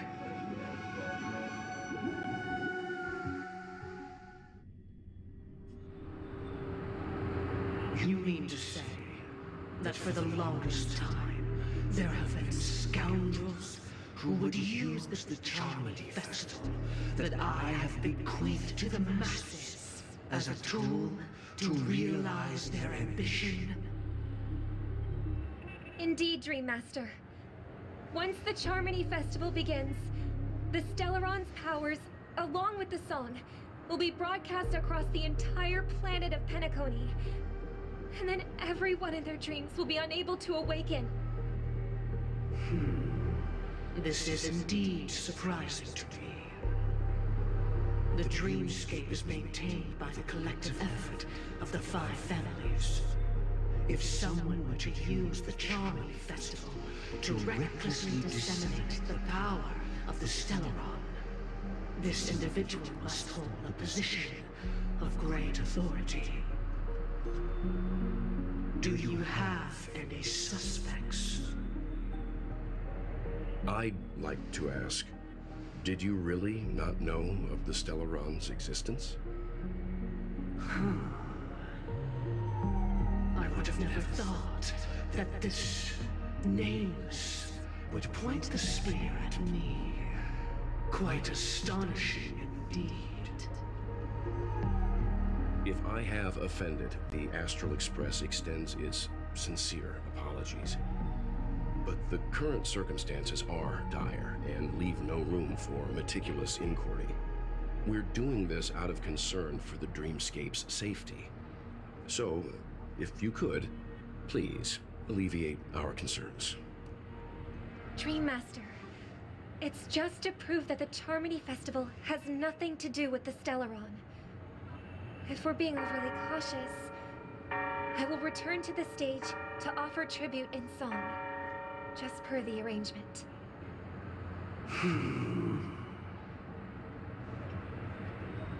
Sunday, Robin. I've watched you two grow up, and know your dispositions like the back of my hand. Both of you, right now, can surely be lauded as their most devout advocates. I already know your resolve. The magnitude of this matter is enormous, and cannot be taken lightly. Since Mr. Yang has asked with such earnestness, I will personally respond in kind. If there is a need, the entire Oak family will be mobilized to heed your call.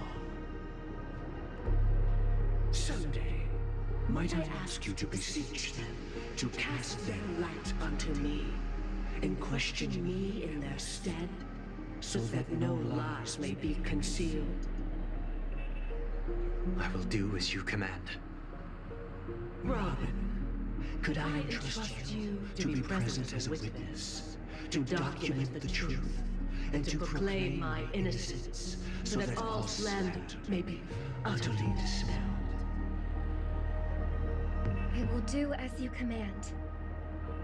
May thy will be carried out on earth, just as it is in the heavens.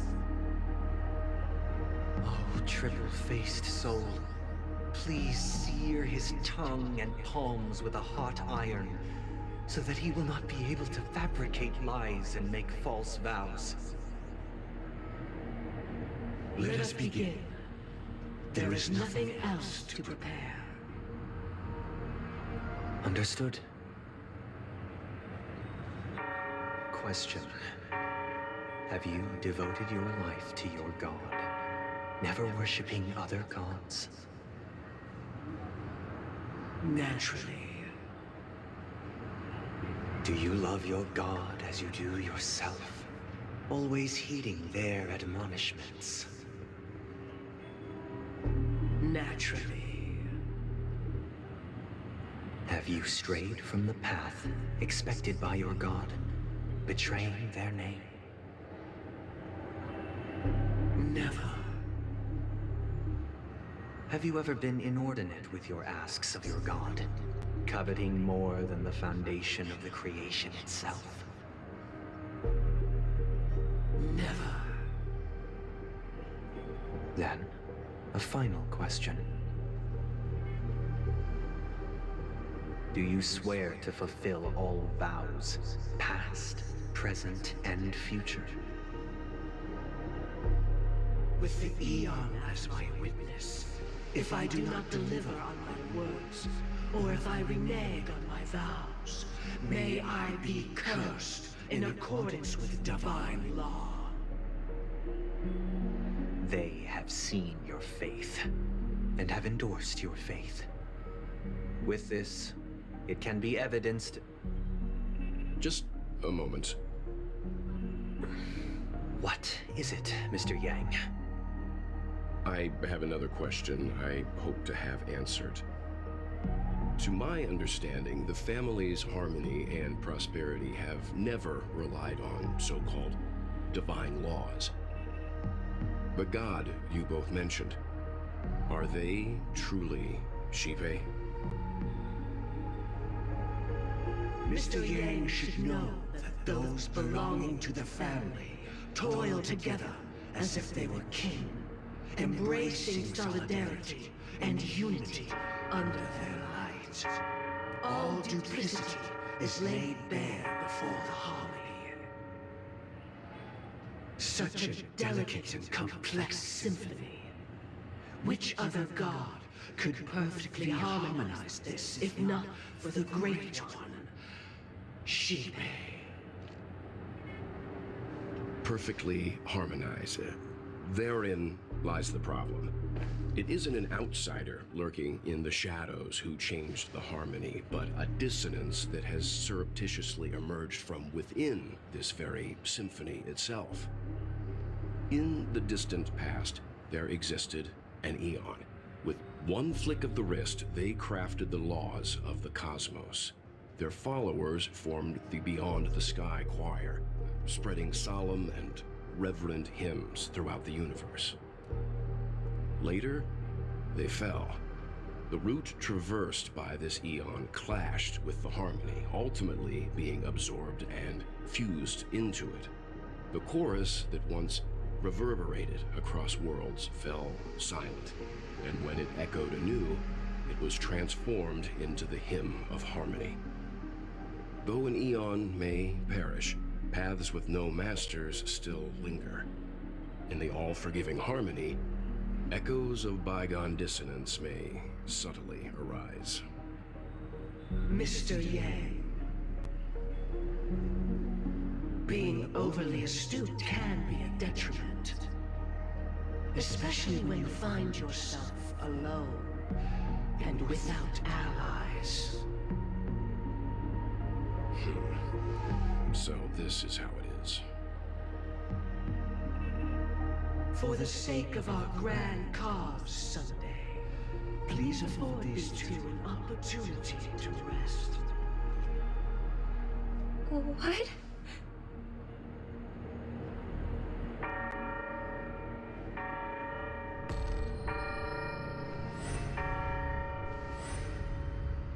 Sorry, Robin.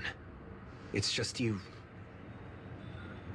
I did not wish for you to know this. It's a pity that things have turned out this way.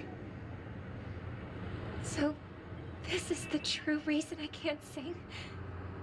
The shadow that envelops Penacony is actually... We were never children of the harmony. Our ideal paradise could not have been crafted by Xipe. True bliss can only be guaranteed by the one who transcends the many.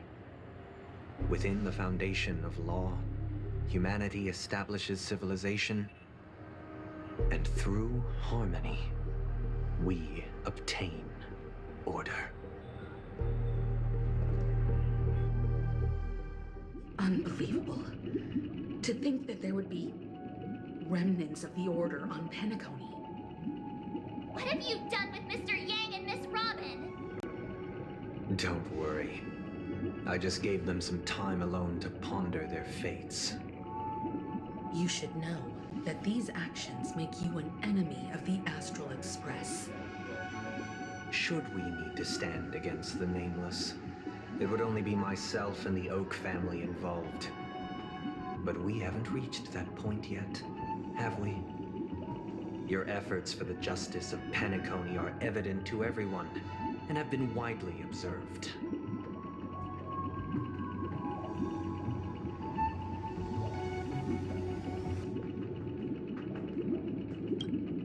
Smart kid. You're just as sharp as the other one. If it is the Order that drove you to imprison Welt and Robin, and you're using them to coerce our compliance, then there'll be no point in entertaining any type of discussion. You're mistaken, Miss Himiko.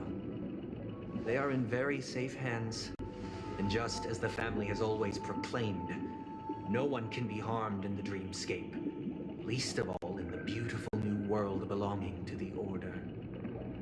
Penacony and the entire universe have witnessed far too much innocent bloodshed. The strong wield their blades against the weak, and the victors push the vanquished to the brink of life. Natural selection.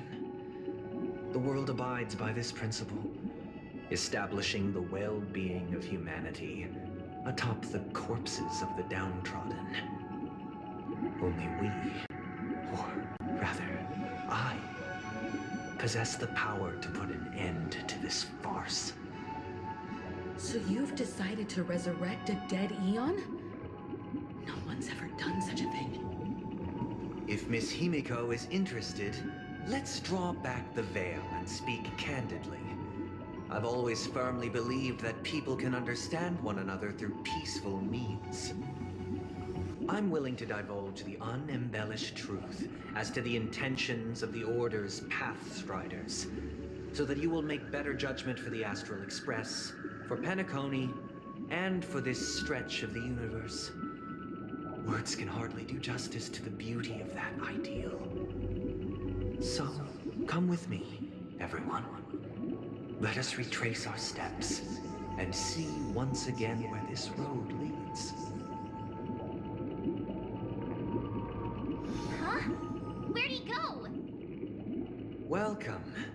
This isn't any location in Penacony's dreamscape. It's my inner world. The reason the scenery before you remains unchanged is because your consciousness has drawn on similar concepts to fill in the gaps. Did you do the same to Welt? It's a tuning process. Stronger in effect and more draining on the mind. The gray-haired guest has experienced it before, so she should understand what it entails. Tuning allows you to intuitively grasp my feelings, which also means that I cannot hide anything from you. Now, everyone, please look at the huge screen. The road we once took begins here. From this point on, you will witness the numerous decisions I've faced. I've selected a portion of these to share with you. I believe after going through similar predicaments, you'll be able to better understand my thoughts. Let's begin. The first decision. A story about a baby bird. This story happened when Robin and I were very young. We were victims of the Stellaron disaster, and the family's Mr. Gopher Wood, who would later become the Dream Master of Penacony, saw that we siblings had no one to turn to and took us in. Later on, Robin and I lived a time with nary a care in the world. One day, after dinner, while my younger sister and I were lounging about in Mr. Gopher Wood's yard, we spotted a fledgling Charmony dove all on its own. That baby bird was tiny. It didn't even have all of its feathers, and it couldn't sing. When we found it, it was already on its last breath, having fallen into a shrub, probably abandoned by its parents. We decided to build a nest for it right there and then. However, thinking back, that winter was unusually cold, with fierce winds at night in the yard, not to mention the many poisonous bugs and wild beasts in the vicinity. It was clear that if we left the fledgling in the yard, it stood no chance of surviving until spring. So, I suggested we take it inside, place it on the shelf by the window, and asked the adults to fashion a cage for it. We decided that when it regained its strength enough to spread its wings, we would release it back into the wild. The tragic part, something that we'd never considered, was that this bird's fate had already been determined long before this moment. Its destiny was determined by our momentary whim. Now, I pass the power of choice to you all. Faced with this situation, what choice would you make?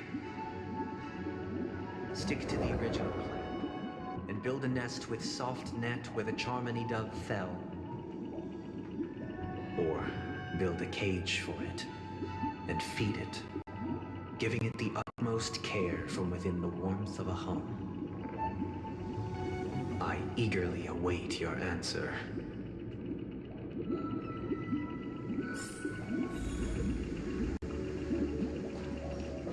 Stream 4.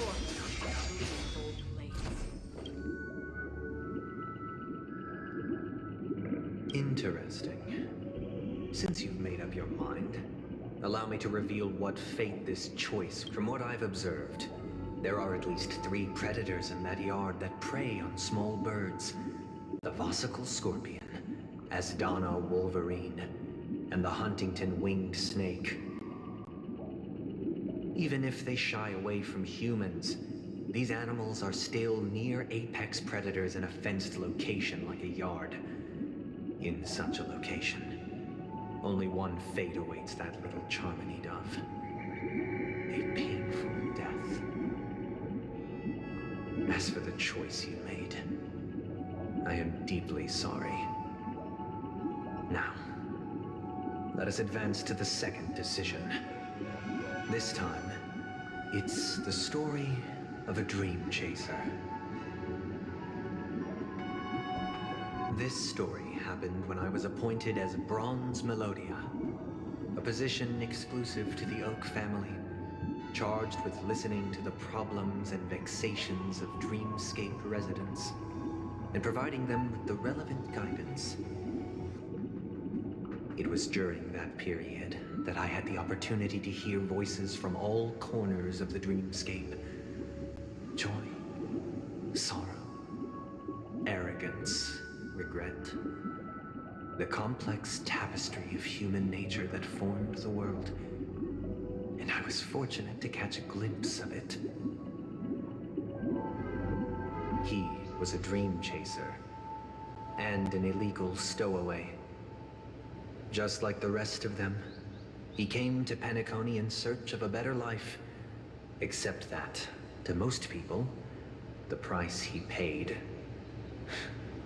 I suppose you could say it was everything. He told me, I sold everything I could at home. The house, the land, even his 2 children. He said he could not afford to raise them, and that at least they could eat if they lived as slaves. He had a plan in place. He would buy back his children once he had made his fortune, and enjoy Penacony's beautiful dream with them. Alas, his plan to smuggle himself was somewhat clumsy, and he was sniffed out by those pig-headed hounds. After hearing the Dream Chaser's story, I immediately appealed to the Bloodhound family to cease their pursuit. That way, at least he could live peacefully. But I was still too naive to the ways of the world. I did not anticipate that what I thought was a kind gesture would later lead to dire consequences. I'll tell you the outcome soon. For now, I'd like you all to make a choice. Will you do as I did and try to convince the Bloodhound family to stop their pursuit so that the Dream Chaser may live peacefully and realize his wishes? Or will you remain silent, leaving him to languish while the hounds are hot on his heels until his inevitable judgment arrives? I look forward to everyone's decisions. Who knows? Perhaps they might even alter the outcome of this tragedy.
Out of kindness, I would probably ask the Bloodhounds to stop their pursuit and lend them a hand. But What cruel repercussion would this choice result in? I think Sunday must have been deeply impressed by the limitations of the strong defending the weak through this incident.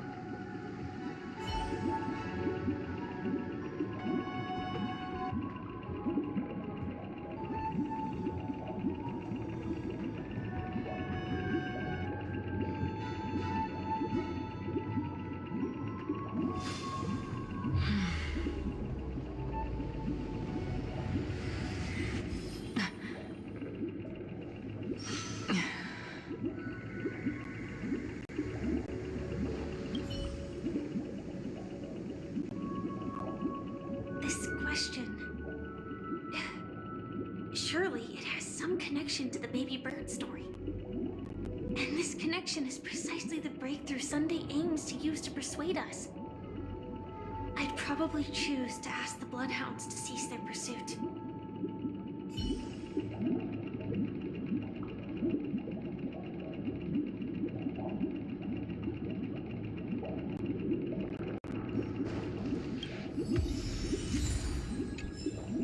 Stream 4.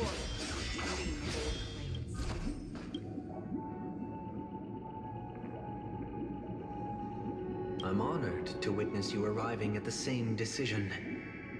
Out of respect, I'll share with you the dire consequences that my choice back then brought about. First, the outcome. He attained major success. After avoiding capture, he ran a business for a few years, very quickly making a name for himself, elevating his status. He might not have become a tycoon like old Audie, but he was considered a character of excellent repute. Now then, did he realize the wish he set out to achieve? No. The last time I saw him was in the real world, where the Hounds were going to permanently exile him, and I was the accompanying bronze melodia. The mission was simple. Listen to the criminal's repentance. He told me the reason he was in this predicament was because he conspired to usurp the head of the Alfalfa family. When I asked him about his 2 children, he instead responded with a question. What children? In the end, my heart aligned with the harmony, and the good deed I dared to undertake held no value, turning instead into a wrongdoing. It created a lamentable oppressor and countless oppressed individuals. As to your choice, I once again offer my heartfelt apologies. Next comes the third and final decision. And the story this time is my own. This story happened the day I was appointed the Oak family head. At that time, Mr. Gopherwood was the current Dream Master, and as per his wish, we had a private conversation. What surprised me was that the Dream Master had only come to deliver a letter to me. He let me read its contents, and it was a letter from my sister. The letter contained the usual pleasantries, anecdotes from her travels. Nothing out of the ordinary.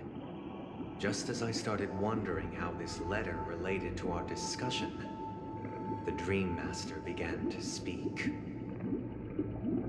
Do you know who wrote this letter? My sister, of course. But why would you personally visit me to hand me a letter from my sister containing mere trivialities? To help you grasp the full scope of this issue. Do you know where Robin is at this moment? From what the letter indicates, she must be in Caspelina 8, correct? She's touring there right now. Correct. Has she mentioned anything about a stray bullet? A stray bullet? What?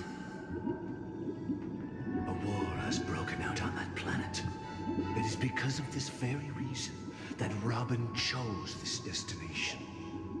To spread the word of the Harmony. And to save the lives of that planet she personally made for the front lines. She hoped to ease the people's suffering with song, and was willing to brave mortal danger to deliver the IPC's medical supplies. Unfortunately, stray bullets show no such compassion. Is she all right? If the operation was successful, she should probably be recovering in the field hospital. By the eon above, the bullet struck her neck directly, yet possibly as a reward for her consistent deeds of harmony, it didn't hit any vital arteries. Once you've attended to your outstanding tasks, it'd be advisable to write her back as soon as possible. Those damned savages! I'll pack my bags right away. My gratitude for bringing this to my attention, Mr. Gopherwood. Now you understand why she always wears such elaborate neck ornaments, don't you? How could this happen? Miss Robin. It's all in the past, so please don't worry. I share this in the meager hope that you will understand the Harmony's limitations and predicament. As grandiose as the strong defending the weak sounds, many times, it is nothing more than wishful thinking. Likewise, I've prepared one last question, one last choice. But rest assured, this choice will not have any grave consequences. Because this is merely a figment of imagination, a nightmare that has haunted me through countless nights. If you ever had the opportunity to make a choice like I did, would you still support Robin's journey on the path of harmony?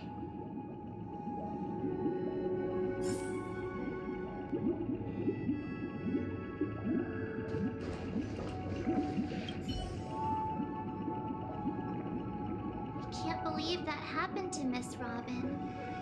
The strong defending the weak is a great mantra, but if I had to pay such a price,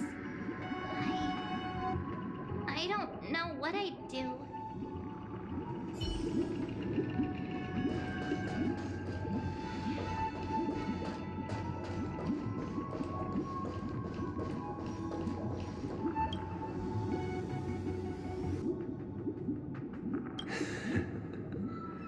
I see. I am now aware of everyone's stances. Raising these questions merely serves to illustrate one point. The plight of Penacony cannot be salvaged by the Harmony. The true foundation for a sweet dream paradise can only be established through the order where the strong govern the weak. I know the suffering of being tormented, the turmoil of losing your way, how sorrow and even despair set in when matters don't work out. All of this causes me unending pain, because this is not what happiness is at all. We must teach the weak how to live a happy life. And this life isn't some noble propriety that the upper crust preaches, but in definitive terms, a way of survival that belongs to everyone. So what is your definition of living a happy life? Good question.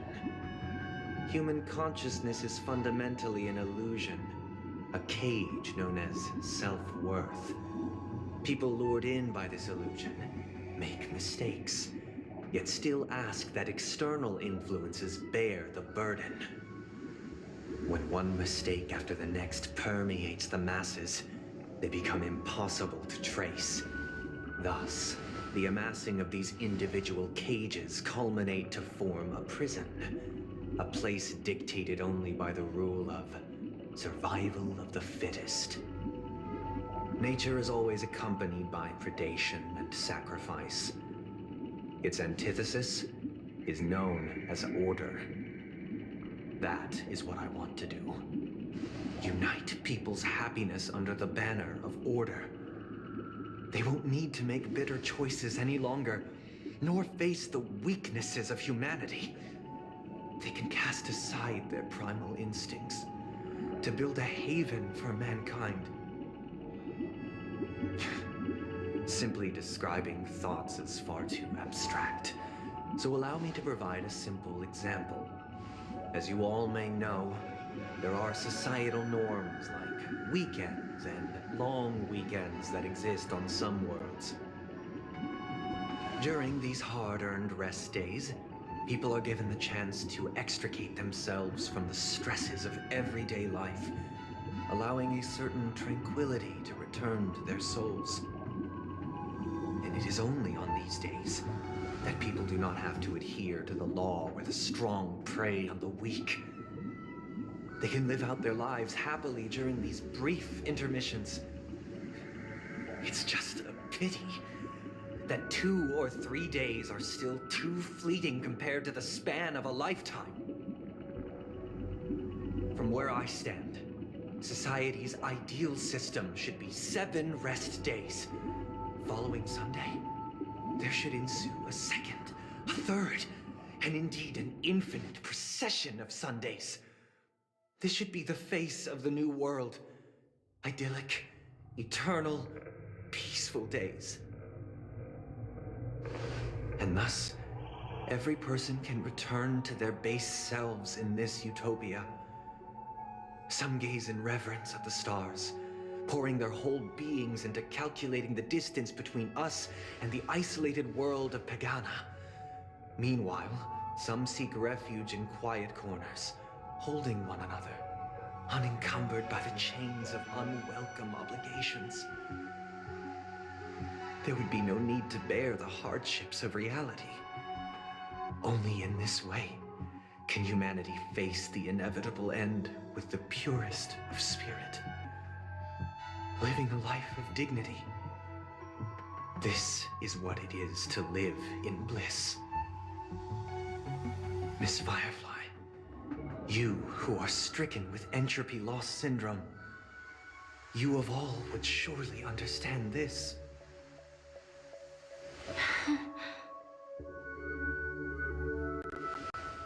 It sounds like a flawless theory.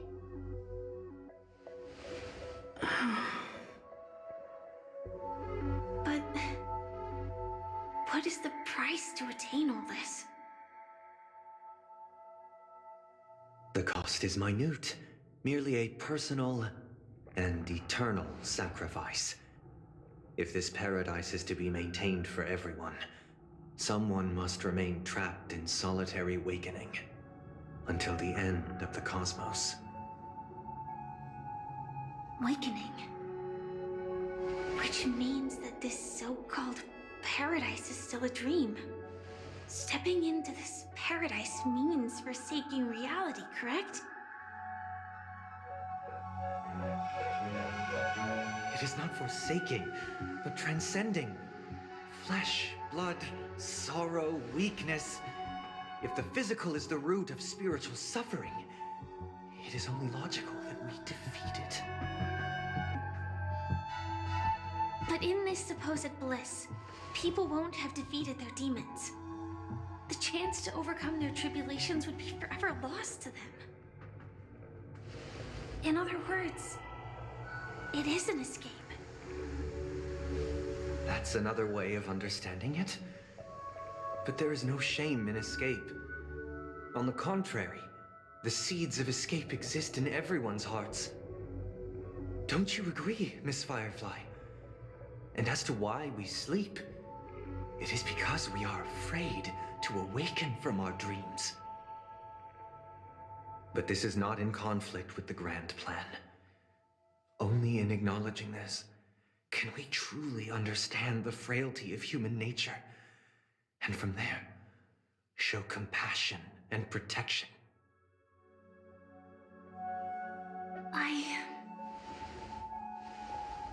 I admit that you are a born leader. Your perspective on humanity brims with pessimism. Yet you express compassion for all, even when your heart pities them. But unlike you, I live for the self. From my perspective, individuals making choices for themselves is their birthright.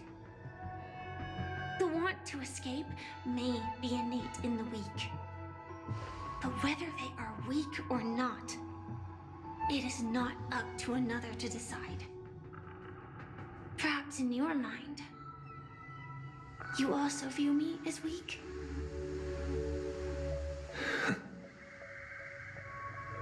Because I don't think so.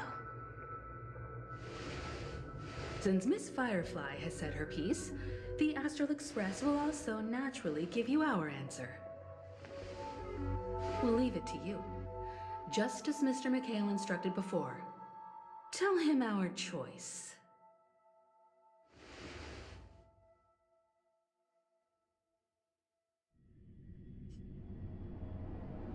What is this place? Does this place ring any bells, Misha?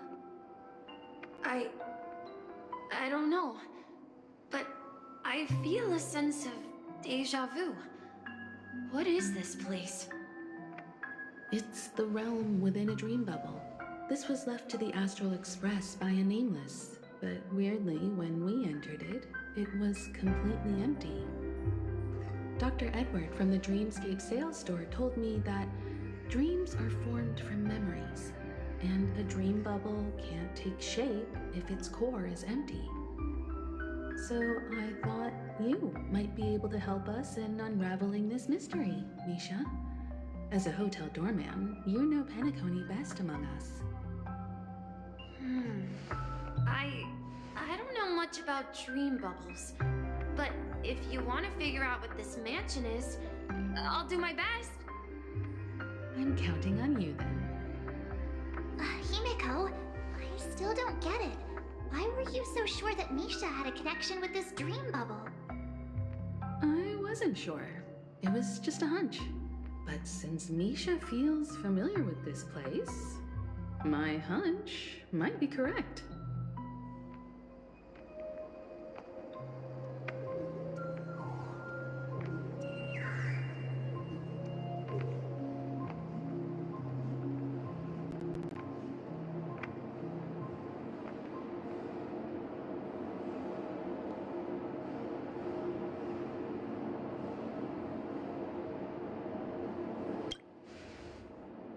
Exactly.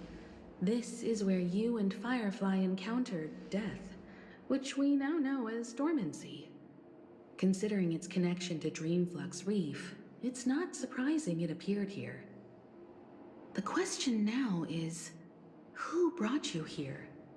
Based on the clues we have so far, it's unlikely to be that masked fool, so identifying them is crucial to us. We're drawing closer to the truth once more. Let's give Misha some time, as I believe he'll unveil the secret of this dream bubble. All right, but there are doors all over the place. Which one should we choose? Do you have any idea, Misha? I guess... maybe this way?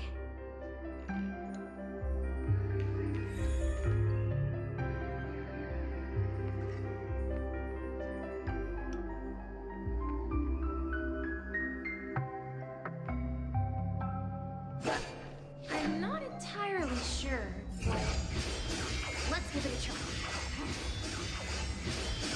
Wait, you managed... Weird. This place is quite different from the hotel. But I feel like I've been here before, and even lived here for a while. if I remember correctly, there should be a fireplace down that hallway. Clocky and I used to sit by the fire, listening to the crackling of firewood. And the room on the other side was the toy room. I loved spreading out all the toys from the box on the floor and making up stories for each of them. Hold on. This doesn't make sense. Didn't I grow up in Dreamflux Reef? So, what is this place? This could be a case of amnesia. Don't worry, Misha. It's common for everyone to forget certain aspects of the past. Those memories haven't vanished. They're just lying in the depths of your mind. We can surely get them back. Since this place seems familiar to you, why don't we explore a few more rooms and see if you can recall anything more? Yeah, then let's check out the rooms I just mentioned.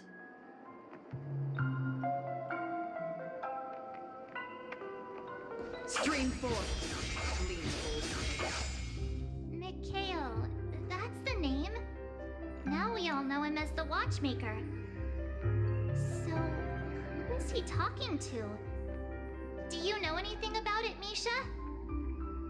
I'm sorry, I don't know much about the Watchmaker, but Mikhail... Anything special about that name? Mikhail is Grandpa's name. Grandpa? Do you mean you're the Watchmaker's grandson? But we haven't heard anything about the Watchmaker having descendants. And the name Mikhail is not rare. Perhaps it's merely a coincidence. Could you tell us more about your grandpa, Mikhail? Yeah, sure. He was a seafarer who fearlessly ventured into mysterious seas and storms. He was always on the sea and had lots of friends who accompanied him on his travels. He didn't want me to call him Grandpa because that would make him sound old. He believed he was still young. The name Mikhail was given to him by his parents, Mihaly and Elise, both renowned seafarers. Every time he came back, he'd share his logbook with me and tell me about his adventures at sea.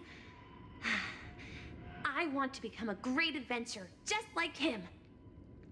It appears that the Seafarer has nothing to do with the Watchmaker. So, perhaps it's just a coincidence? So, where is your grandpa now? He went off on a new journey, and it's been quite a while since I last saw him. So, where has Clocky gone? Did he leave to protect Dreamville?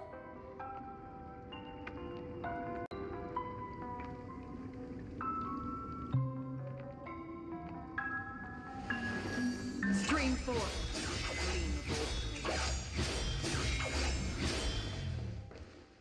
I heard some noises from the room. Origami Bird? That's a friend of mine. You and Origami Bird are friends? Yeah. It's a member of the Compass crew, just like Clocky and Miss Mirror. And there's more than just one Origami Bird. They are a big family with lots of brothers and sisters who look the same. They follow Miss Mirror's orders and handle all sorts of jobs on the ship. They're the best sailors. Sailors? Can Origami Birds be sailors? Could you tell us more about the compass, Misha? The Compass is a ship bound for the New World. Clocky and his partners travel through layers of fog to the depths of the sea. Whenever there is danger, Clocky will use a compass and guide the ship in the right direction. That's a great story. But in the Penacony cartoon, Clocky and his partners have always lived in Dreamville and never ventured out, right? Huh? Oh, that does seem to be the case. Weird. I clearly remember... Clocky arrived in the New World in the end. Perhaps Clocky has a hidden past. I think... I hear the sound of water. You once mentioned there's a magnificent fountain up ahead.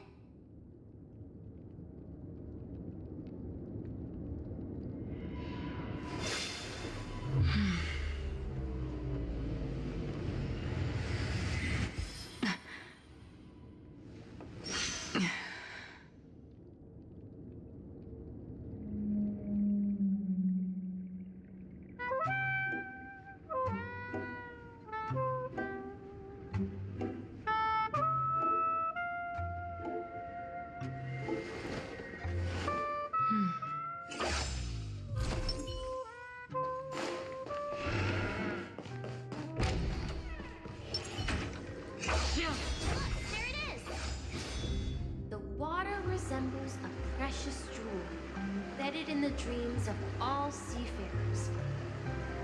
Every time I gaze at the shimmering lights beneath the waves, it feels as though I'm back in this place, standing by your side. Have you recalled anything, Misha? Yeah, I saw these sentences in Grandpa's logbook. He used to say that despite the perils of the sea, whenever he stood on the deck in the afternoon, overlooking the sparkling waves, he would think of this fountain in front of his house. He often said that those moments felt like returning to his family's side, and the difficulties at sea didn't seem quite as challenging. You know, I quite understand such sentiments.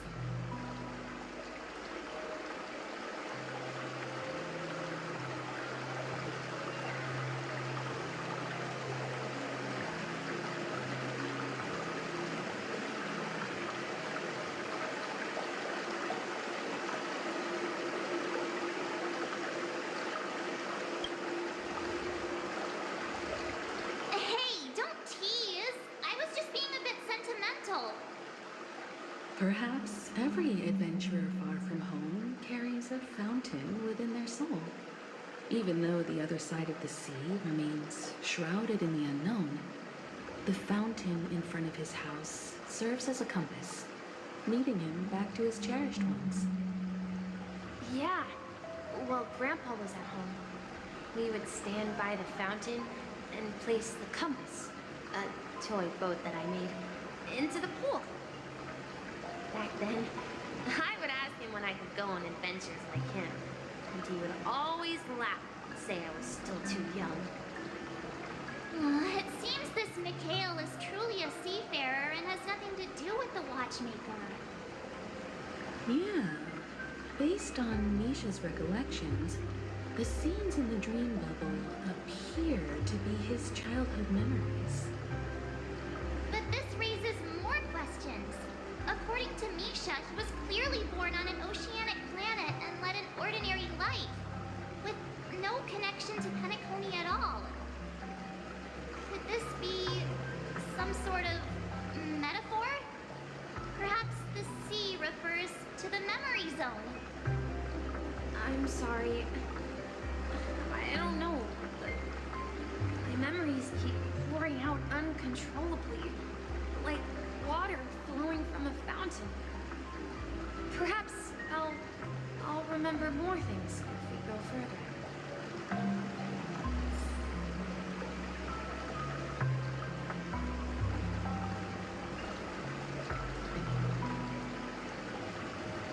wish to share. Stream 4. We're going to the opposite side, right? No. We should turn. Huh? Something feels different about this. Up ahead is Grandpa's study. The atmosphere in this room feels totally different. Misha! You finally come! Clocky! You're here! Yeah. This is the room where we first met each other. Are those books on the bookshelf logbooks left behind by that seafarer? Yeah. Whenever he came back, he placed a logbook on the bookshelf in his room. They contain records of his expeditions to every corner of the world. He described our world as a fountain. At some point, the sea started to gradually swallow up the land where people lived. To ensure that everyone had land to settle on, he had to continue exploring the sea and search for the source of the rising seawater.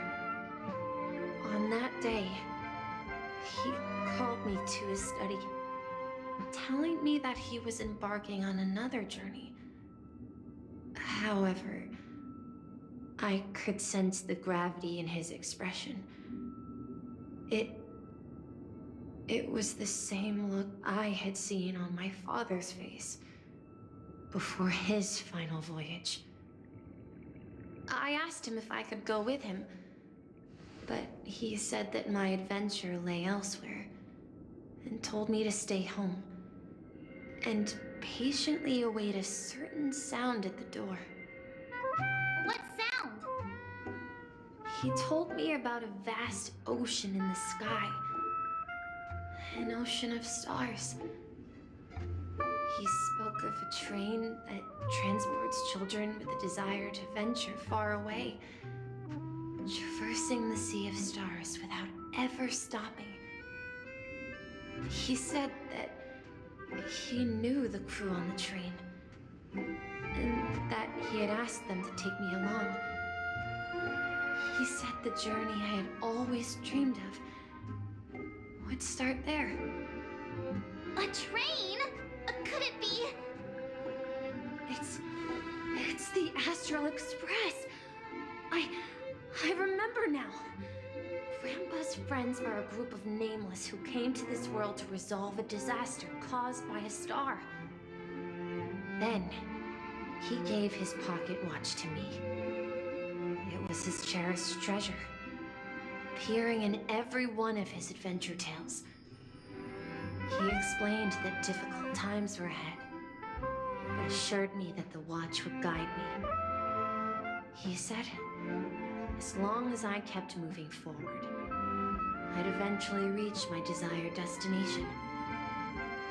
And then, it was as if I heard the distant sound of a train whistle echoing throughout the room. Exactly, Misha! And then we followed that whistle, didn't we? Yeah. I think I can still find the way we took back then. The gleam of old blades. This is the dream jigsaw, right? So we're supposed to find the exit. But where can we find the last piece? Do you remember? You said you obtained a mysterious shard when you stumbled into this place. Hey, the Looks like we're just one step from revealing the truth. Let's get to the other side and investigate.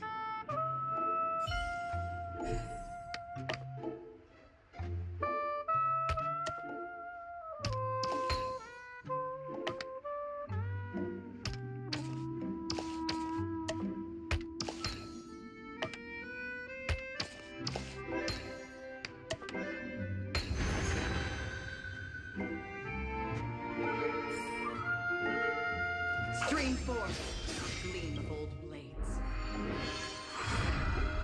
This is it. This is my room of clocks. While I spent my time waiting for Grandpa to return from his voyage, Walter gave me this workshop, and it became my secret base. Here, I learned how to repair clockwork and gears out of my fondness of precision mechanics. In my dreams, I was the captain of the compass, embarking on adventures with my companions, Clocky and Miss Mirror, in search of the new world. I was born and raised here. So, this building in the dream bubble is your childhood home? Yes, but not exactly. To be more precise, this dream bubble itself is my home. Looks like you've remembered everything now. Wait. Why does it feel like everyone else knows something I don't?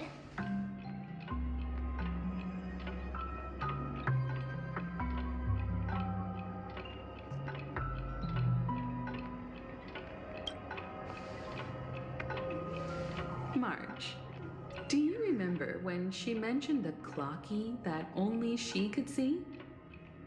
Yeah, the little guy here, right? But we all saw him in Dreamflux Reef, right? And Mr. Yang even greeted him. Looks like everyone on the Astral Express has a childlike spirit. The answer lies in the Astral Express.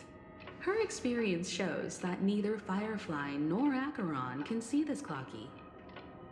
And when we were in Dreamflux Reef, you may have noticed that for some reason, nobody outside of the crew had ever talked with Clocky.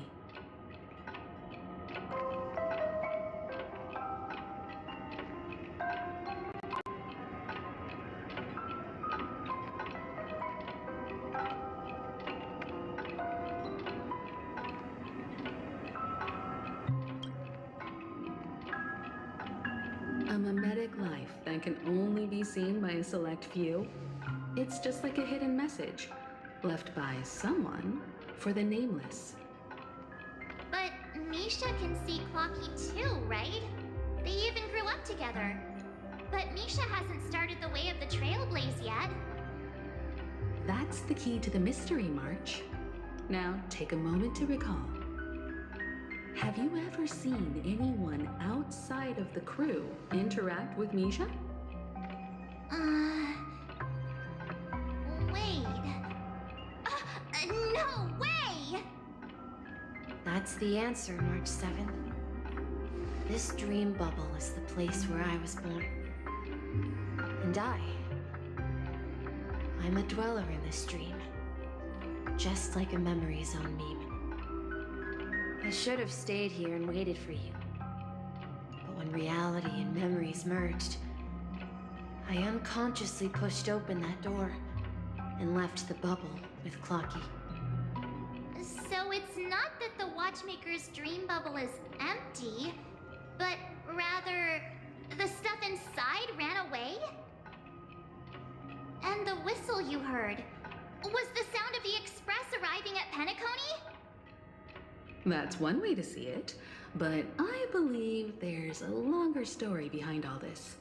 It's best for Misha himself to explain all the details. How about we start with your name? Now, should we call you Misha, or...? Thank you all for helping me rediscover my true self. Now, please allow me to reintroduce myself.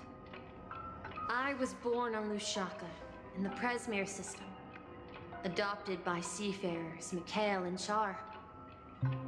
They gave me a treasure, a name that carried their hopes.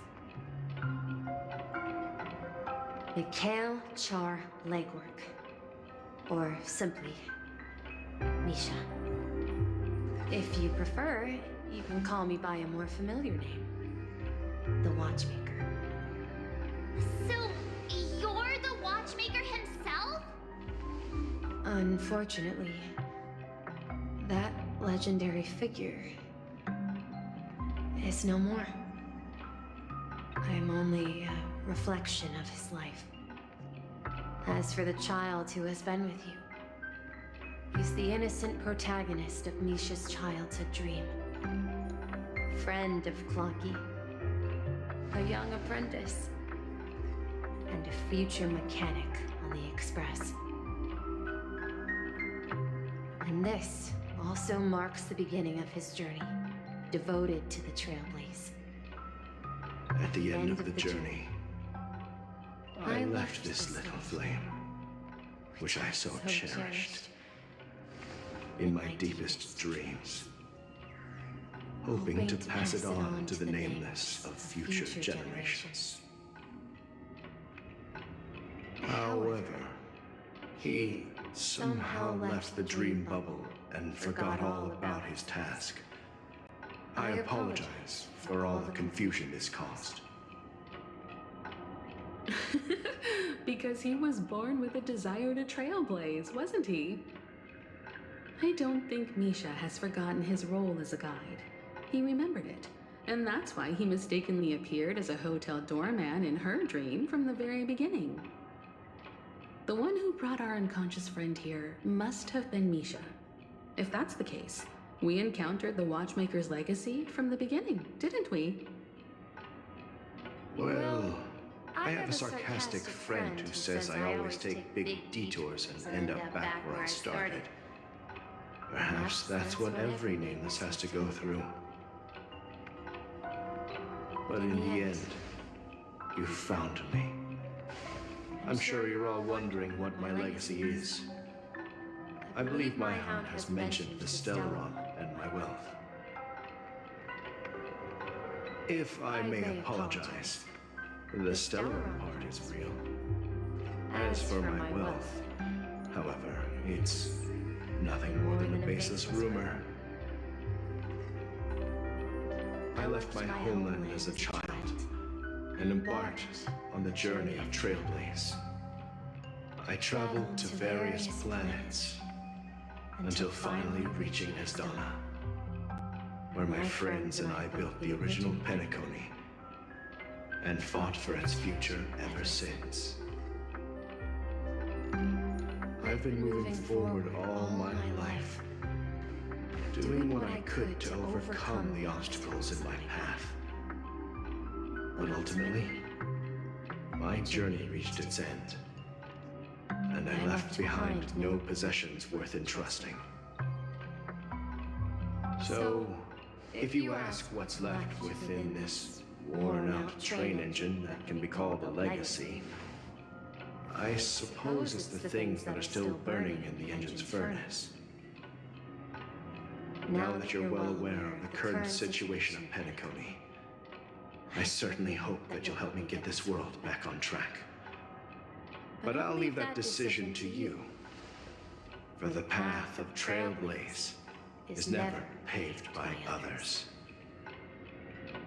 All I have for you is a story and 2 gifts. I want to give you my pocket watch. It has accompanied me throughout my long journey, guiding that naive child forward, and has been blessed with the presence of so many great people up to this day. And my hat too. The one who navigated for me placed it on my head and planted a fanciful thought in my mind. The trailblazing expedition will never end. Now, it's time for you to make your choice. Once you've made up your mind, open that door and enter the long dream of an old man. I'll be waiting for you at the end of this corridor of time. All right, everyone, let's make a decision. Although I don't think anyone will have any objections.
we've come this far.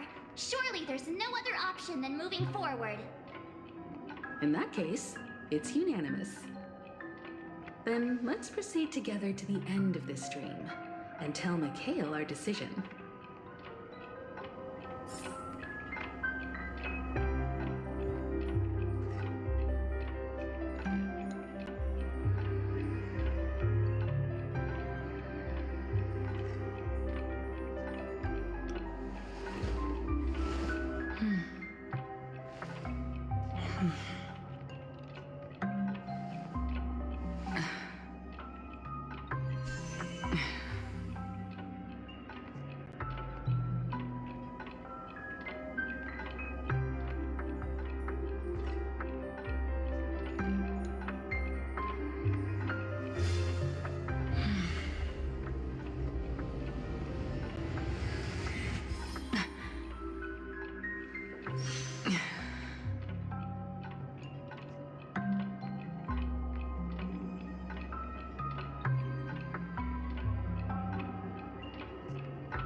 Stream 4.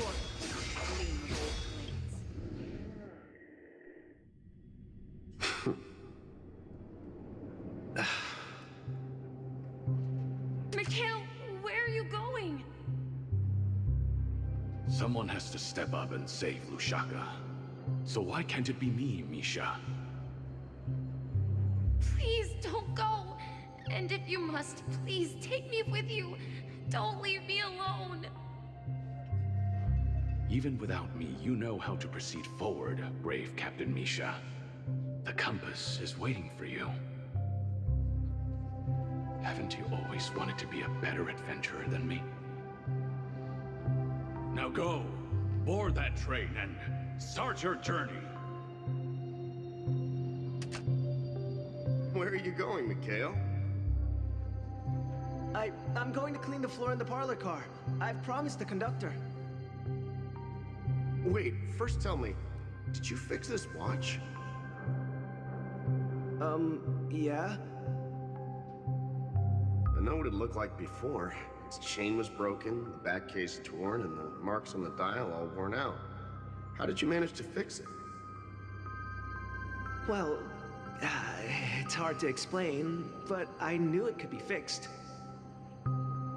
It's the hands, Mr. Amundsen. Its hands were intact and pointing in the right direction, so I knew there would be a way to fix the rest.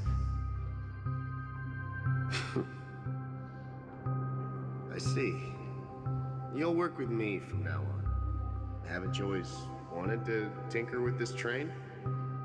You're its mechanic now. As for the conductor, I'll do the talking. But I only know how to fix watches. Don't worry. You've got what it takes. I'll teach you what you need to know. Where are you going, legwork? It's time to head to our next stop.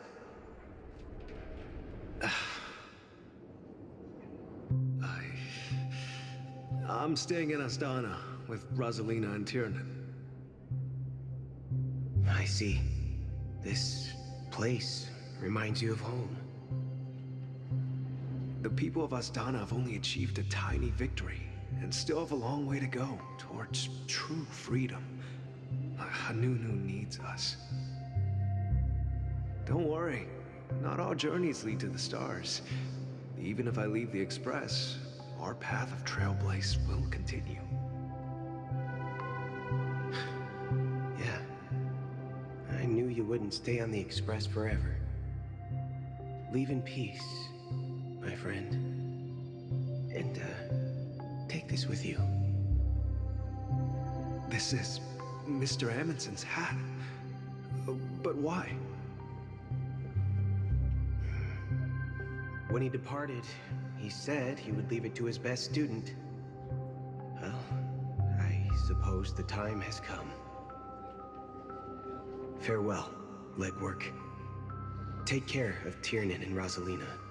And don't forget to write to us.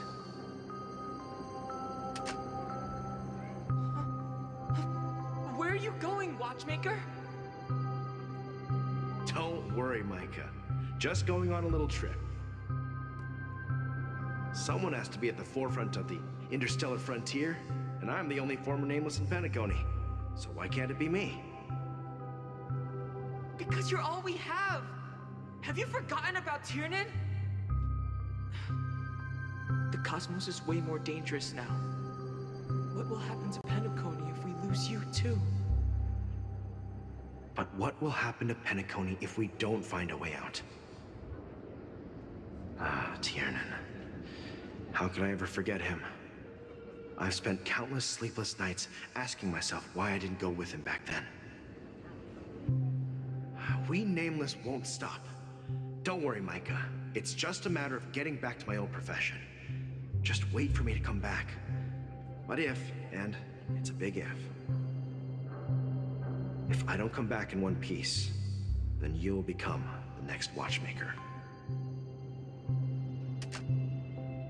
Where are you going, old man? Oh, you're here. Answer my question. What are you up to? Relax, Gallagher. I just came up with a great idea. Wanna hear it? Oh, come on. Aren't all your ideas just ways to get yourself killed? I may be blunt here, but you're the last remaining hero in Penacony.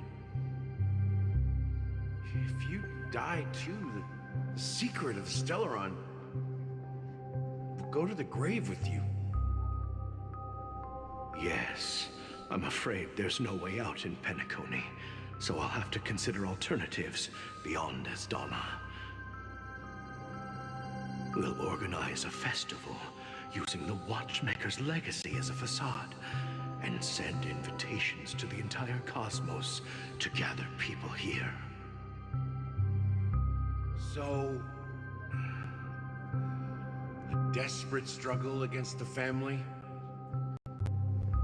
Desperate? Don't we have you here, my friend? This task is challenging, but what hasn't been challenging for us along the way? Well, whatever you do, remember, make sure to send an invitation to the Astral Express. Misha! Where are you going? Oh, it's you, Clocky. Take me to Dreamflux Reef. Last night, I had a long dream about the day we met. I want to write down that dream. Write it down? Why? So I won't forget it. Do you remember how you got your name, Clocky? Of course! You told me that when you were a kid, you lived in a room full of clocks. Those wall clocks and pocket watches grew up with you and were your best friends. Yes, but what I didn't mention was there's a funny misunderstanding behind it. I was a kid, and there was always a special pocket watch in my memories. It was with my grandpa, guiding him on his sea voyages and leading the way in his every adventure story. I wanted to have a pocket watch like that too. And that's when you appeared in my dreams. Yeah. Every night, we boarded the compass and set sail together. But you know what? It wasn't until the day my grandpa gave it to me that I realized it wasn't a pocket watch at all. It was a compass. So, your name should have been Compassy. And the watchmaker is just a nameless.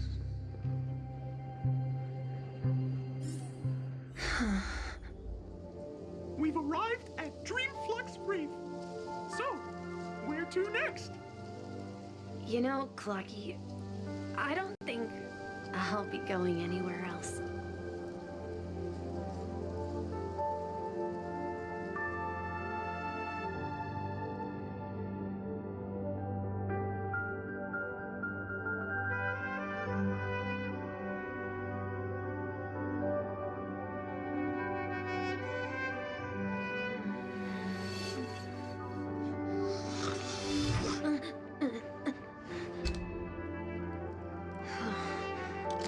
There's still time.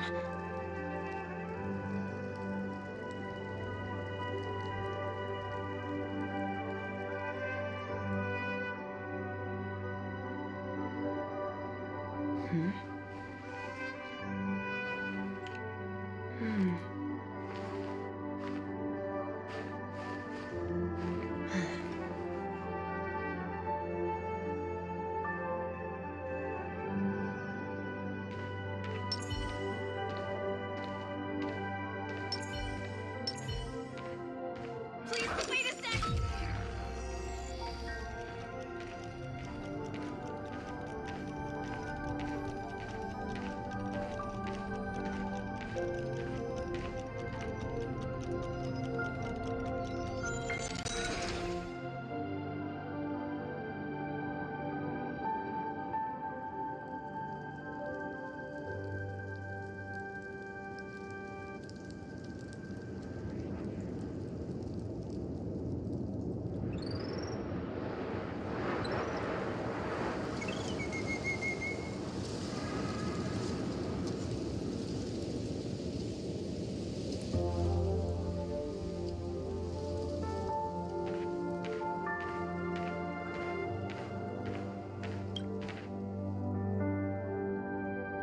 I've traveled far enough, and it's time for a little break. Oh.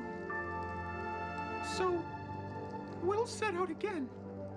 When you're rested? No, I'll stay here. And then, this is where it ends. This is... where it ends? What do you mean, Misha? You told me that the trailblazing expedition would never end. Yeah, that's what I said. So now, it's up to you to decide your next destination. Next destination? What's that supposed to be? I've been following you. Misha? You're acting weird today. If you're feeling down, we can just do what we usually do. With the clockwork. No, I'm not feeling down. As for clockwork, yeah, it resolves all problems in this dream. So, do you know what clockwork actually is? I'm not quite sure. Well, everyone gets lost at times. They may hesitate and doubt which way to go. That happens in this dreamscape and beyond. But don't worry. Everyone goes through moments of uncertainty and hesitation. Eventually, they gather the courage to make bold decisions. Whether it's calming, joyful, angry, or sad, all they need is a little nudge to take that step toward where they truly belong. I'm leaving that little nudge with you, and I hope you'll share it with others. Such is the essence of clockwork, the will of the Trailblaze.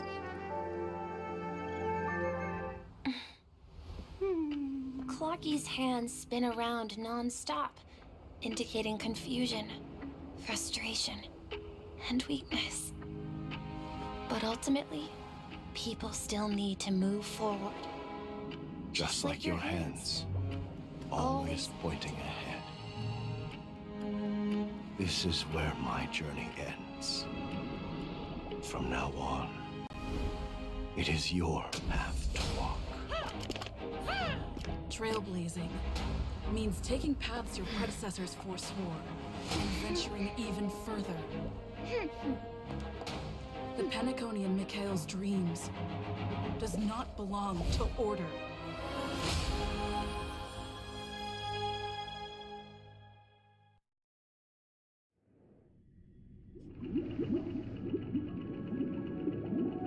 I can't believe that Eon would cast a glance at Penacony at a time like this.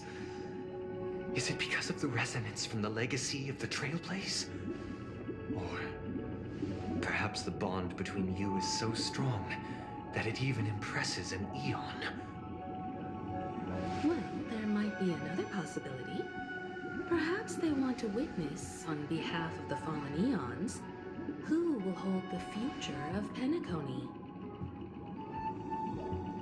If that's the case, on behalf of the Dream Master of Penacony and the 107,336 members of the Oak family, I'm extending a formal invitation to all of you. I'm cordially inviting you all to the Penacony Grand Theater to participate in the upcoming Charmony Festival. And, of course, you won't be in the audience, but on center stage. Since the future of the Stellaron, Penacony, and even the entire cosmos is at stake, let's draw a conclusion there, in all fairness. If you truly believe in Akavili's path, then show me their courage and determination.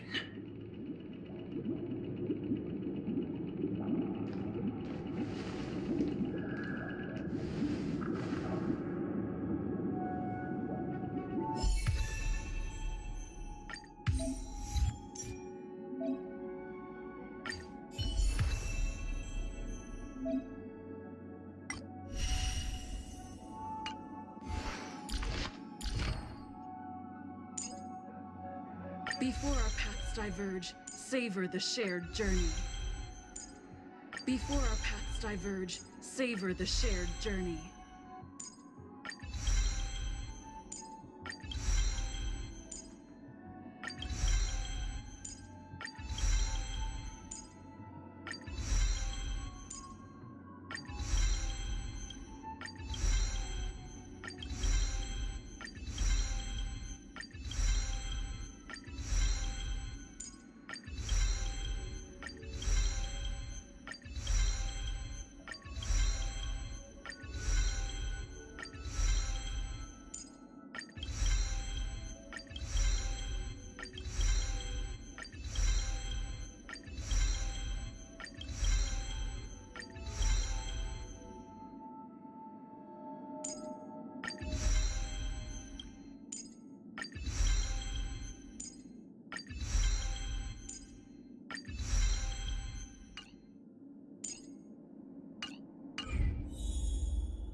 wants to fight us during the Charmony Festival? I'm afraid so. This is weird. Aren't Arc villains usually plotting some dirty conspiracy in the end? But he actually said something like, "In all fairness." Could it be that he's underestimating us? Well, in my opinion, Sunday is deeply committed to his own philosophy and genuinely wants to prove that the Order is right. I sensed a strong conviction and a desire for dominance in him. Maybe he won't accept the outcome unless he wins fair and square. That's why he'll give it his all in the upcoming battle.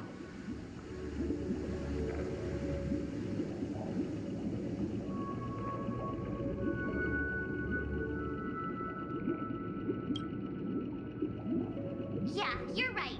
We've even dealt with a Lord Ravager of the Destruction, so a follower of the Order won't be a big deal.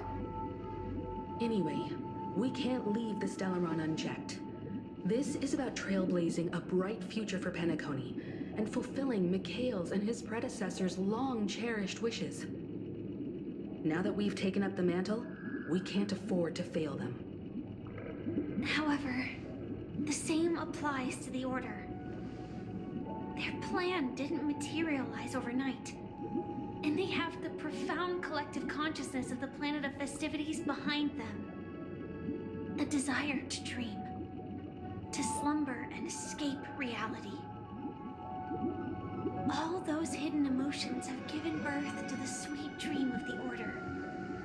They've harnessed the will of an entire planet to create an eon.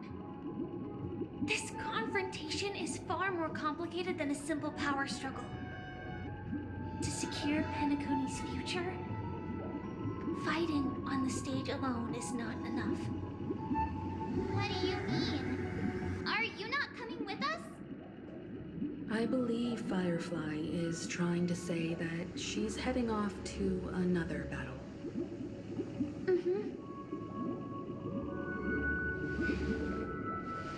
Before I left, the Destiny Slave told me that this journey would bring unforgettable rewards.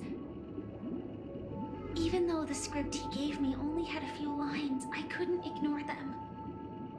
Because one of the lines said, "I'll experience death 3 times in the land of the dreams." 3 times? This can't be serious, right?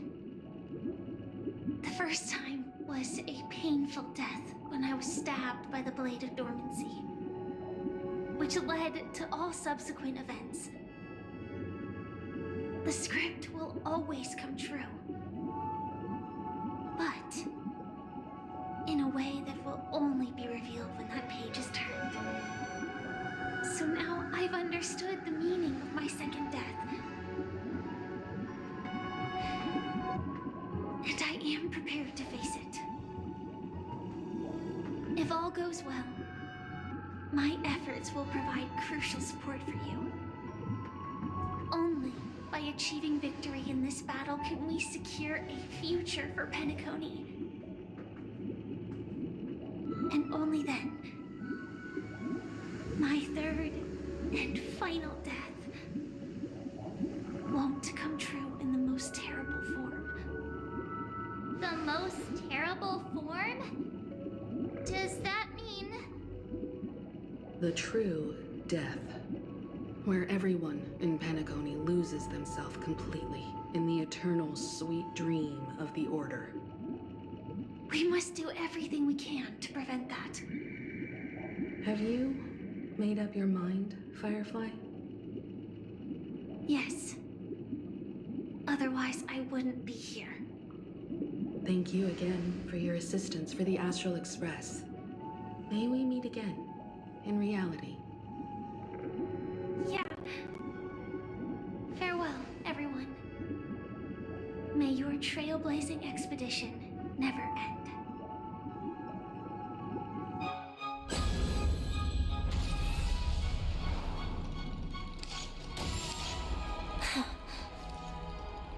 I dreamed of a scorched earth. Everyone, are you ready? A new shoot sprouted from the earth. It bloomed in the morning sun and whispered to me. Like fireflies to a flame, life begets death. May we meet again in reality.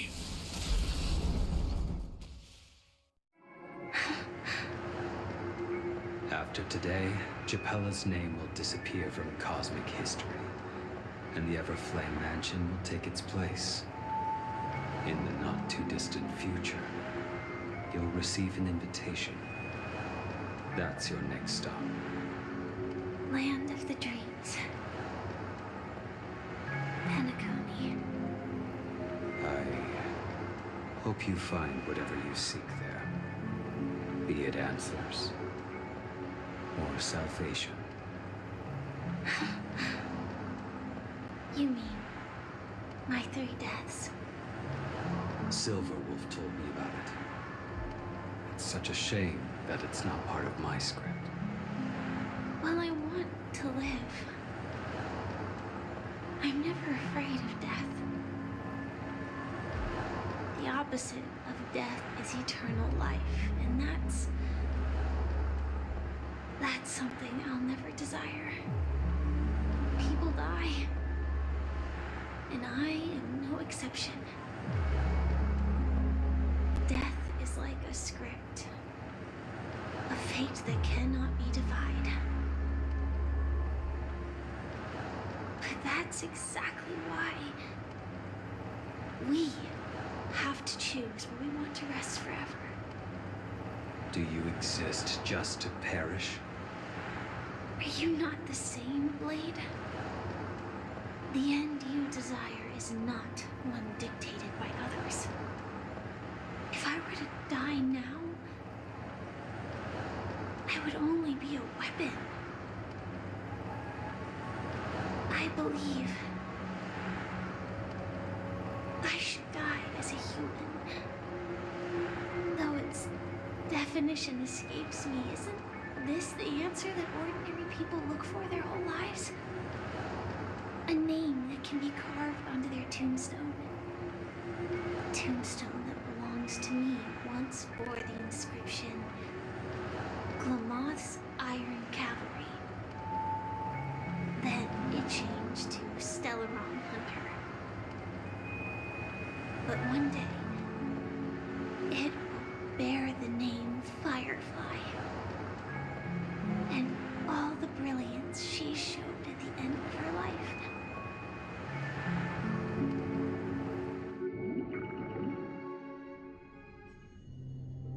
That's quite unexpected, old man.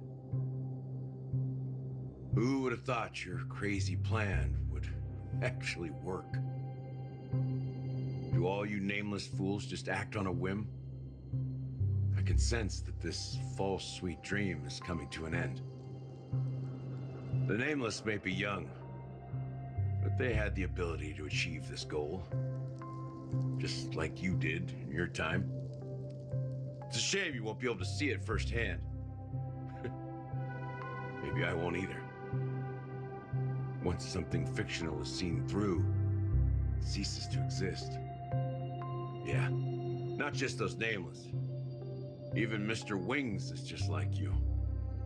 Stubborn, won't listen or give up, no matter what. Well, fate is unpredictable, I guess. If we weren't bound by those cursed paths, maybe we could have had some good talks.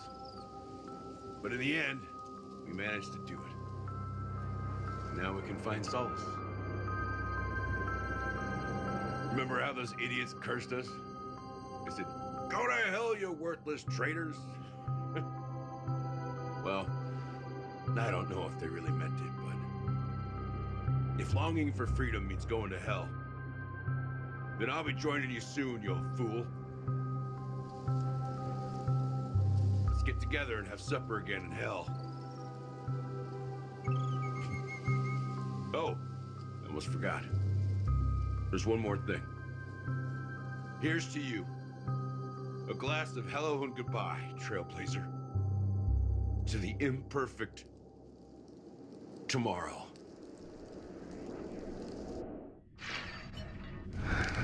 It's warm here, isn't it?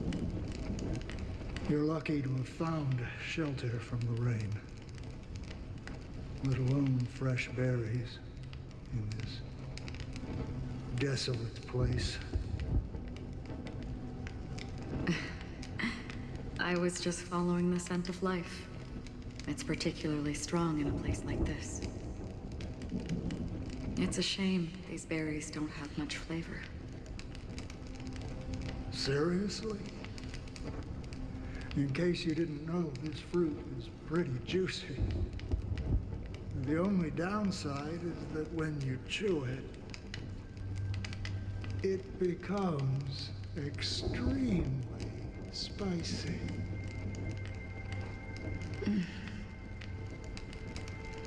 Have you lost your sense of taste?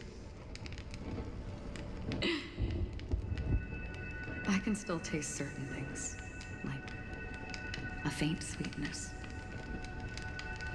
Before coming here, I stopped by a place called Orkron. It had barren cliffs and nights lit by bonfires. Burgundy snow would fall from the sky, and when it landed on my tongue, it tasted like raspberries. The flavor wasn't exactly sweet, but it left a lasting impression. When I think back on my past, I realize that what's tying everything together isn't the big events, but rather these small yet unforgettable moments. Don't worry about it. Losing oneself is a reality that every self-annihilator must face. At least I haven't completely lost my senses and memories yet.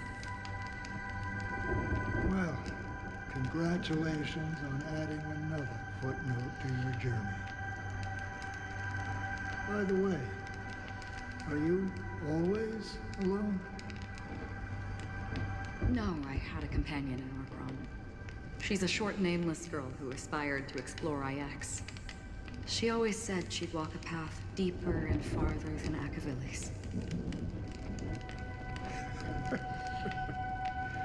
Quite an ambition for such a small girl. So, what happened? She became stagnant water. Well, my condolences. Condolences. I don't need them. The girl left with a smile. She never regretted her choice and most definitely wanted me to say goodbye with a smile. So, that's what I did. That's proof that you're grieving for her. Or perhaps I'm just afraid. Afraid? I rarely sense that emotion from you. What do you fear? I'm afraid I'll forget the 30 days I spent with her, just like all the other days in my life. Most of them have already washed away with the rain, disappearing into an unseen realm. I fear that those vivid red memories will fade away too. There isn't much color left, and besides this faint, warm red, there's almost nothing. Hard to imagine. A ranger accustomed to bloodshed, destruction, and chaos finding warmth in the red color. Because I have experienced this warmth many times. Long ago, I promised someone that I'd bring it to more people. And that for every remaining moment of my life, I'd strive for a better ending for all. As long as this red color still lingers, I have a chance to fulfill that promise. It represents a burning fire, blooming flower, the berries in this cave, and life itself, fleeting yet still dazzling. In the end, it will lead me beyond the horizon of existence. And on the other side, I will cut off nihility. The one blessed by the sleeping and shapeless is considering how to kill them. That's truly pure nihility. But you're right about one thing.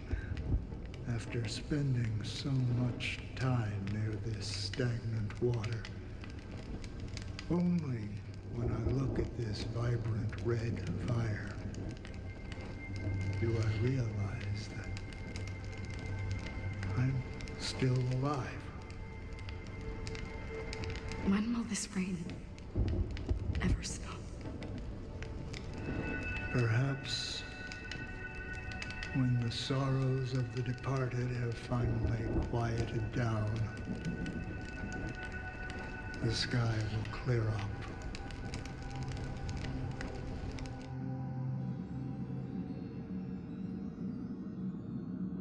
Have you heard of a planet named Biaris Scamandros, Don Hung?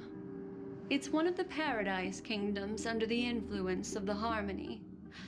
A sought-after wonderland for the inhabitants of the Dardanu Major and Minor systems. Half an Amber Era ago, the family held an unprecedented festival there. And after that, everyone on the planet became part of the family. Do you think the same thing will happen on Penacony? Yes. Or how else can we explain it? The family deliberately used the Watchmaker's invitation to keep all the Pathstriders here, but banished the Emanator of the Nihility. Because of the Nihility, I'm rarely affected by the power of other paths, but somehow I can unconsciously infiltrate them. Maybe that's the risk they're trying to avoid. I would disagree.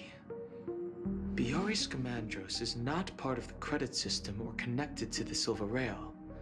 It's nothing more than a remote civilization sheltered by the Harmony. But Penacony is different. If the family messes with Penacony, that would be like declaring war on almost half of the factions in the cosmos.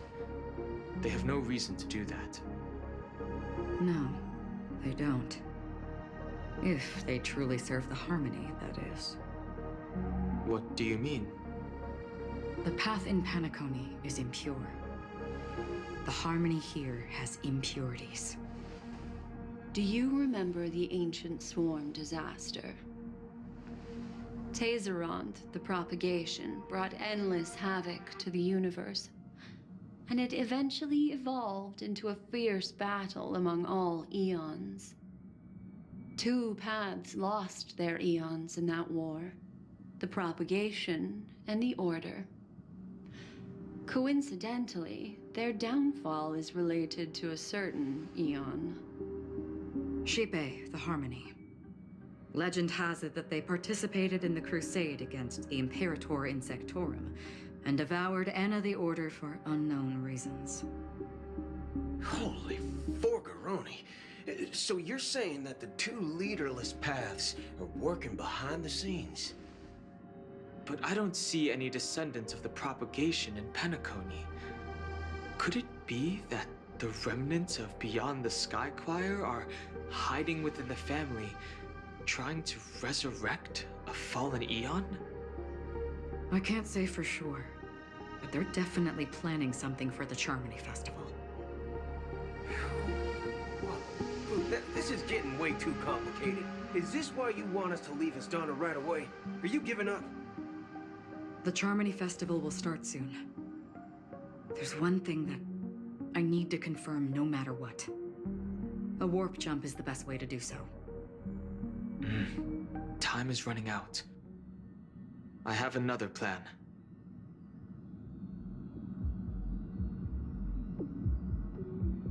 Hold on. Are you thinking of using the Jade Abacus of Allying Oath? Exactly. The assistance from the Lawful Cloud Knights would be enough. Think it over carefully. You can only use that once in your lifetime. I have considered it thoroughly. My companions are... they're also once-in-a-lifetime treasures.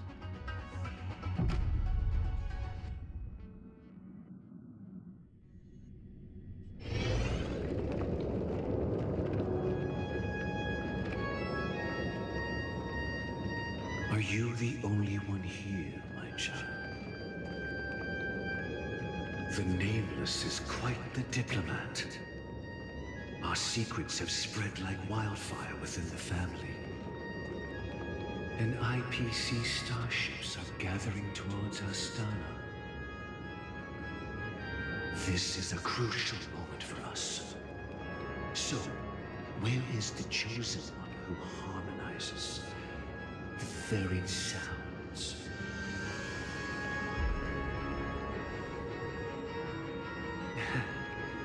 What do you mean, Master? I'm right here in front of you, aren't I? You know, she was supposed to be the star of the Charmony Festival.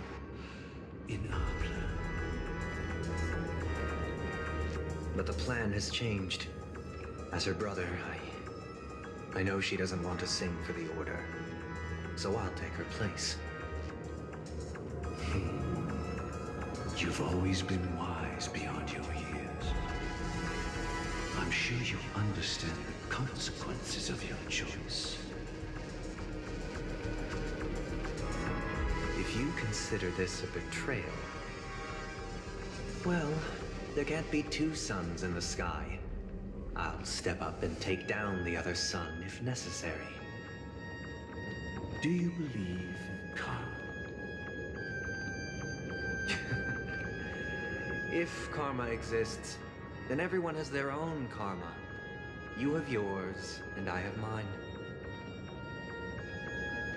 And my karma has nothing to do with you, Mr. Gopherwood.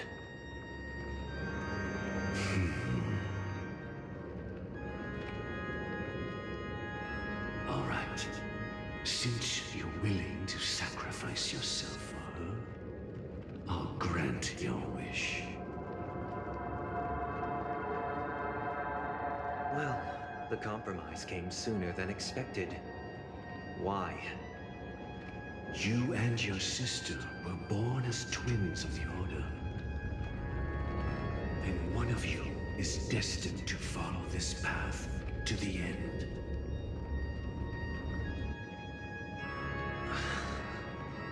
Is this part of your plan? Of course.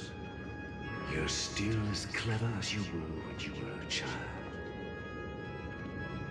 The opening is near. Go, my child. Seize the power of the harmony and reveal your karma. I have one final question, Master. Why did you choose to bring the Order to Penacony? Wouldn't it have been better to choose a desperate world instead of a city filled with hope and dreams? Why? It's for justice, my child. If we lose justice in our hearts, we'll make the same mistake as the Harmony did. So, it's not you who manipulates the dreamscape with the Stellaron, but... Well, that's where our conversation ends. Go ahead. The 107,336 souls of the Oak family have dreamed of this moment too many times.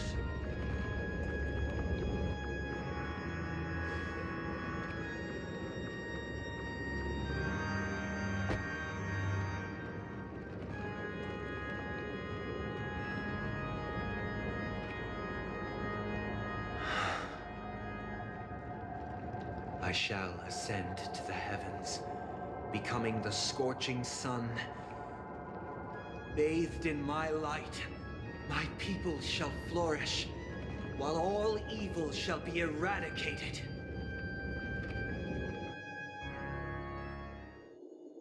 This is the interior of the Penacony Grand Theater. It's quite exhilarating to be flushed into the air by Soulglad. But why is the venue still closed when the Charmony Festival is about to start? And not only that, The entire theater is eerily quiet. No audience, no staff, no one around.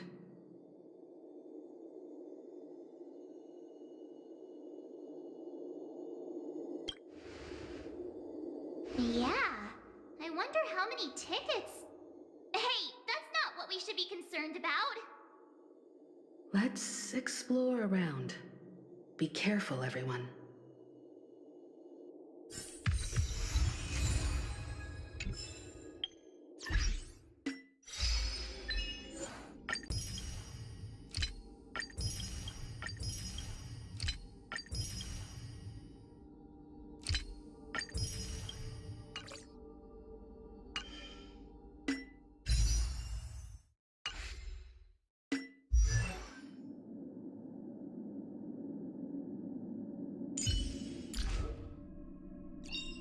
Serving under the 10 Lords as a judge of souls, I come to the world of the living to enforce their Stream will. 4.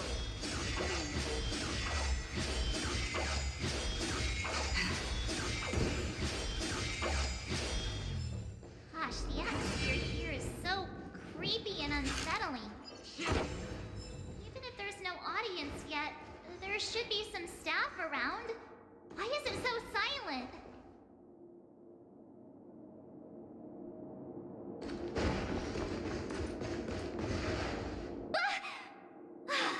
Yikes! They scared the life out of me! Why are there so many puppets at the ticket office?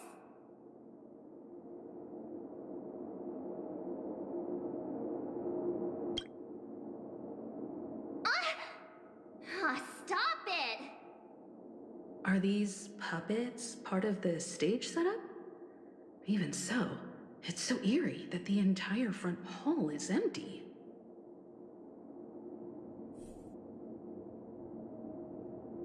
Stream 4. The gleam of old blades. Something feels off. We're in the right place, right? There's no other grand theater in the dreamscape. So Sunday's messing with us? He said we'd have a final showdown on the stage, but why is there no one here? My apologies for the delay, March 7th. You scared me! Where are you now? I'm waiting for you behind the curtain. Following the Asdana tradition, I invite you to enjoy a stage play in 3 acts before the festival begins. History is a mirror reflecting the universe's true essence. Let's use this opportunity to delve into the rich history of Penacony and the eons. Within it, naturally, the future takes shape. Let us commence with the dawning of the world. After the Dusk Wars, darkness veiled the sky, and chaos consumed the earth. Enna the Order emerged, destined to restore all existence.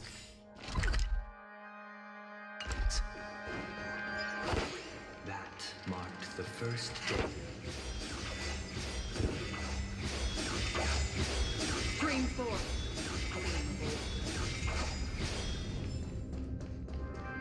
They gathered nebulae and forged them into picks, thus creating a grand lyre with black and white keys.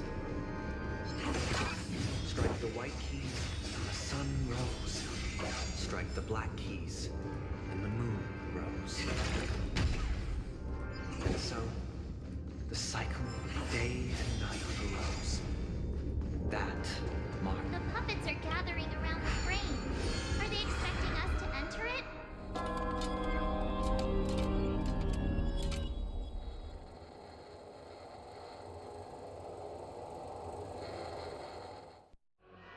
Where are we now? The atmosphere here looks similar to Sunday's inner world.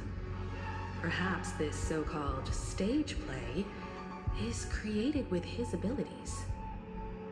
This act is named Ode to Prisoner. Given the atmosphere here, I believe it's about Penacony's past. I thought things were finally looking up as I managed to dodge prison during my recent trailblazing expeditions. But now it looks like I'll be back behind bars again. I genuinely wish to avoid a violent clash with my esteemed guests from afar. Therefore, I've arranged 3 acts before the situation becomes irreparable. Where shall we start our narrative? Well, let's start with the time when Penacony was still a frontier prison.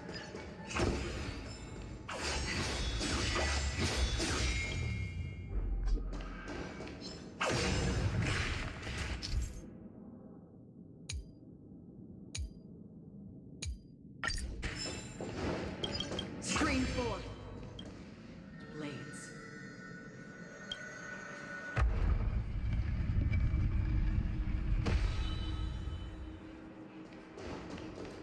In 2147 AD, a prisoner named Honkai united a struggle for liberty and emerged triumphant. IPC referred to it as the War of the Frontier, while the Asdanians dubbed it the War of Independence.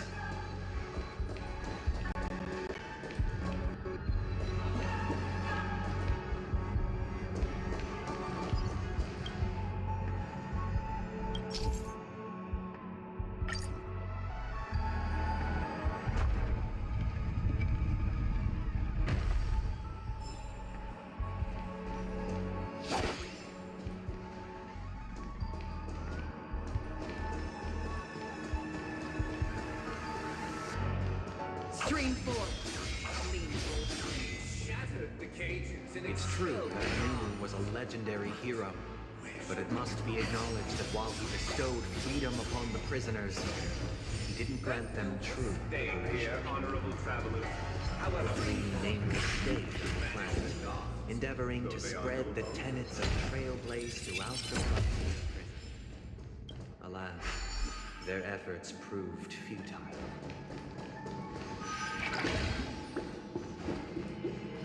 Let's build another prison. Once again, Asdana was engulfed in war. This time, the enemies originating from within. I hope you like this land of freedom on a scorched earth. As you can see, their sentences have long ended, and the IPC guards have long been expelled. Yet, these prisoners remain enslaved, not by external forces, but by the confines of their own minds. Freedom permeates every corner, except fragile souls. It gives solace only to those who believe in its existence. Prisoners, this is my order. Learn the essence of freedom and teach your fellow prisoners to fight for their lives.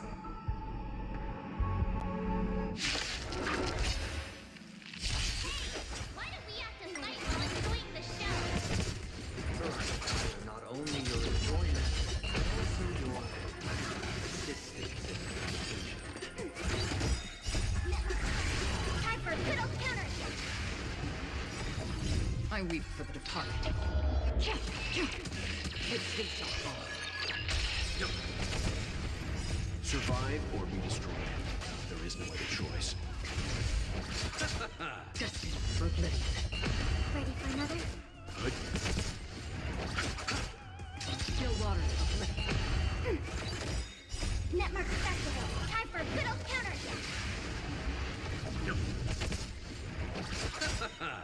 The dead return! Destined for oblivion. I weep for the departed. Its hate shall fall. No one can restrain you anymore. You are free. Thus concludes the first act. Amidst a raging war, The frontier prison headed toward becoming Land of the Exiles. This must be how Penacony was constructed. With the aid of outsiders, the prisoners were finally liberated and established the Land of the Exiles. However, it appears that Sunday aims to convey the spiritual plight of the prisoners more than the physical aspects of imprisonment. This show is a bit too literary for my taste. But the battle part is quite easy to understand. Anyway, we've arrived at the exit. Let's go!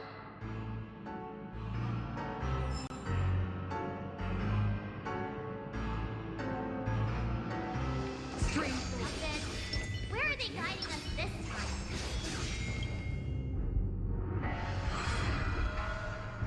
They transmuted streams of stars into inked nibs, creating symbols to be pronounced and counted.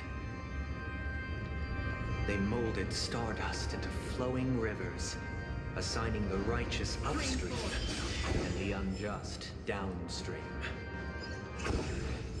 Thus, all things were marked, and the world learned to discern between good and evil. That marked the 3rd and 4th days.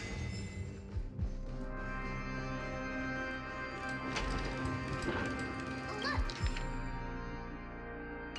Another frame!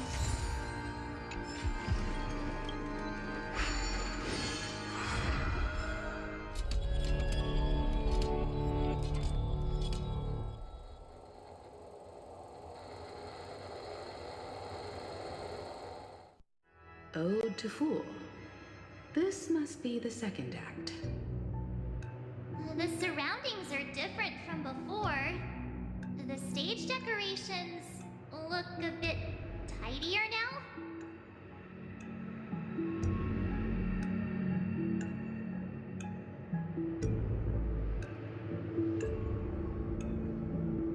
Behold the ensuing tale, a struggle for power. Penacony witnessed the ascent of the 7 major lineages: tree, grass, flower, bird, beast, fruit, and insect. Peace never truly graced Land of the Exiles. The history in this era is rich and intricate, so please allow me to present it in allegorical form.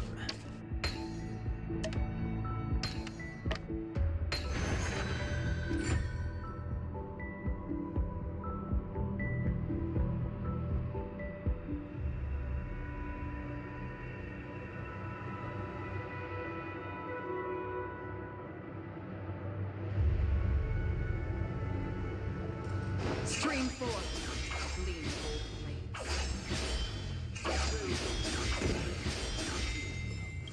Land of the Exiles was in disarray, besieged by both internal and external perils. Though the 7 major lineages appeared united on the surface, each harbored their own ambitions, leading to ceaseless conflict. We are the pillars of this mansion. The Black Plum family was the first to fall. They withered away in the White Desert event, orchestrated by the Alfalfa. Because Master shaped you from clay, but forged me from fire. I'm superior to you.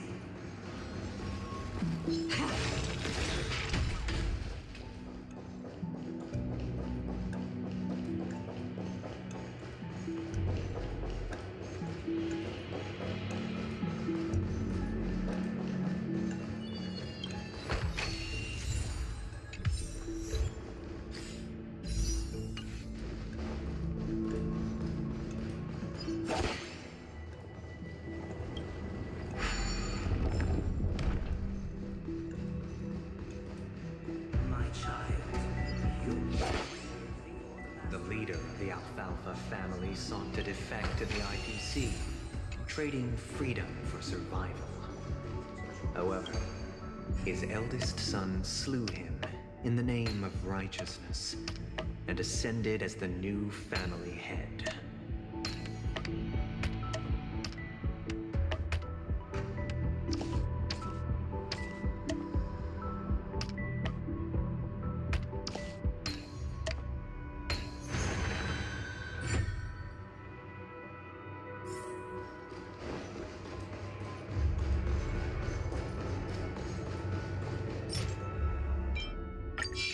Stream forth. Gleam forth.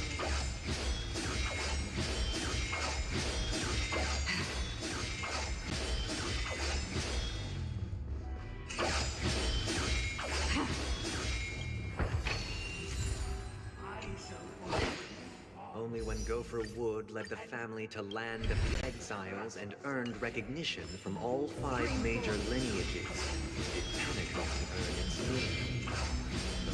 Dear outsider, I beseech your aid in purging this mansion of the poison spread by the lurking instigators.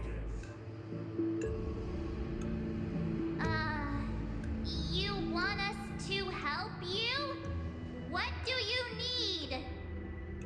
I wish they could regain their reason and cast away the shackles of hypocrisy. This is the second act.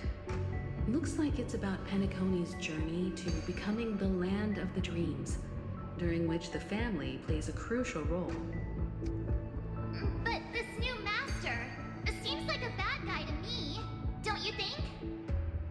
Perhaps this is the truth Sunday is trying to express, if you read between the lines. The Harmony changed Penacony just as the guards once did. Looks like we've gotta help those guys kneeling down over there calm down a bit, right?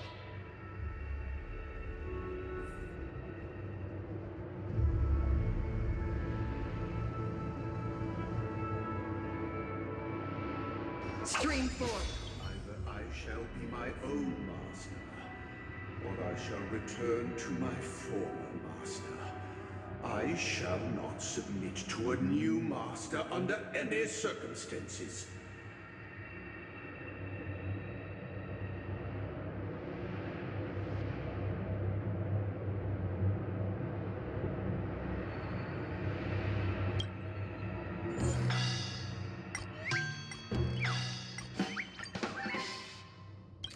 This puppet isn't responding at all.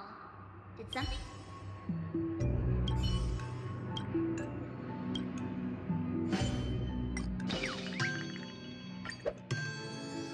Without a master, who can grant me true freedom?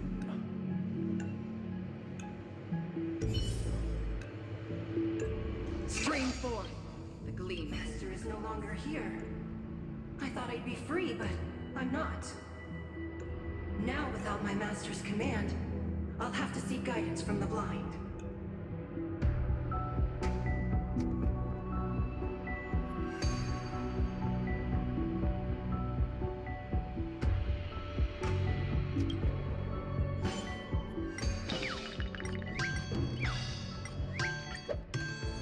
Master is no longer here.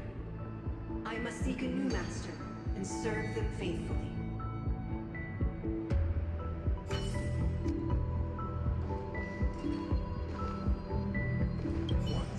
I stood as the most loyal guard among all the servants.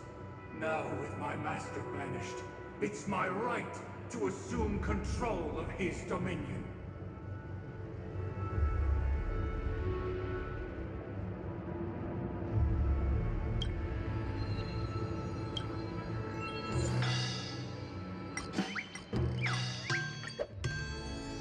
My former master has long departed. But why do I still fear the remnants of his creation? Stream forth. Master, oh, you will return in due course, and I shall stand vigilant, awaiting the reward for my loyalty.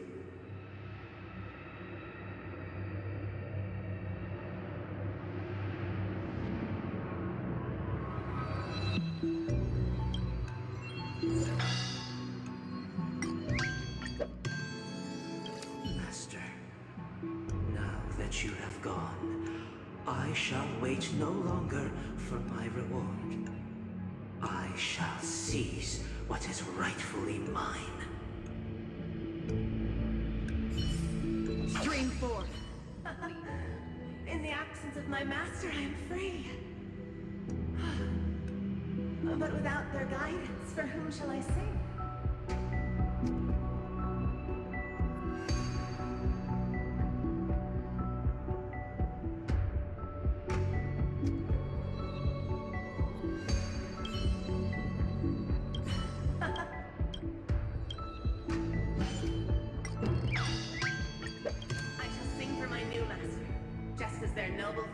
resonated throughout the cosmos. Thank you, dear outsiders. My servants have regained their sanity. Heed me, one and all. Your former master shall not return. It is through righteousness and unwavering support for one another that we shall attain true perfection. Cast aside the veils of hypocrisy and embrace one another. Get ready. Looks like another fight is about to begin.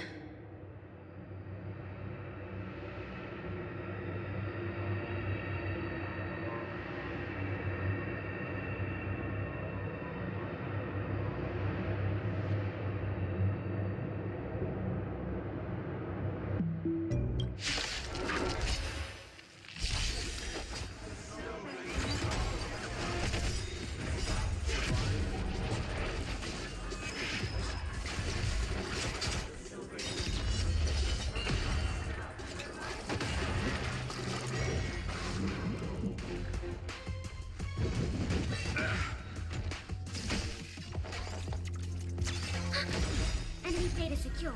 Network accessible. Time for a good old counterattack. I weep for the departed. It is your fault.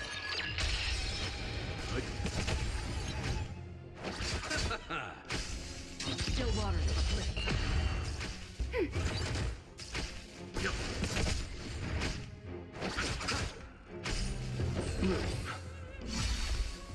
The dead return! Destined for oblivion. I weep for the departed. It is your fault. Alas, they remain but slaves till the very end, with the illusion of freedom. Thus concludes the second act. Amidst an illusory harmony, Land of the Exiles charted its course toward becoming the planet of festivities. This is how Penacony fell under the family's control. Since the arrival of the Harmony, the Land of the Exiles has undergone dramatic changes, not all of which have proven beneficial. This guy really loves dramatic scenes. Bet he comes from a whole lineage of stage performers. Stream 4.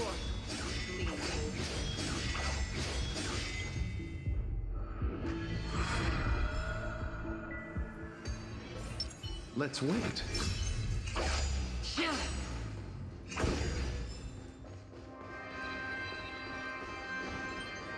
They used the planetary rings to establish the law, forging a code of conduct among the masses. A grand lyre with black and white keys served as an instrument, while symbols of articulation and numerical notation took the form of musical notes. The downward flowing river and the canon of law dictated the form. Thus, all mortals found their unique... This guy is really into these puppets.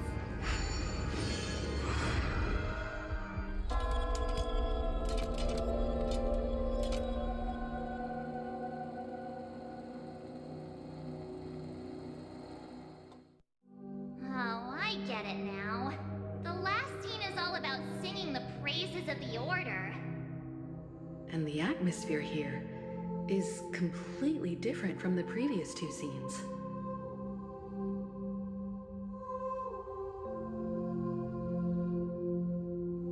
This is the concluding act of this play.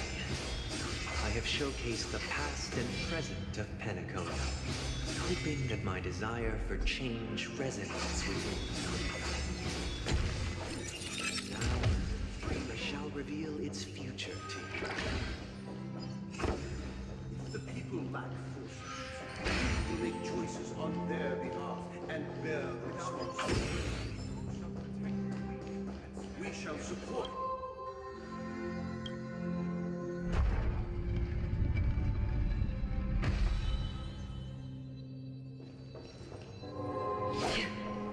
Stream 4.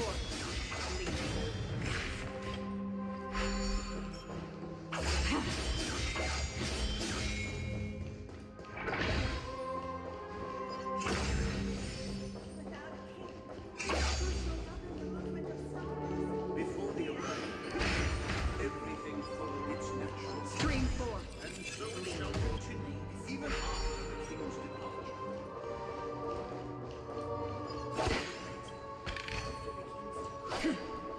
We no longer have need for a king, for we have become kings of all things. Stream 4. Gleam.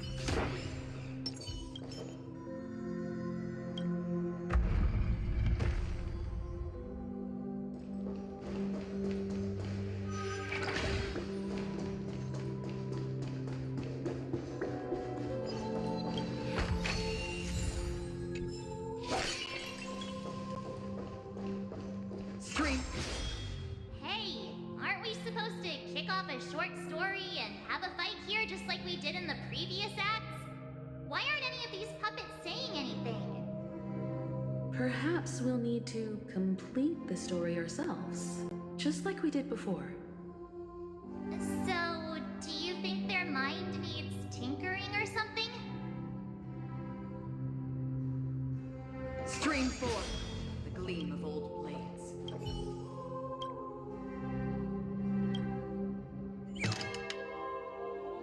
Farewell, former king. How did it go? You can't change them?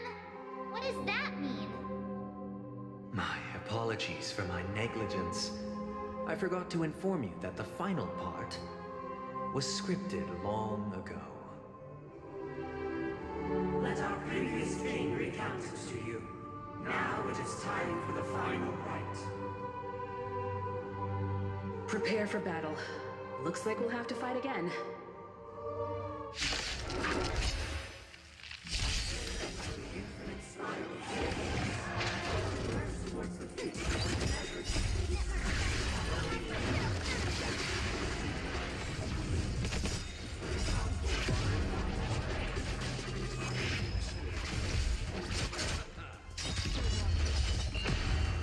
I weep for the departed. It too shall fall. Ready for another?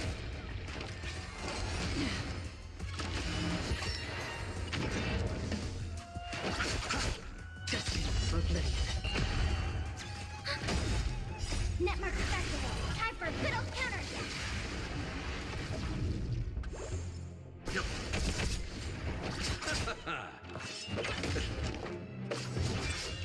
Still waters of oblivion.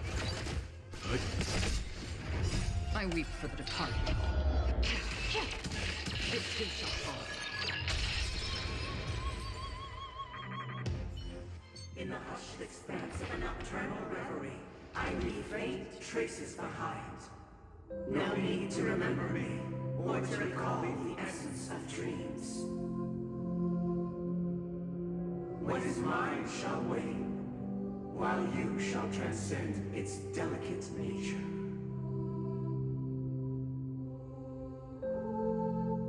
This is the final scene. It's much more straightforward. He wants to expel the harmony and establish an empire based on the order. Let's go. Once this stage play concludes, it'll be time for the main event, the Charmony Festival.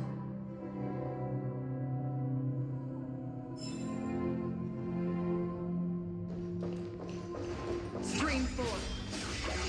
Let's wait and see.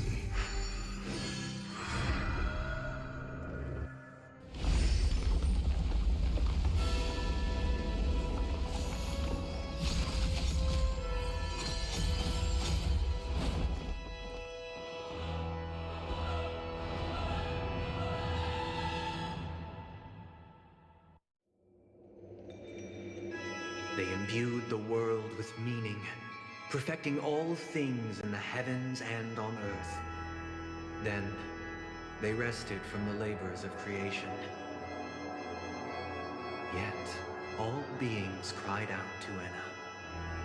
Under the banner of the Order, you have defined all things in the cosmos. But this made us realize that we are but puppets in your hands.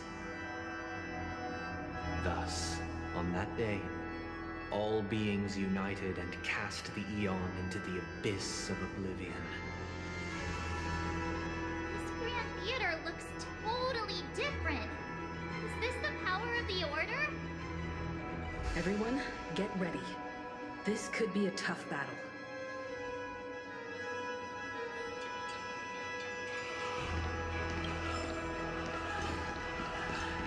Stream forth.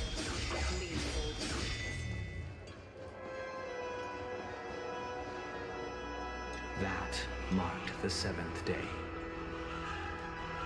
Cheers and chants reverberated in the stars shine bright.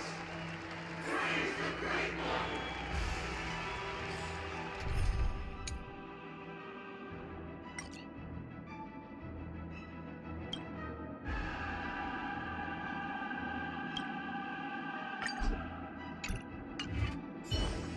Sound Cool.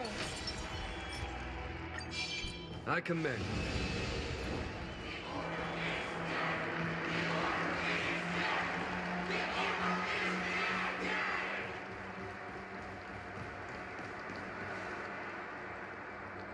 Look, there he is! That concludes everything related to the Order. What are your reflections on this, my dear guests? Nevertheless, this is but a trivial blip in the annals of galactic history. What truly matters is the course this river shall take in the days to come. You've arrived at the perfect moment. The Charmony Festival is about to commence, and it would be a shame if you were absent for the Harmony's prologue. Allow me to extend my warmest welcome once more. Welcome to Penacony Theater, the very core of the Sweet Dream, the abode of the Stellaron, the grand stage of the Charmony Festival,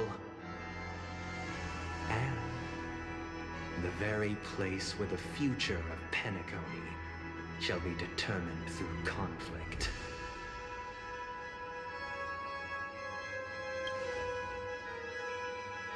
Your unwavering faith in the Trailblaze is truly impressive. True goodness can only be achieved through faith.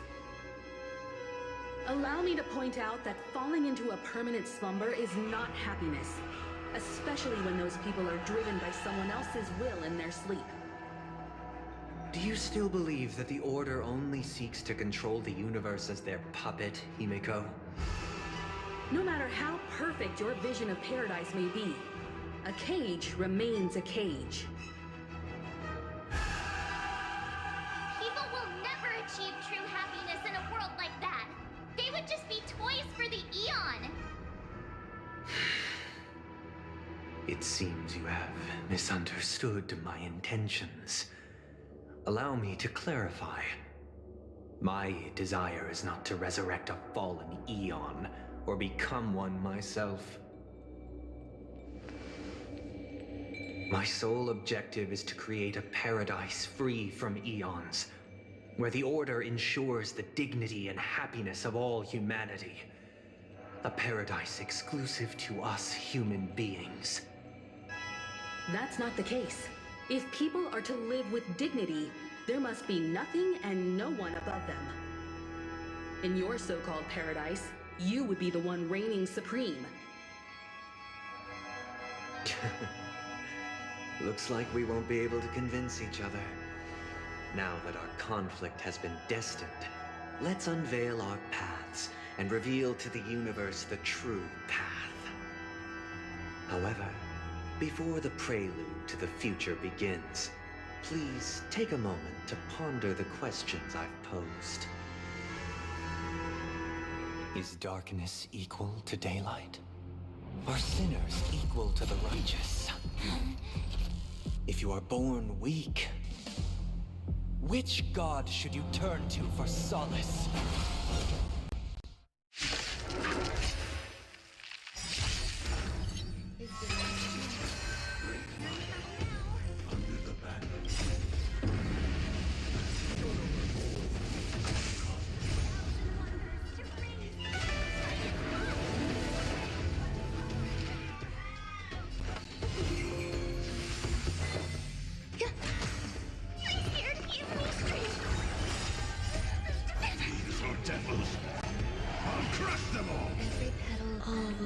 Away by the wind. Here is thunder.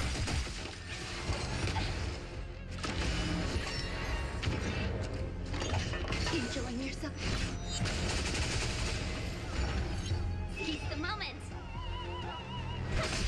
Some value.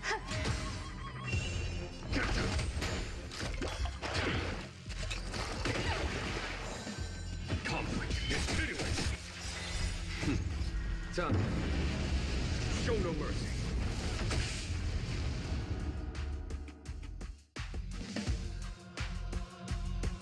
A thousand wonders to raise your spirits.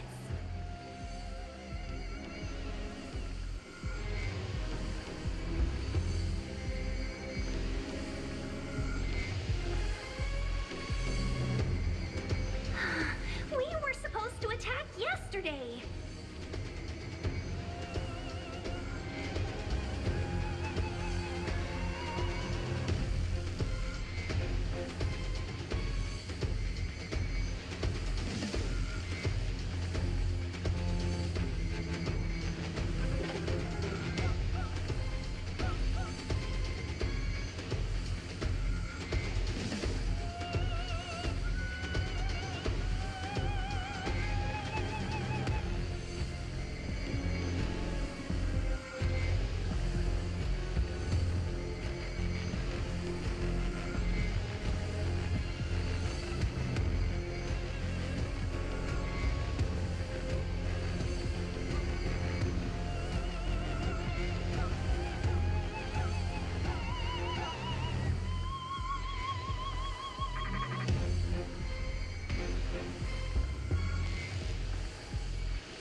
Existence is unity. So this is the warmth of life. Enjoying yourself? Welcome, customers. Yeah! Here is thunder. Some value, I suppose.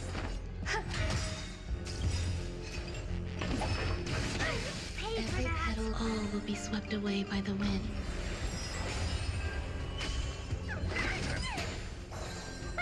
A thousand wonders. Minus one. Show no mercy.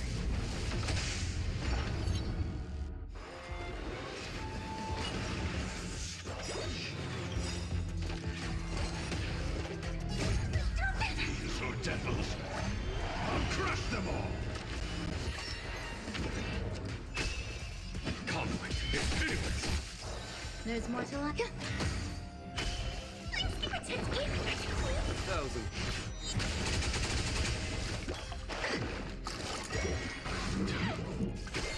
Welcome, customers. Yeah! Can we talk? Eternal. Every petal, all will be swept away by the wind. There's no time to hear. It's thunder. Seize the moment.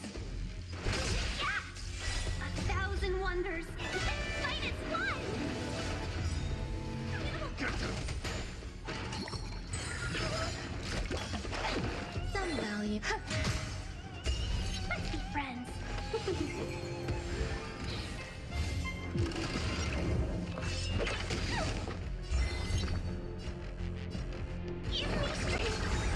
this Follow is my the charm. warmth of life. So devilish. I'll crush them all. Show no mercy.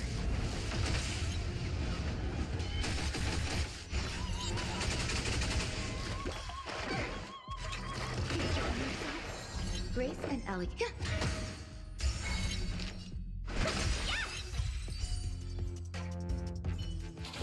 I already know your decision. I now permit you to gaze into the sun. On these 107,336 stones, the almighty and powerful strings of harmony are at my disposal. The supreme tuner, harmonious choir, Dominicus.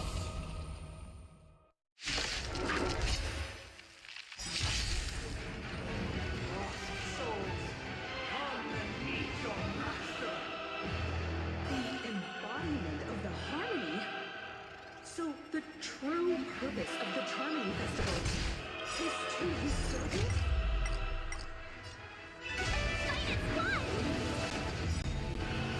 Eternal.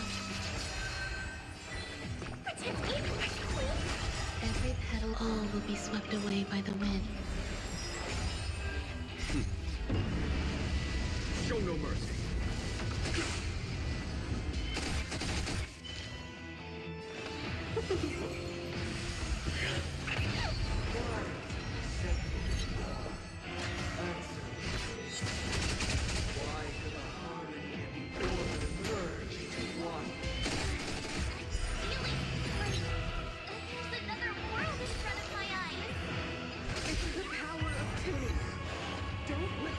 Distract you.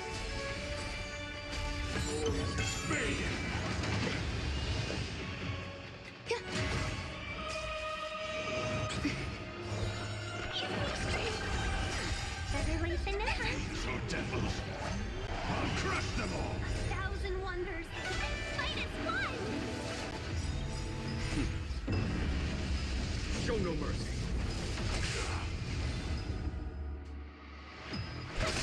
Noisy. Hear the thunderlordly noise.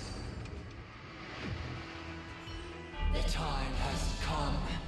Creation will be reborn from the remains of the gods. Done, huh?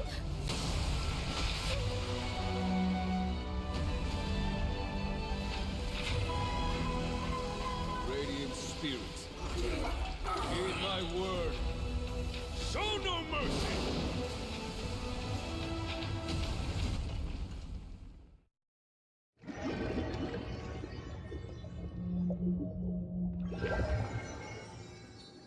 Wake up! Wake up! Hey, wake up! The sun's frying your butt! Are you alright? Can you hear me? Do you remember your name? It does? Well, doesn't ring any bells to me. Looks like your mind's still in one piece. If you're able to remember such details. Well, that's reassuring. It's a long story. Simply put, Don Hum used the Jade Abacus of Allying Oath when we were in the middle of a fierce battle, and summoned the General to help us just in time. And then we returned to reality.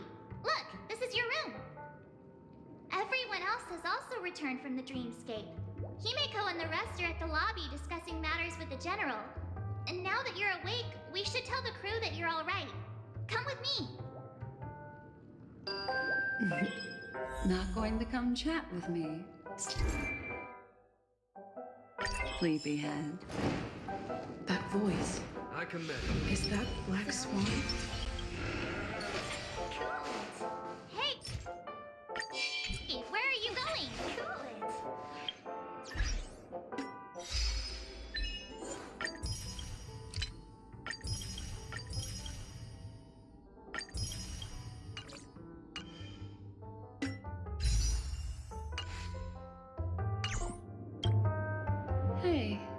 We meet again, sleepyhead. What's Miss Black Swan doing here? Nothing, Miss March. I noticed she was awake and wanted to check to see how she was doing. Though the strike from the General was timely, its destruction was also immense. When emanators collide, ordinary people inevitably suffer.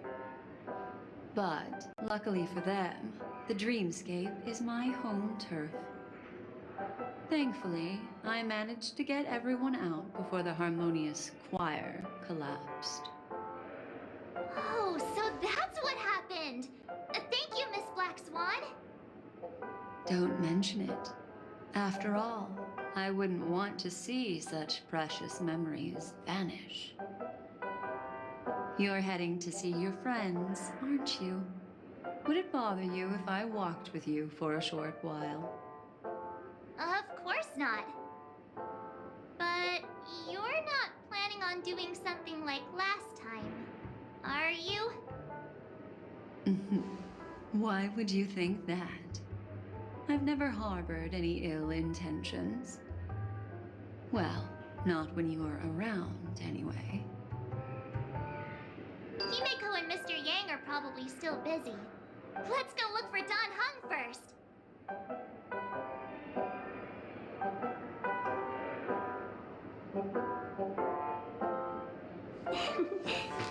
Peace. Peace is above all things.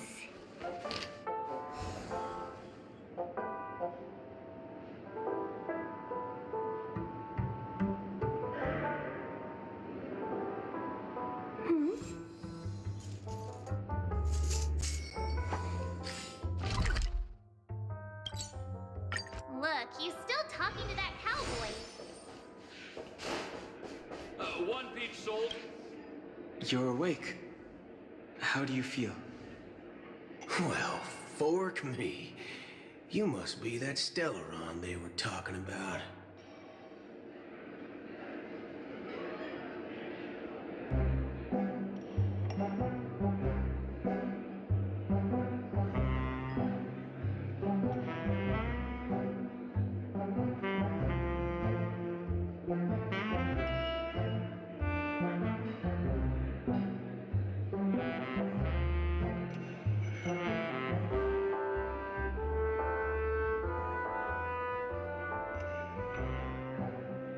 Don't worry, she's been up and about for a while now.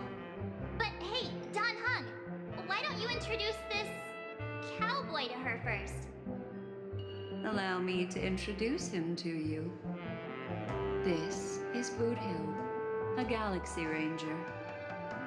During our pursuit of a certain person, we crossed paths and just so happened to uncover a shocking plot being concocted by Mr. Sunday. Which is why we sought you out, to help the Astral Express save the world together. No need for thanks. The Galaxy Ranger's principle is correct every injustice one sees. That's how you lot of us Yinja put it, right, Don Hung? More or less. Wait, hold on a sec. This is the first time I'm hearing about this certain person. Who are you chasing? And why would that lead you to the Express? Good question. It's, who was it again? Don Hung. Do you remember?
can't seem to recall. Weird. My neurochip hasn't registered any malfunctions. I can't seem to remember either. What's going on? Heck. Forget about it. If it slipped all our minds, reckon that person was just a minor scoundrel. Unimportant. Ain't gonna stop us from piecing together the story anyhow. Yes, when the dust settles, I'll just think of a way to recall it in the memory zone. Everyone, let's hurry up and look for Miss Himiko, shall we? She's now a minor star on Penacony, and the entire hotel's concerned about her well-being. You're right. Let's head to the lobby then.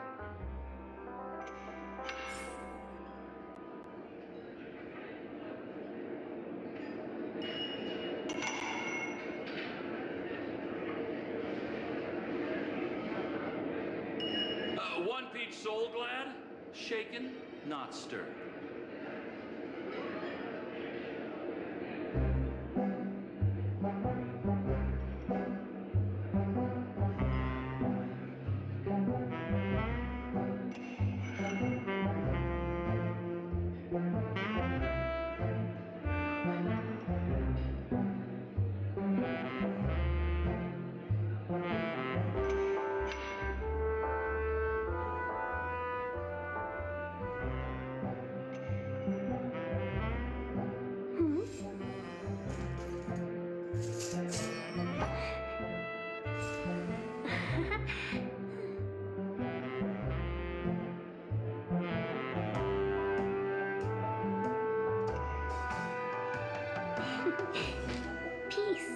Peace is above all things.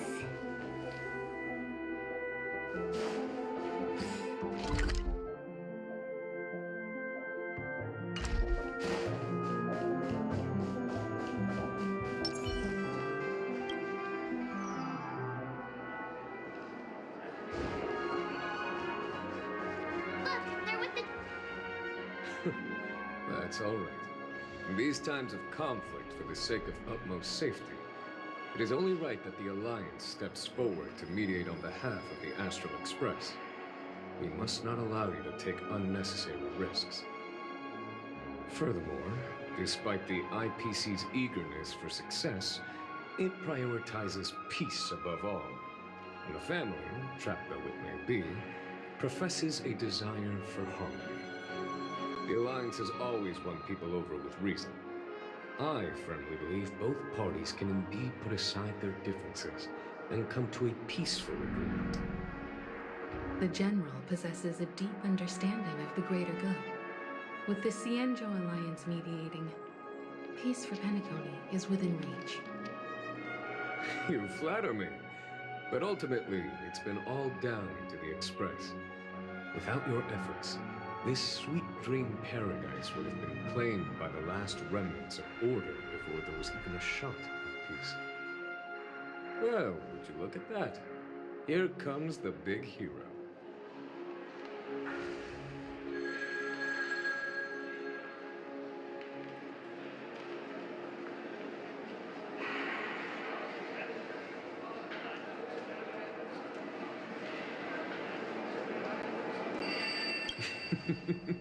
Here's the galactic baseballer, the paragon of both heroism and humility. Are you okay? I heard you couldn't wake up. Are you feeling unwell? Don't worry, Mr. Yang. There's nothing wrong with her. She practically burned through a lifetime's worth of jokes on the way here. What about you, Mr. Yang? I heard that even Miss Robin wasn't spared. And that guy locked you both up. It's a long story, but at least Mr. Sunday took it easy on us. He used an ability called tuning to connect our consciousnesses with his. In other words, he imprisoned us within his consciousness. Thanks to General Jing Yuan's destruction of the Harmonious Choir, we were able to escape. He used that tuning on too. Does that mean that we were almost imprisoned as well? I can confidently say now, he was truly after a fair fight with us. Had he wanted, he could have easily taken us down, without so much as lifting a finger. Speaking of the Oak family head, where is he now? It's complicated, but in a nutshell, he's now the former Oak family head. The IPC has named him the key figure in the family's Penacony split, citing a threat to cosmic peace. He must represent the family and answer for the unrest caused. His trial is set to take place at Pier Point. The family quickly labeled him and the remnants of the Order as enemies, declaring the turmoil an internal rebellion. This move effectively barred the IPC from intervening in family affairs on both moral and rational grounds. Everyone really has their own agenda, after all.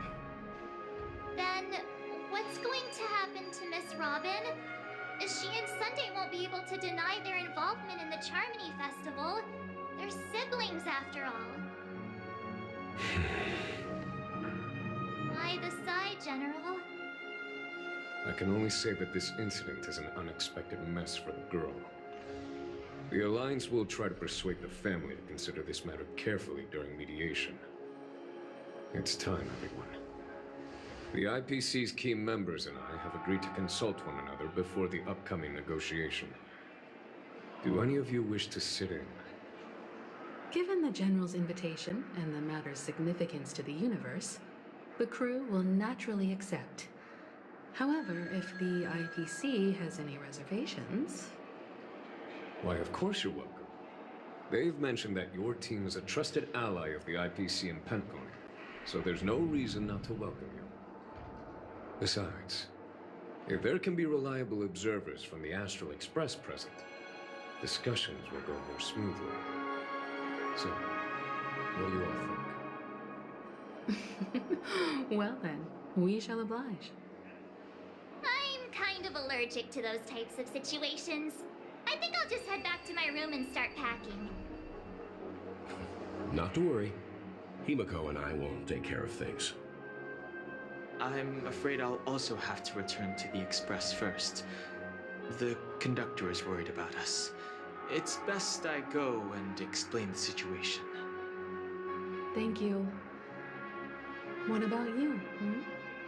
Will you join Welt and me? Or have you got other plans?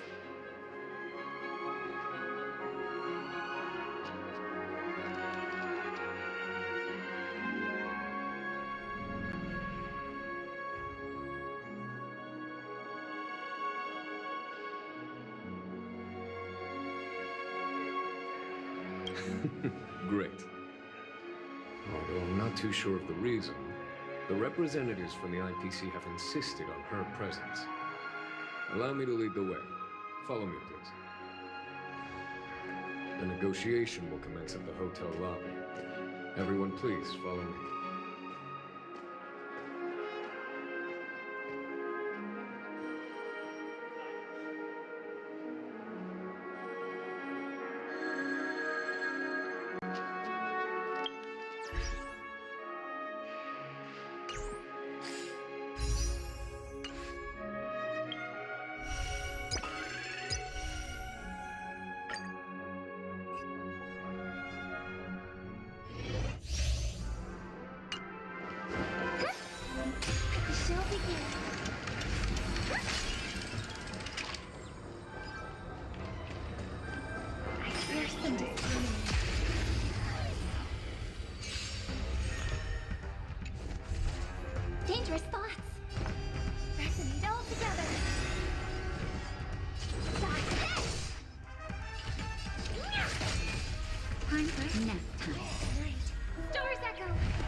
child.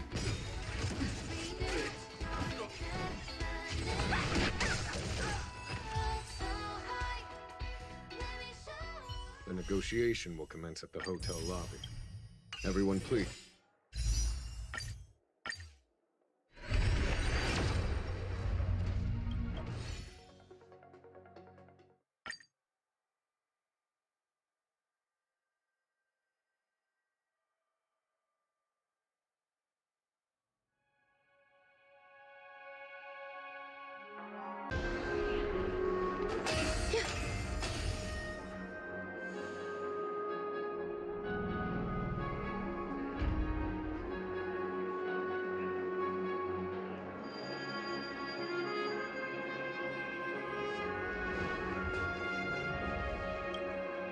It's been a while, my Astral Express friends.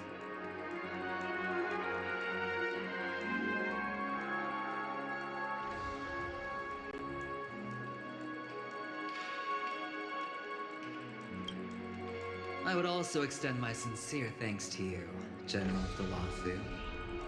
The presence of everyone here assures that the talks will likely reach a conclusion that satisfies all sides. Oh. Looks like everyone has come with expectations. Care to share? Of course. Topaz, if you please. Sure, leave it to me. In summary, it's good news. After much deliberation from the Strategic Investment Department's Council, the absolute majority of members have agreed to the following resolutions. In light of long-term considerations for interastral peace, and by authority of Pierpoint HQ, the Strategic Investment Department, on behalf of the Interastral Peace Corporation, will permanently relinquish its claim on Penacony sovereignty and offer unconditional support of the family's rebuilding efforts on Penacony. Now that's something.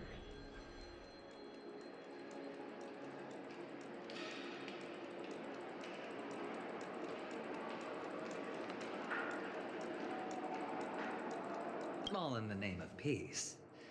That's our motto. Has the IPC finished sharing all its thoughts? Then it's our turn.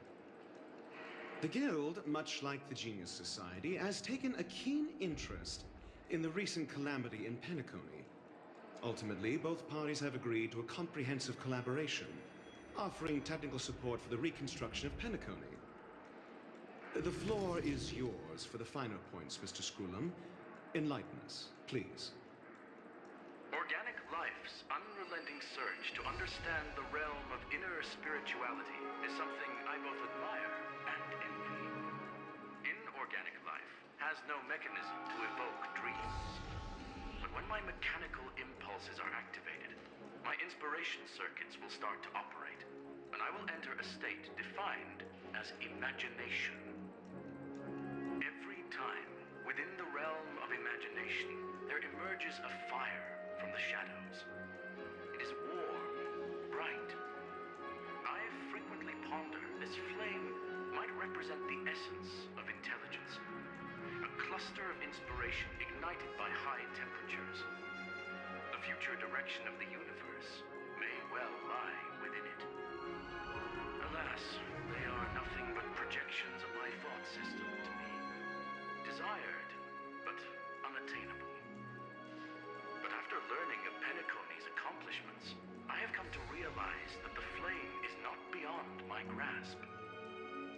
After deliberations with my partners, we have decided to defer the progress of the Simulated Universe project, and instead assist the Intelligentsia Guild as technological consultants in the research of the Dreamscape and Memory Zone, so that these assets may be better used to serve humanity.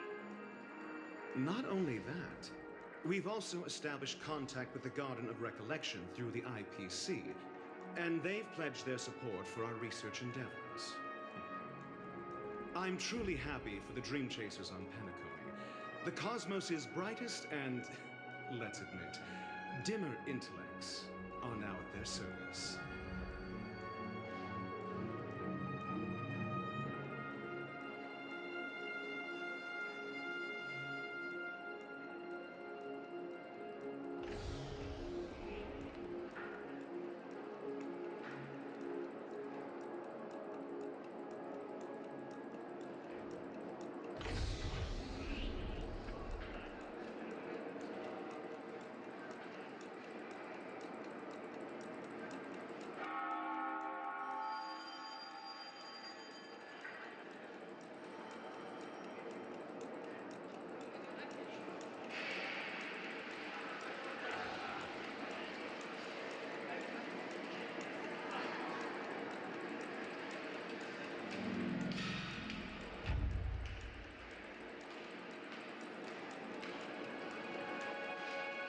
But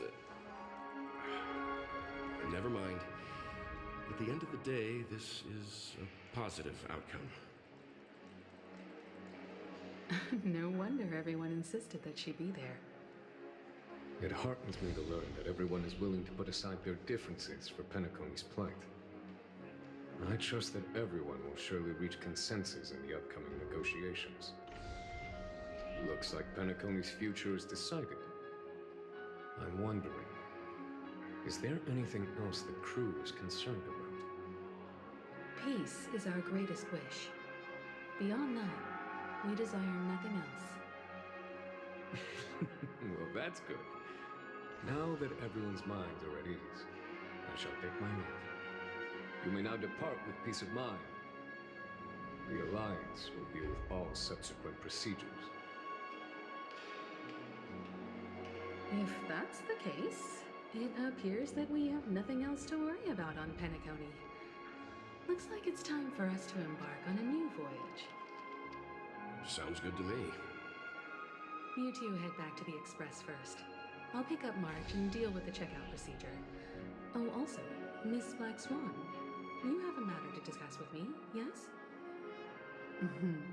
Nothing escapes your attention, Miss Navigator. You've been with us this whole time, huh? In any case, she and I will be waiting for you in March on the Express. Let's go. Our time on Penacony has come to a fruitful end. Penacony's journey ends here. I guess it was pretty fruitful.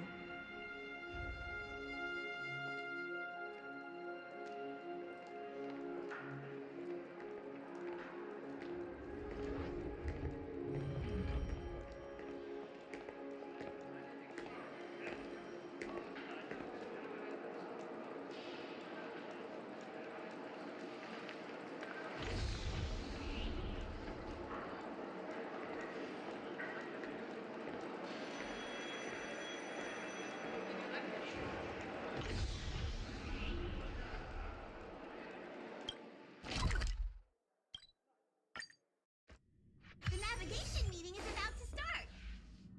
Ahem. Looks like everyone's present. Let the navigation meeting commence then. This a meeting to decide our next stop? How we doing this? A show of hands. Hold your horses, cowboy. It's for those to decide.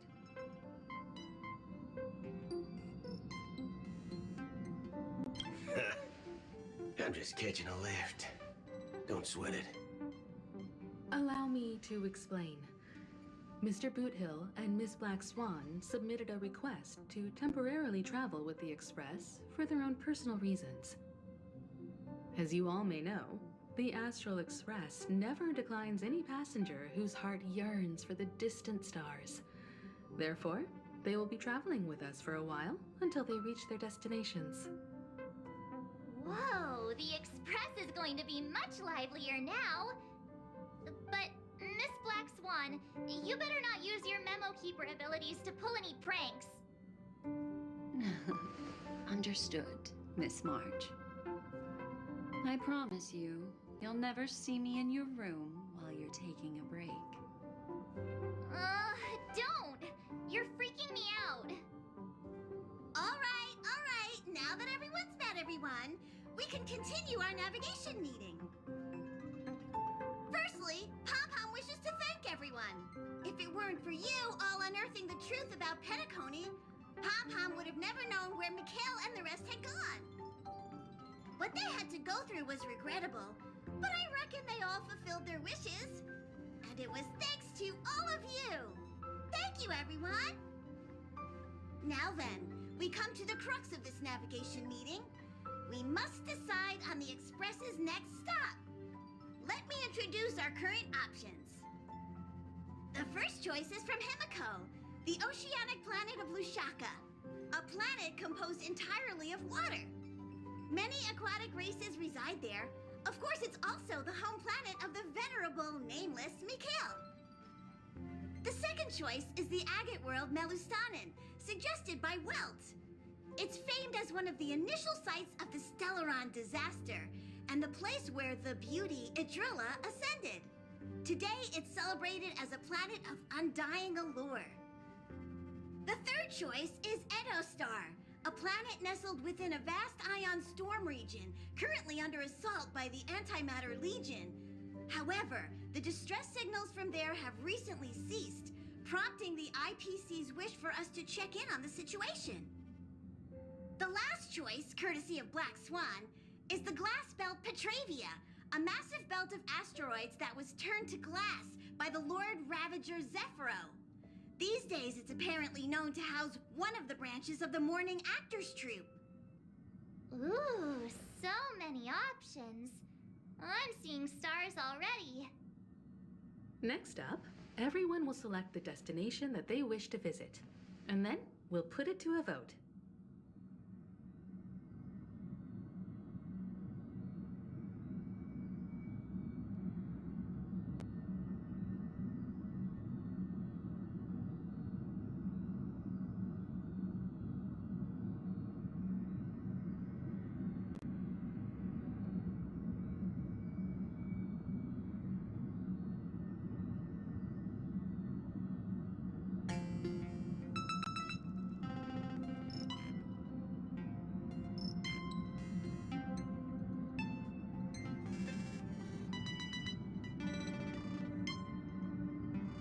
Little Misha and old Mikhail's homeland. Having been through so much in Penacony, as an aspiring nameless, I believe a visit to his homeworld is a must. Count me in. Still, I imagine that planet must have changed entirely after the Stellaron disaster. I've heard that its land masses no longer exist, and the native population has completely changed. I'm not against Miss Himiko's choice, but Edo Star sounds like it's in danger. As nameless, should we not extend a helping hand? March is right. Though the fact that the distress signals have ceased means we're probably too late. But I still think we should investigate the situation there. 3 votes for Lushaka, 2 for Edo. Looks like we have a winner! Next stop, Lushaka, the ocean planet.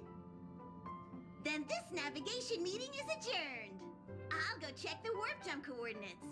Everyone can catch up on some rest in the meantime. When it's time to make the jump, Pom-Pom will make an announcement. There's still some time before the jump. What should I do? Oh, you're here. Seeing your reflection among the stars in the porthole really does seem somewhat surreal. How about it? This journey of beautiful dreams.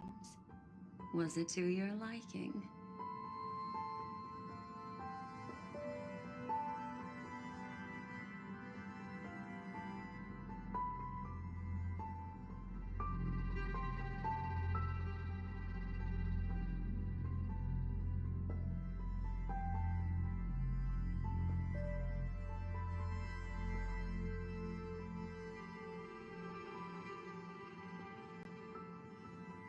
I can feel your obvious excitement. That means your memories will also become even more beautiful. So, how about you hand that small parting gift back to me? I'm quite eager to have it back.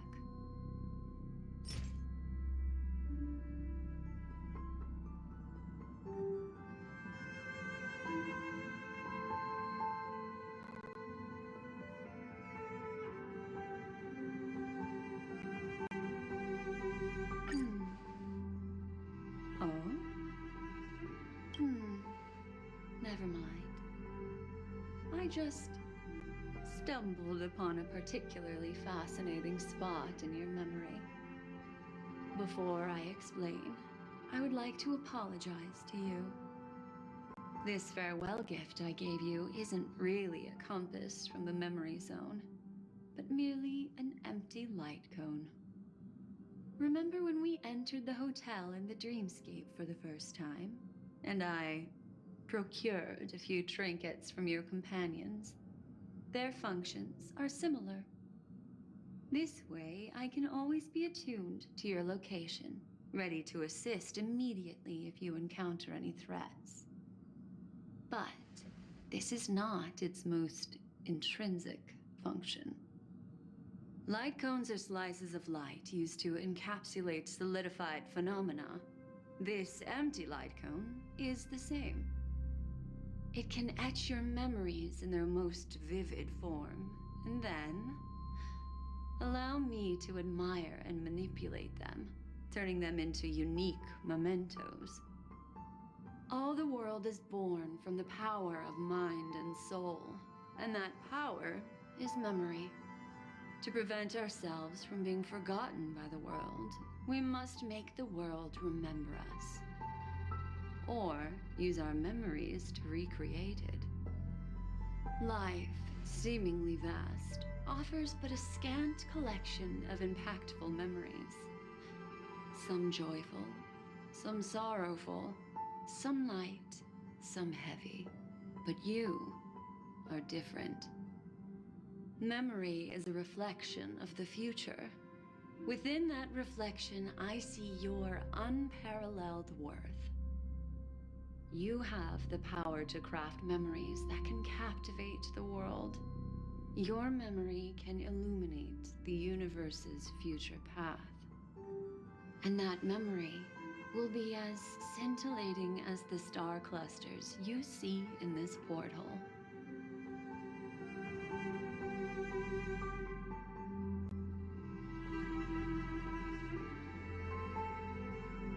Precisely. But do you know the deeper meaning behind it? The reason is simple.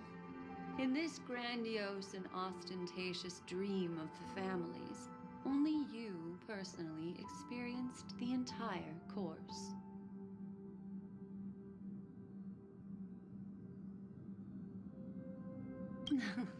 Patience, my friend. I will reveal the answer to you, but that time is not now. Turn around and take a look at your friends.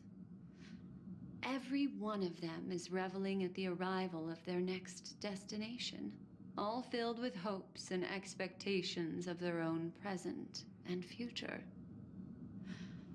Revealing everything at this moment would be a bit of a buzzkill, wouldn't it? I'm looking for an opportune time, a time when you're totally at ease. Perhaps when the night grows hazy and you're about to drift off would be the most opportune. How about one fine night? I will prepare the candles, aromatics, and even a cushy couch to create a cozy dreamland for you. And then I will tell you the answer in the form of a little bedtime story to lull you to sleep. Hi! Hello! Attention all passengers! The express is about to make the jump. Please be seated and hold on! It looks like we're finally about to set off. There are countless gleaming memories out there waiting for us. Why don't we just leave it at that for now? Ah, that's right. As a small token of compensation for playing that little trick on you with the empty light cone, I will gift you with some words. They hold great significance to me. Life is akin to a winding labyrinth where memories serve as our sole companions. You'll remember these words dearly, won't you? In the year 2158 of the Amber Era, the first year of the new epoch, the universe resumed its intended trajectory. The kindling of conspiracy smoldered in Penacony, the land of the dreams. Failing to erupt into a blaze, it instead flickered briefly on Klopot's anger, before vanishing in a blink of an eye. The dead and those fated to die remain in their eternal slumber, while the living find solace in deep sleep. All clamored in a cacophony of silence, and then went about their own ways. The cosmos emanated a vitality characteristic of a new era, all for the modest price of a brother and sister's mild grief. Babies are born as stars extinguish. The silver rail unfolds. The story of the Astral Express comes to a close, yet it also embarks anew. Time marches forward, heralding the arrival of a new chapter in the history of trailblazing expeditions.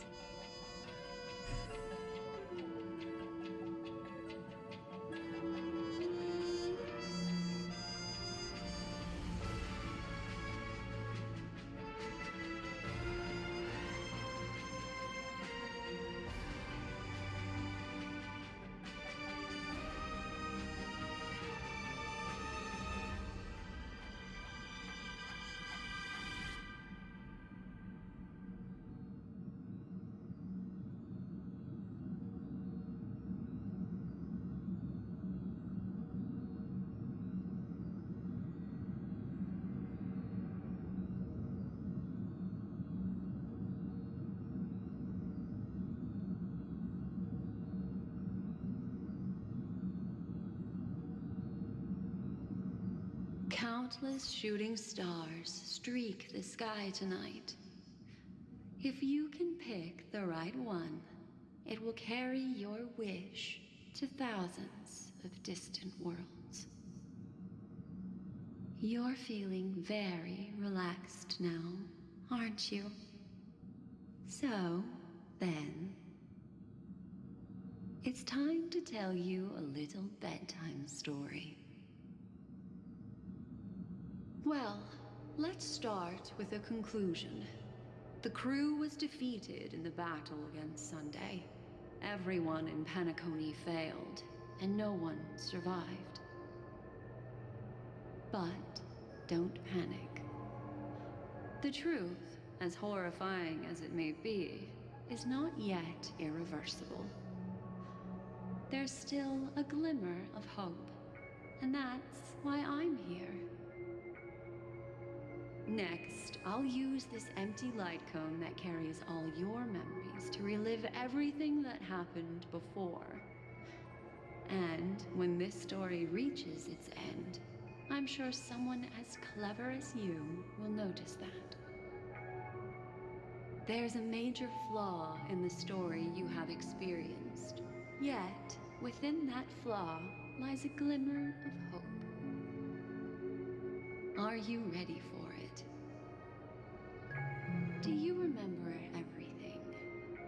When the clock turned back, the Express started a warp jump, sending you to a strange dream. You were bewildered back then, and then a Galaxy Ranger named Acheron showed you a way out.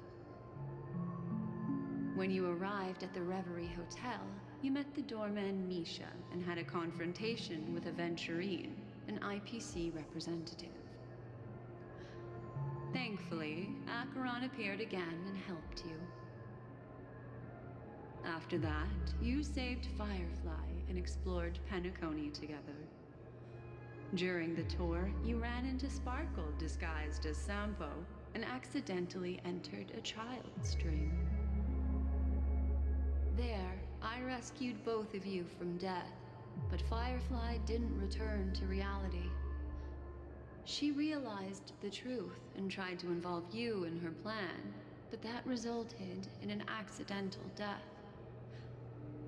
Even more unsettling, you soon encountered another murder. The 2 cases of death prompted you to investigate the truth behind the sweet dream. Despite your efforts to gather information about the 2 victims, you didn't make much progress. But you did learn about the Watchmaker from Gallagher. Meanwhile, Aventurine was secretly carrying out his scheme, in which you were one of the pawns. In the midst of a fierce battle, Acheron revealed her true identity as an emanator of the Nihility and unsheathed her sword. That strike foiled Aventurine's plan and opened a passage between the Sweet Dream and the original Memory Zone. Upon your arrival at Dreamflux Reef, you learned the truth that death was actually dormancy, as well as the truth about the dreamscape, the Stellaron, and the bellboy, Misha. You split up with Sunday and Robin, looking for a way to seal the Stellaron. However, it turned out that Sunday and the Dream Master had their own hidden agenda. And you had to engage in an ultimate duel on the stage of the Charmony Festival. Finally, the story reached its conclusion. You emerged victorious, with the Trailblaze triumphing over the Order, and Penacony embracing a bright and peaceful future. This marks the end of the thrilling journey in Penacony. I'm sure you've already noticed something unusual, haven't you? The major flaw, which contradicts all the known information, hides in this story.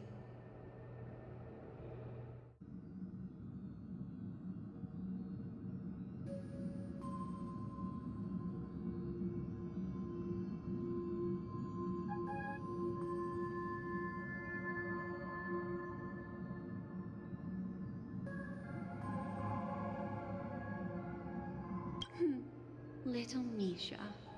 Or should I call him the Watchmaker?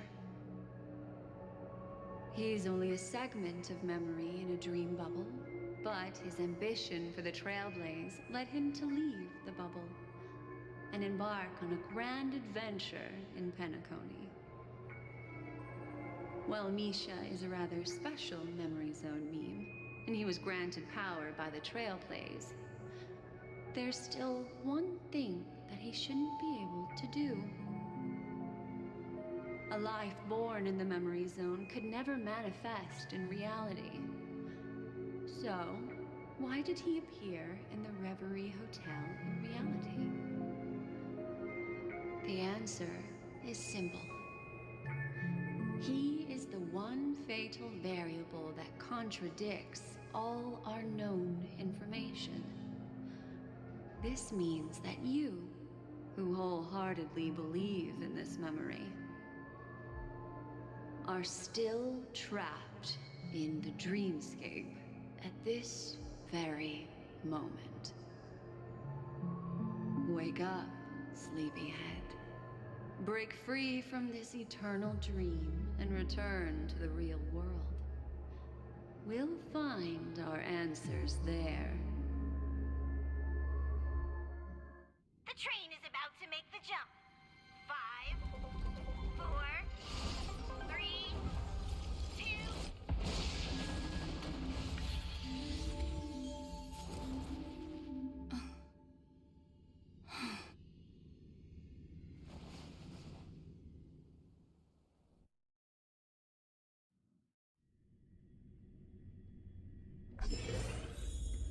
This way, darling.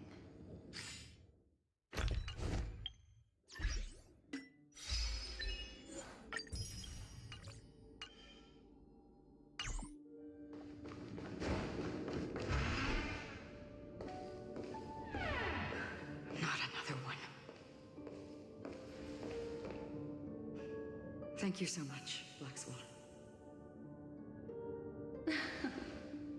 Finally, I can breathe a sigh of relief.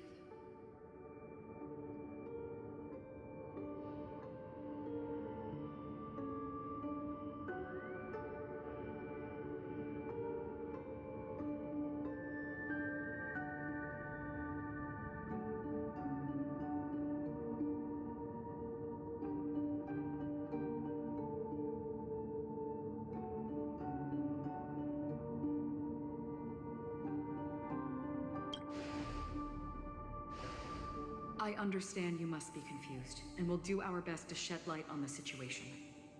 However, before that, it's essential to know that this place is the rift between dream and reality. A place reserved only for those who have awakened from Enna's dream. Do you remember Sunday's ambitious plan? He intended to harness the power of the Stellaron, the collective will of over 100,000 Oak family members, and the desires of everyone in Penacony to usurp the harmony and restore the order. Unfortunately, it didn't stop there. From the early days of our journey into Asdana, we were already affected by the Stellaron. That strange dreamscape where we met. Maybe it was a sign that your thoughts were beginning to drift away. I don't think the goal of the Order was to put everyone into a deep sleep. Quite the contrary. They used the Stellaron to catalyze the leakage of Asdana's memoria into the material world, allowing the dreamscape to blend with reality. And that included a lot of memoria from the Beyond the Skyquire. As time came and went, the dreams eventually became indistinguishable from reality, and reality became an illusion. People think they are awake, but their spirits have long since stepped into the Temple of Order. This is what makes Enna's dream so powerful. In this paradise governed by the Order, everyone indulges in their delightful dreams and lives happily ever after. I believe what you experienced in the sweet dream, except for that flaw, was real. Only in this way could you reach the destination, lifting the crisis in Penacony and embarking on your next trailblazing expedition. If it wasn't for Acheron's plan, we might have been trapped in this dream forever. Fortunately, while the path of the Order governs all things, it can't affect the Nihility. I came to realize this when the Dream Master tried to expel me at any cost. This is also why you felt a sense of peculiarity when traveling with her. Well, I'm not as fortunate as she is. Even if I'm a memo keeper, I was still influenced by the power of the Order and fell into hallucinations. However, thanks to your memories, now we still have a chance to turn the tide. For mortals, even if they possess the great power of a path, they can't create a flawless world like gods do. That's why there was a flaw in your dream.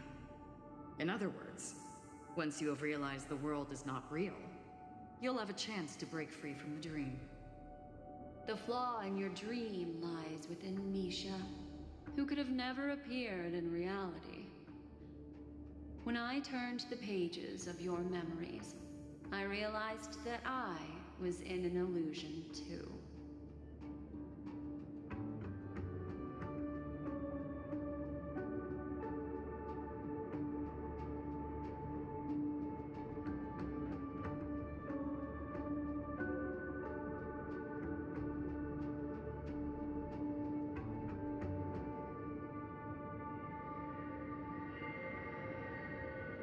Now Sunday has usurped the power of the Harmonious Choir through the Charmony Festival. Asdana has thus fallen into Enna's dream, transforming everyone equally into the notes of the Aeon. Failure doesn't mean weakness. Only the strong can gather the will to resist the Order and try to break free. We still have a chance, though. To make it happen, please, Black Swan, guide us to those with a strong will. All right, please come with me. These people are... They're the ones who accept Enna's dream and indulge in their happy illusions. We have no means to wake them up now. Not even your clockwork will do the trick. However, there are still other things we can do. Let's keep going.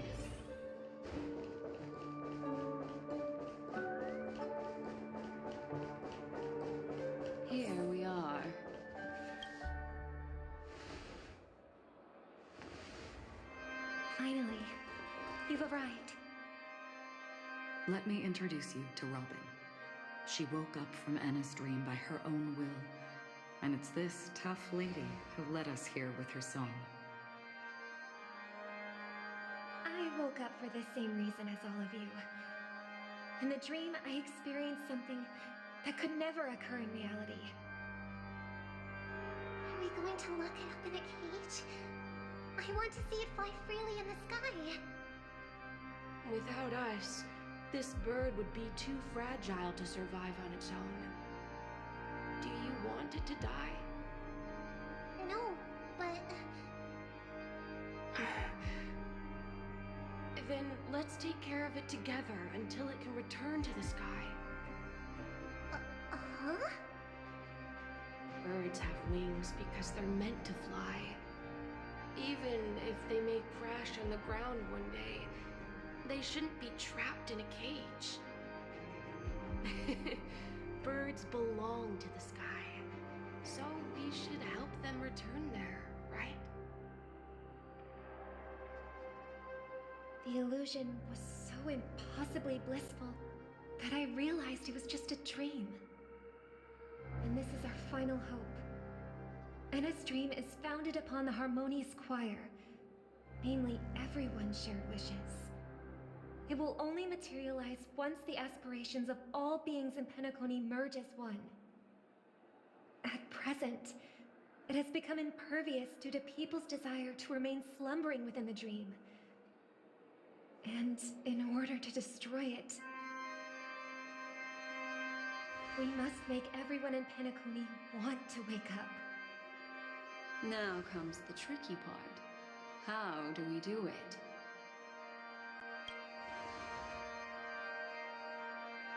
Humans yearning for sweet illusions borders on obsession, leading them to subconsciously resist the harsh reality. Therefore, I carefully selected a moment where she was completely unguarded, guiding her to uncover the truth herself to make her regain her consciousness. However, to wake up everyone in Penacony and get them to share the same determination, that would be nearly impossible. Indeed. I'm afraid it's almost as difficult as resurrecting an Eon. But we can't just stay here and do nothing.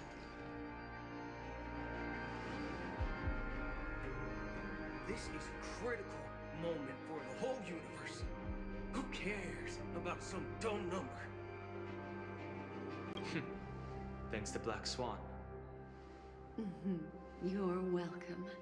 And thanks to the memo keepers in Penacony, too. I believe your partners have also awakened from their dreams. This is the first step of our plan. With the assistance from the Garden of Recollection, those who possess a strong will, like you, will gradually awaken from the dream. These free wills are the discord that will sway Anna's dream. However, awakening a mere handful of individuals is insignificant compared to the vast number of people immersed in the dream. We must find other ways to awaken the free will of millions of people within a short period of time. If breaking through from the inside proves challenging, we can seek assistance from the outside. We've long been aware of a potential solution. Asdana is a galaxy known for its abundant memoria and the remarkable phenomenon known as synesthesia dreamscape. When people first enter this place, they often find themselves and others sharing a collective dream. At this very moment, there is only one dream encompassing the entire Asdana system.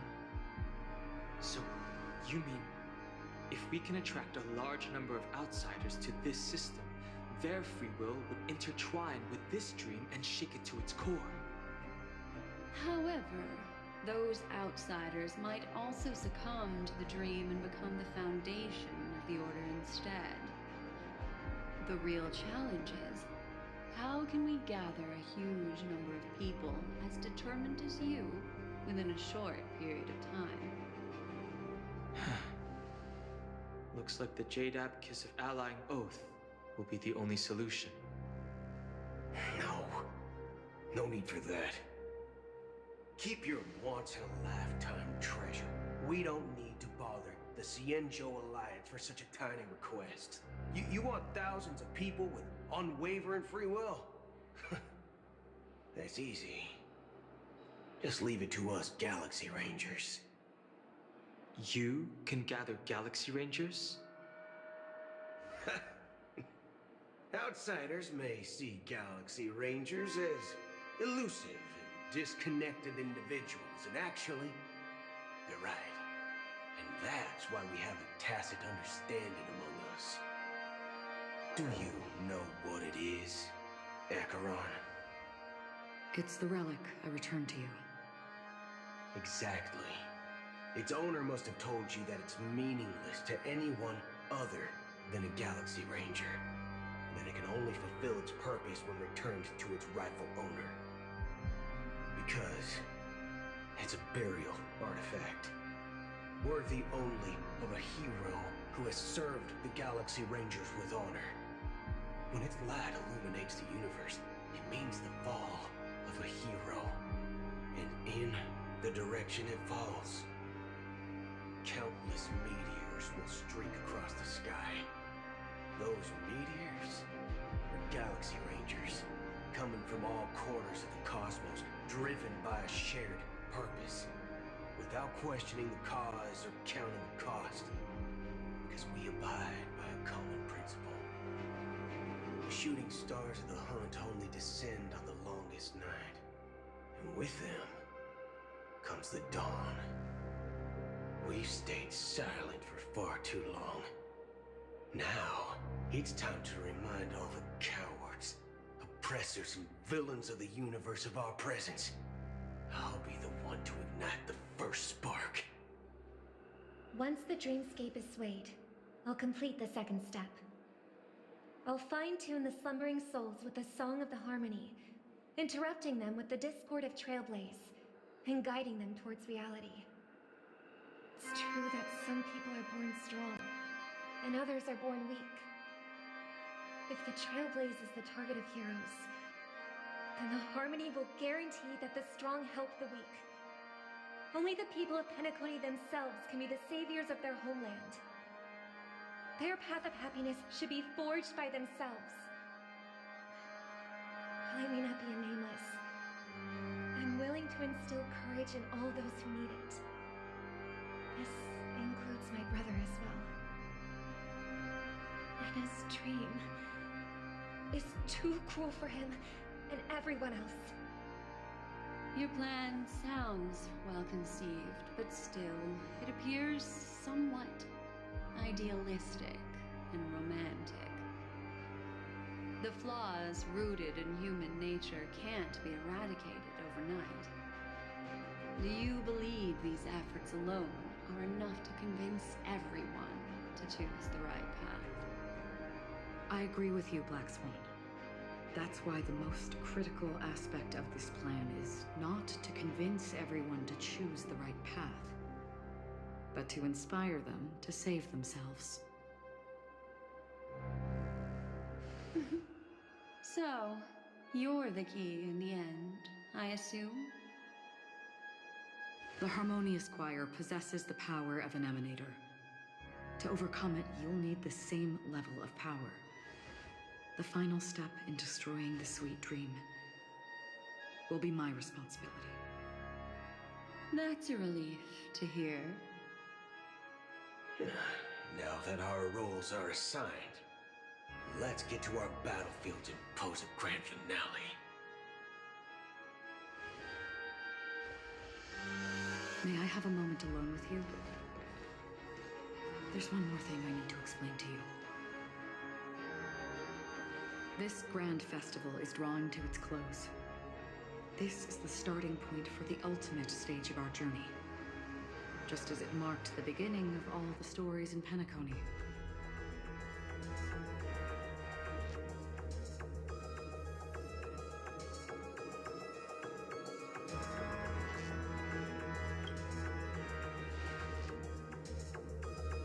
I have faith in you. However, before we depart, there is one more thing I must tell you. There's something you should know.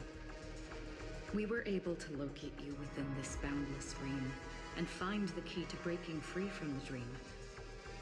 All because of one person's unwavering dedication. Firefly. She awakened from the dream ahead of others, discovered the Express amidst the stars, and brought us valuable information about the remnants of the Order. She may have been aided by the script, and it came at a cost. As you know, Firefly is a stowaway who entered the dreamscape in a different way from ours. Without the dream pool in the hotel or assistance from the family, she can only awaken from this dream in one way. A real death. We mustn't fail her determination. I'm not implying that we must win this fight no matter what, but our resolve should match that of that courageous lady. Are you ready?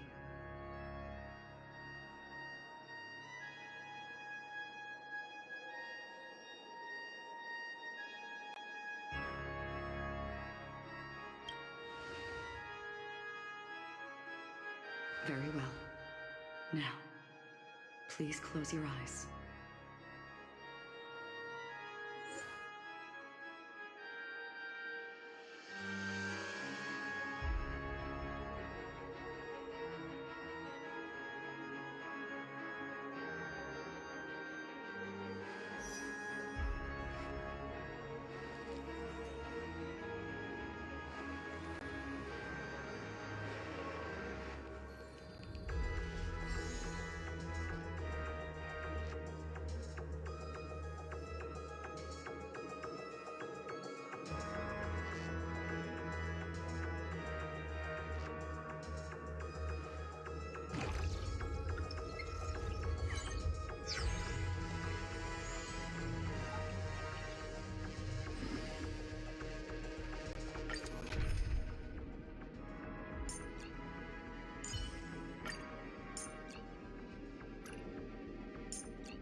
People often forget that the General...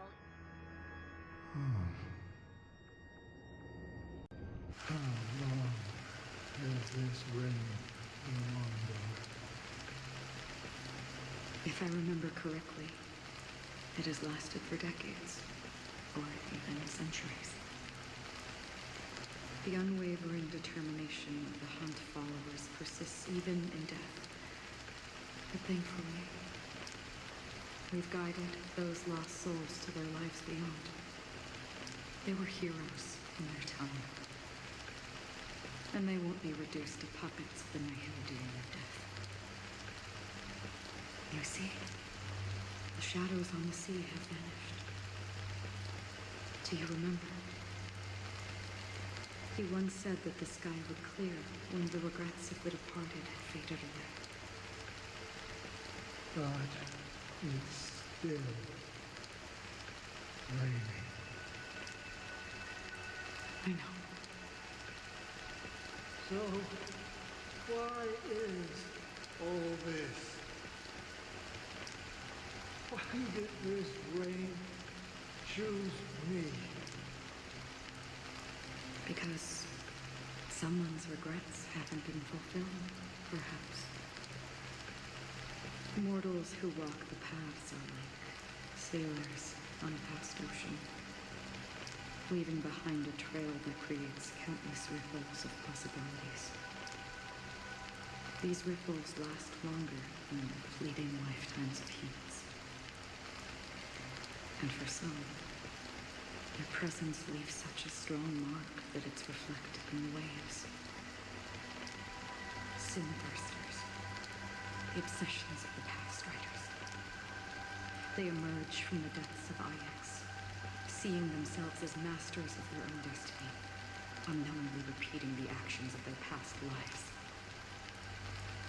They emerge from the nihility and head toward it, leading purposeless lives.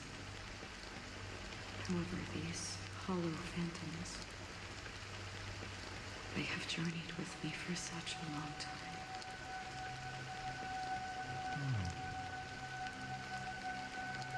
This is our ends.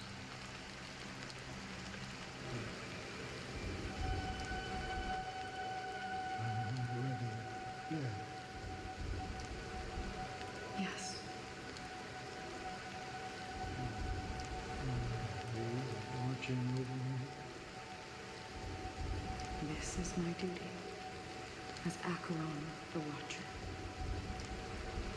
I'm guarding the path to the abyss of the nihility, guiding every soul reluctant to become one with it. Back to this side. But if this is what the departed ones expected, should you try to change it? I don't know. But someone once told me that when the inevitable moment came, he hoped that someone would stand at his grave and place a bouquet of flowers. Even if it doesn't make sense at all. Some tasks have to be done, even if they are pointless. I have experienced that much already. Please extend your hand and then close your eyes. I'll carry your wish with me and fulfill it. Only then will I be able to put an end to the final regret by the Dead Sea. Will I ever see them again? Yes, that is certain. Because it was you who told me about the Express, your two former companions. The expedition cut short by the storm, your narrow escape from death, and your encounter with the Galaxy Rangers. And Penacony, the hometown to which you could never return. Yeah, for countless times I got rejected by the family and had to pass it by. But I knew that my companion was still there.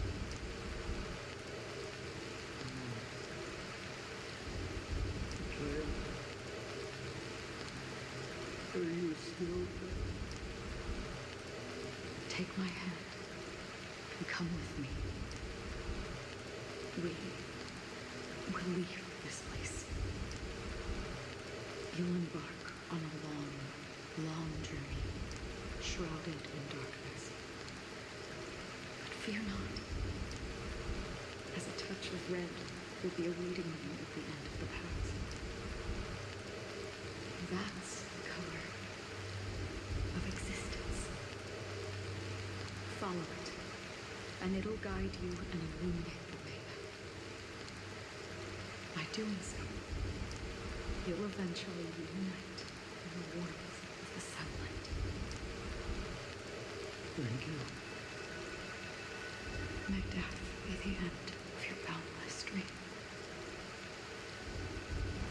guiding you back to the waking. Welcome to the horizon of existence. This place is one of the thousands of manifestations belonging to the sleeping and shapeless. And it's also an exit out of the nihility for the awake ones. Let's bid our final farewells here.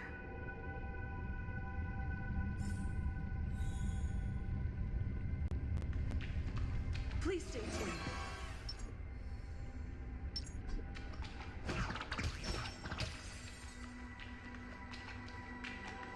Always distinguish between reality and imagination. All right, great. Life is akin to a winding labyrinth.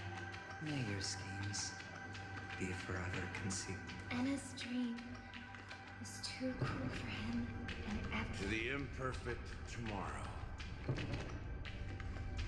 I still remember the question on the invitation letter. Why does life slumber? We don't know the answer yet, but we're about to awaken from this dream. Or perhaps such is the answer itself. Leave this place. Return to where you belong. And awaken Penacony from this dream.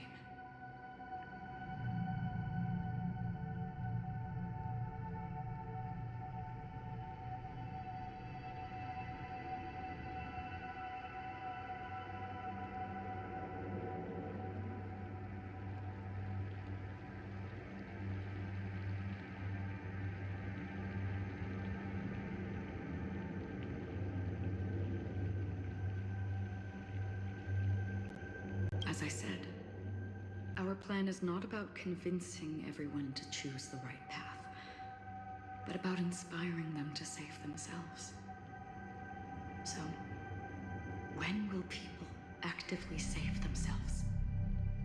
The answer is when they are in desperate situations, like a drowning individual in the deep sea, when one's body and mind bear immense pressure. Agony, confusion, and despair will follow. I firmly believe that. The fragility of humankind often freezes them in their tracks. But in truly desperate situations, they will strive to save themselves. And now, Penacony has enough heroes to lead them forward. It's through this inherent, self-centered instinct that people exert their utmost effort, even when they know their struggle is fruitless.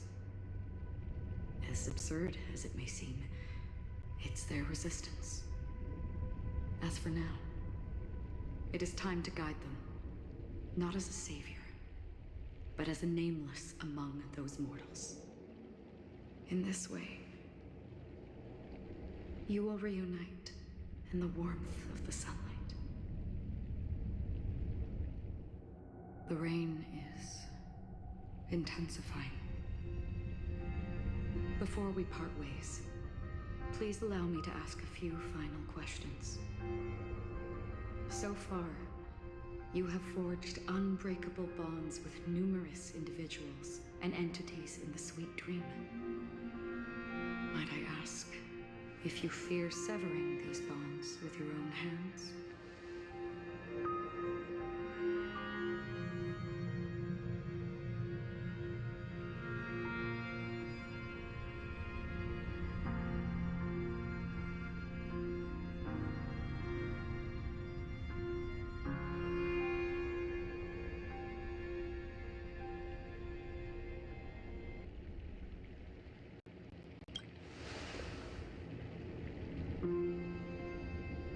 If there is a vast, lifelike dreamland that is virtually indistinguishable from reality, a realm without death, where everyone can attain the happiness and fulfillment they deserve, living blissfully ever after, I would ask, would you wish to stay?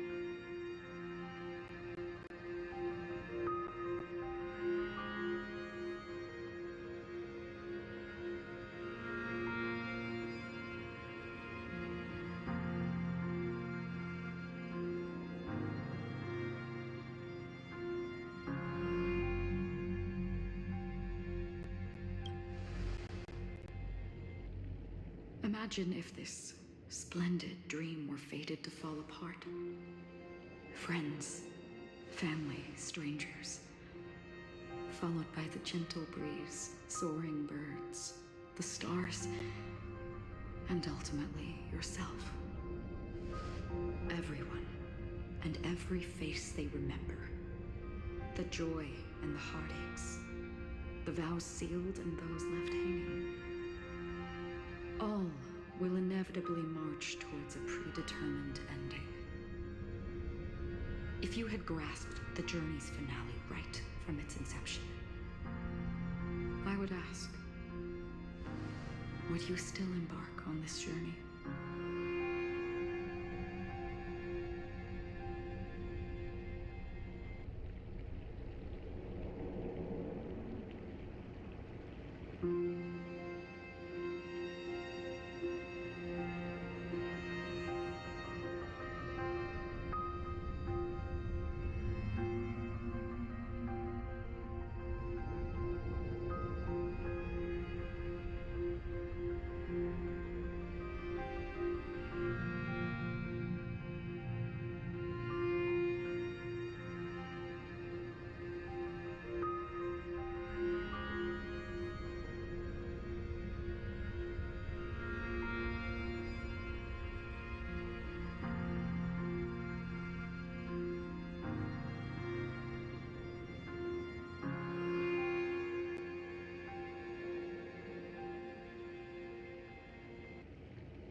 I'm glad.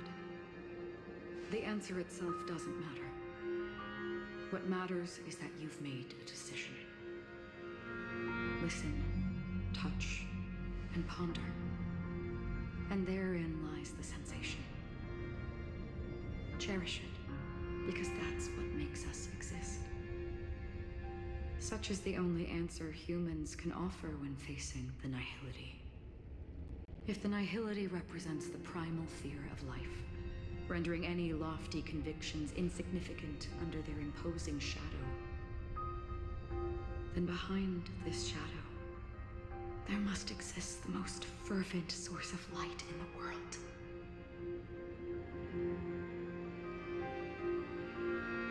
Just as every life that edges closer to death fervently approaches the end of the nihility, we must pursue that primordial light.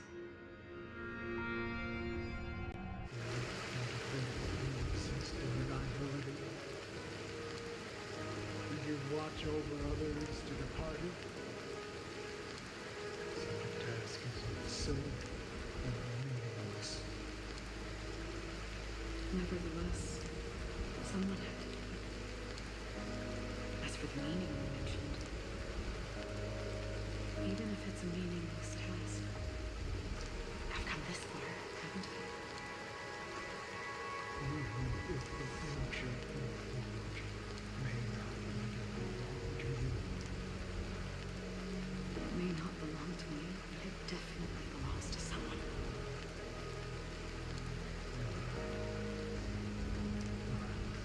Hardships you must have experienced.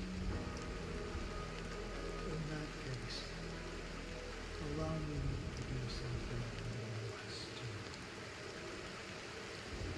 Please, genuinely remain.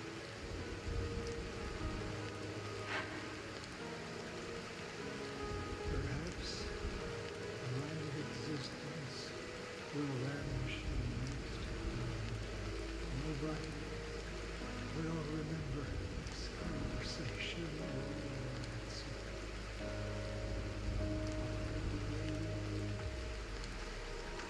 Your name should be remembered.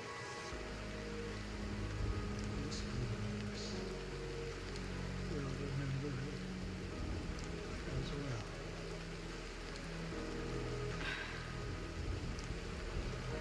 For me, some things were difficult to recall, yet there are others that I find challenging to forget. Such is memory, a creation of the past that blossoms into significance in the distant future. I remember that marks the start of my journey, the origin of the vibrant red hue in my life, and the most fervent element amidst every tempest. That's my name. Ride Ozen Mori. May.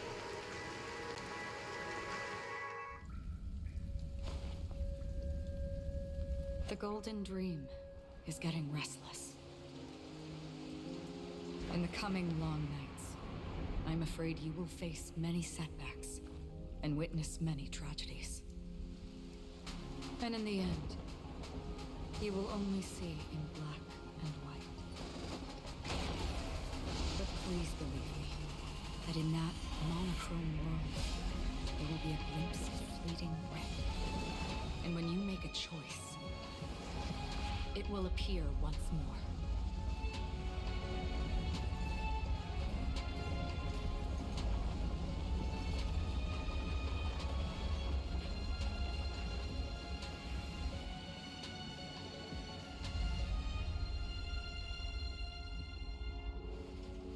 What you must do is ponder its significance, then return to the waking world.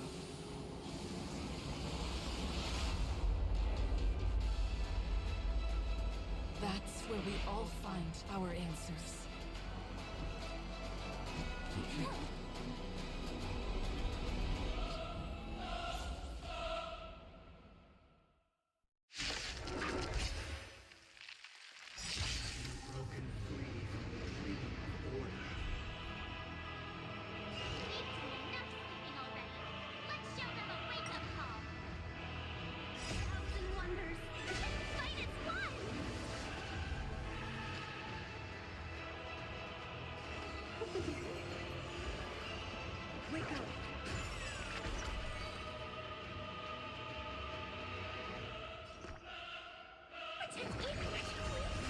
Follow my charge.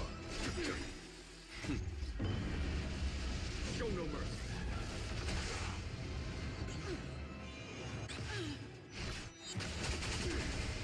Friends.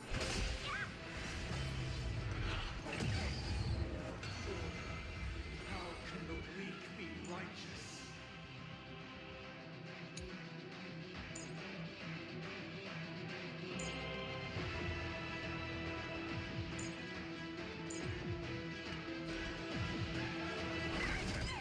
Keep up with them. Noisy conflict is pitiless. Rise. Everybody silent. Noise is fading. Let's play our let the show begin.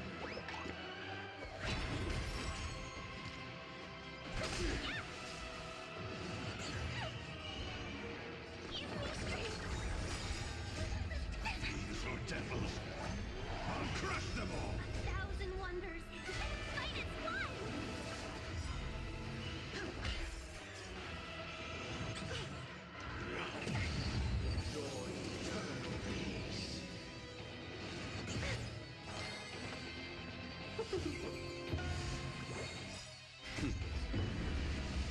Show no mercy. Here is thunder. Noise.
seems to be another kind of sound coming into the Order's symphony.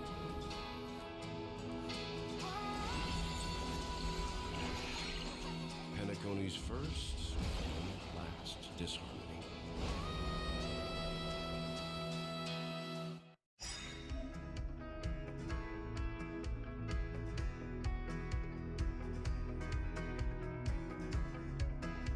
Those imprisoned in their dreams are awakening for freedom. Noise! Robin, is that you singing? You have heard their cries. This is not the paradise they hoped for. Even so, they don't know where they should be heading. That's why I had to become the lone star in the sky to guide them. Even if that star must hang in a perpetual night of solitude. Let's play our own melody.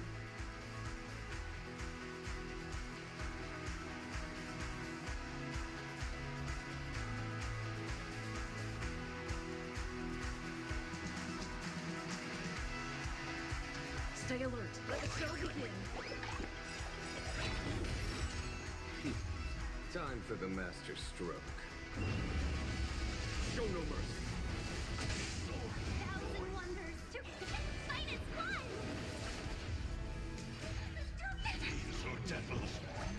I'll crush them all. Welcome, customers. Here, it's not noisy. Wisdom comes protected. Listen up. Let's be friends. Never experienced solitude. How could we have embarked on different paths? Now, our final talk has concluded. All the work of creation has been completed. The inevitable day has arrived. The embryo of philosophy will reshape for us all of reality. If your paradise can save more people, sever my path with your hands. Stay put.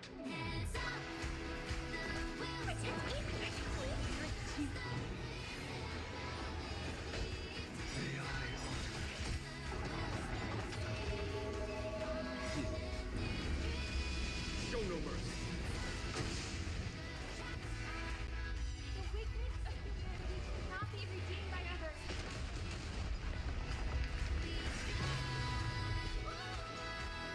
Wake up.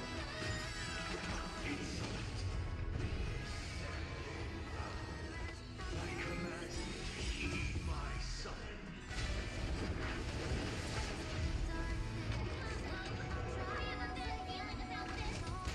It was not you who created all things. It was humanity who created you.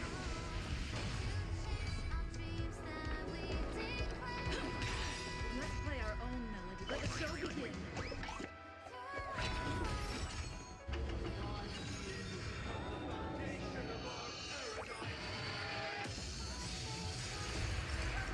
So devils. I'll crush them all. Here, in thunder.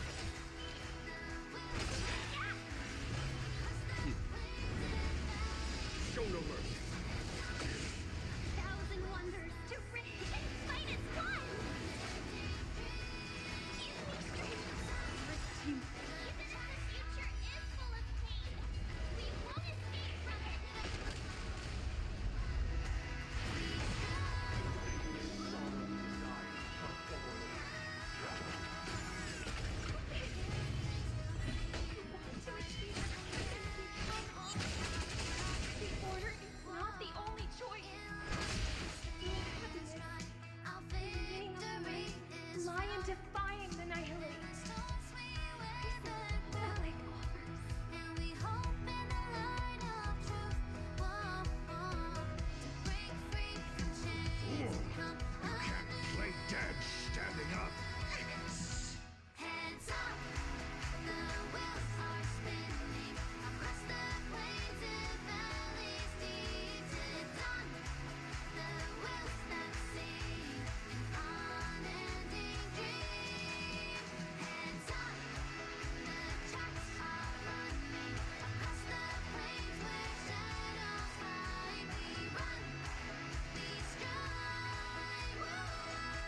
Because someday,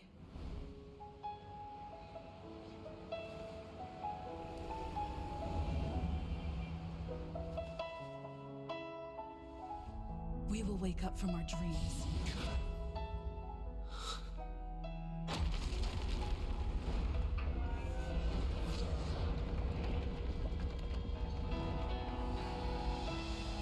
The night is still too short.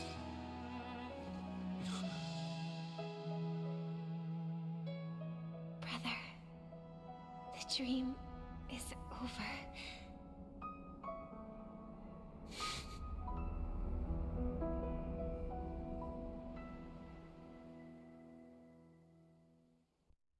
In the first year of the AE 2158, a fiery conspiracy erupted in the land of the dreams, but soon faded in chaos and destruction.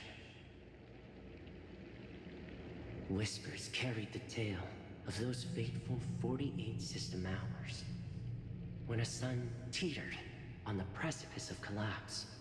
A paradise stood on the brink of destruction, and a world was poised to surrender to its new master. Amidst it all, a body decayed, a pack of vultures gathered, and a brother and sister were doomed for eternal separation. And so, an eon succumbed to slumber once more. Some celebrated this fall, while others mourned. Among the insignificant witnesses, mere specks in the vast tapestry of the universe, it was said that this time, the Eon met their demise with dignity. As the cosmos bathed in the radiance of a pure dawn, a tempestuous storm brewed on the horizon. The chant of everything for the Amber Lord grew ever louder. Yet, no matter how one contemplated, time inexorably swings Klapot's colossal hammer in eternal cycles. The tale of the Astral Express reaches both its conclusion and a new beginning. Time marches forward, heralding the arrival of a new chapter in the history of trailblazing expeditions. Brother, do you think the stars will fade away? Where did that come all of a sudden? Because the constellation that looks like a bird, the Torrent Eagles, looks a bit dim lately. It's the Torment Eagles. Don't worry, it's still there. It's located in the inner ring of Penacony and can only be seen when spring and summer overlap. As for the question you asked, I think stars do die, just like people. But do you know, sister? No star actually belongs to the present. The light we see from them is from a long time ago. Even after the stars perish, their light will travel millions of light years, spanning countless years, to illuminate the night sky of another world. In our paradise, I believe there will be a star like that, shining with the same light. Its radiance will last forever, and its name will be happiness. No, not just one star. We should have 2 stars, or maybe even more. Yeah, you're right. It's a deal! It's a deal, then. This is our promise, and nothing will sway our ideals. Yeah, you bet!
pleasure to hear your voice again.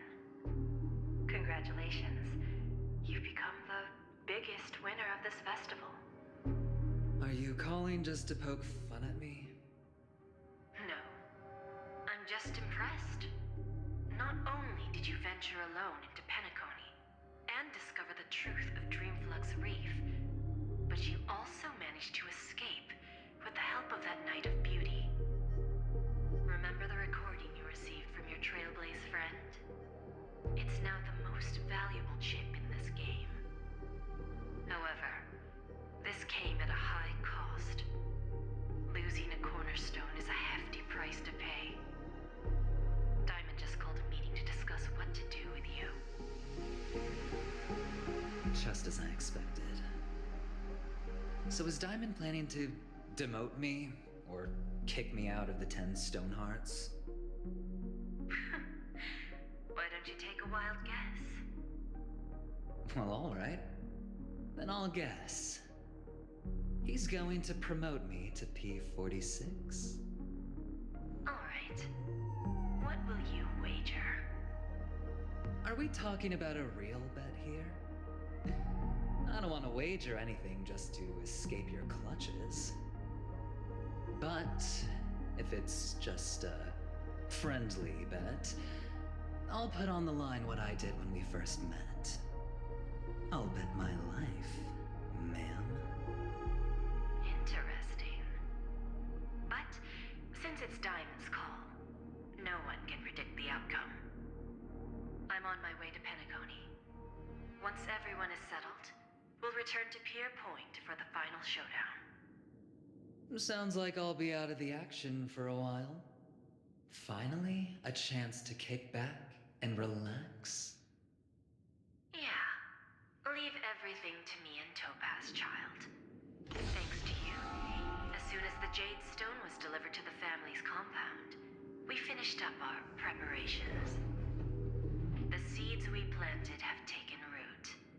Soon, it'll be time to reap the rewards. Huh?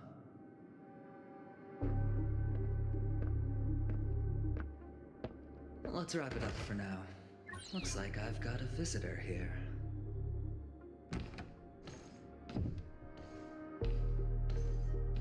Oh, so many surprises today. Didn't expect a Galaxy Ranger and wanted criminal to show up here. One who managed to take out 2 IPC members under the noses of our fleet. Do you understand what that means? Screw? Wubba boo, I just put him to sleep. Don't try to intimidate me with that nonsense. Besides, I've taken down more IPC lackeys than the residual value you squeezed. And I don't mind adding a few more zeros to my wanted poster. I have a question for you. Be honest, or I don't mind putting a bullet into your head.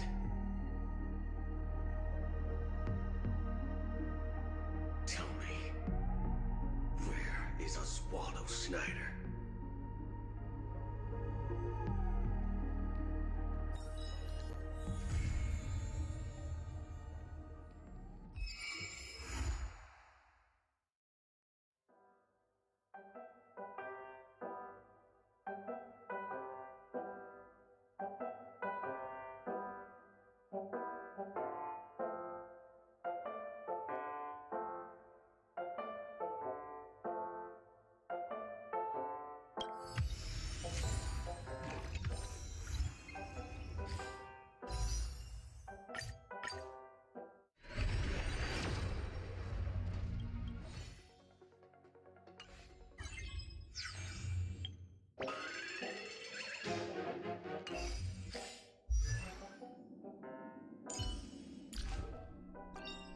Unknown to each other, yet united in purpose, we make the same choices.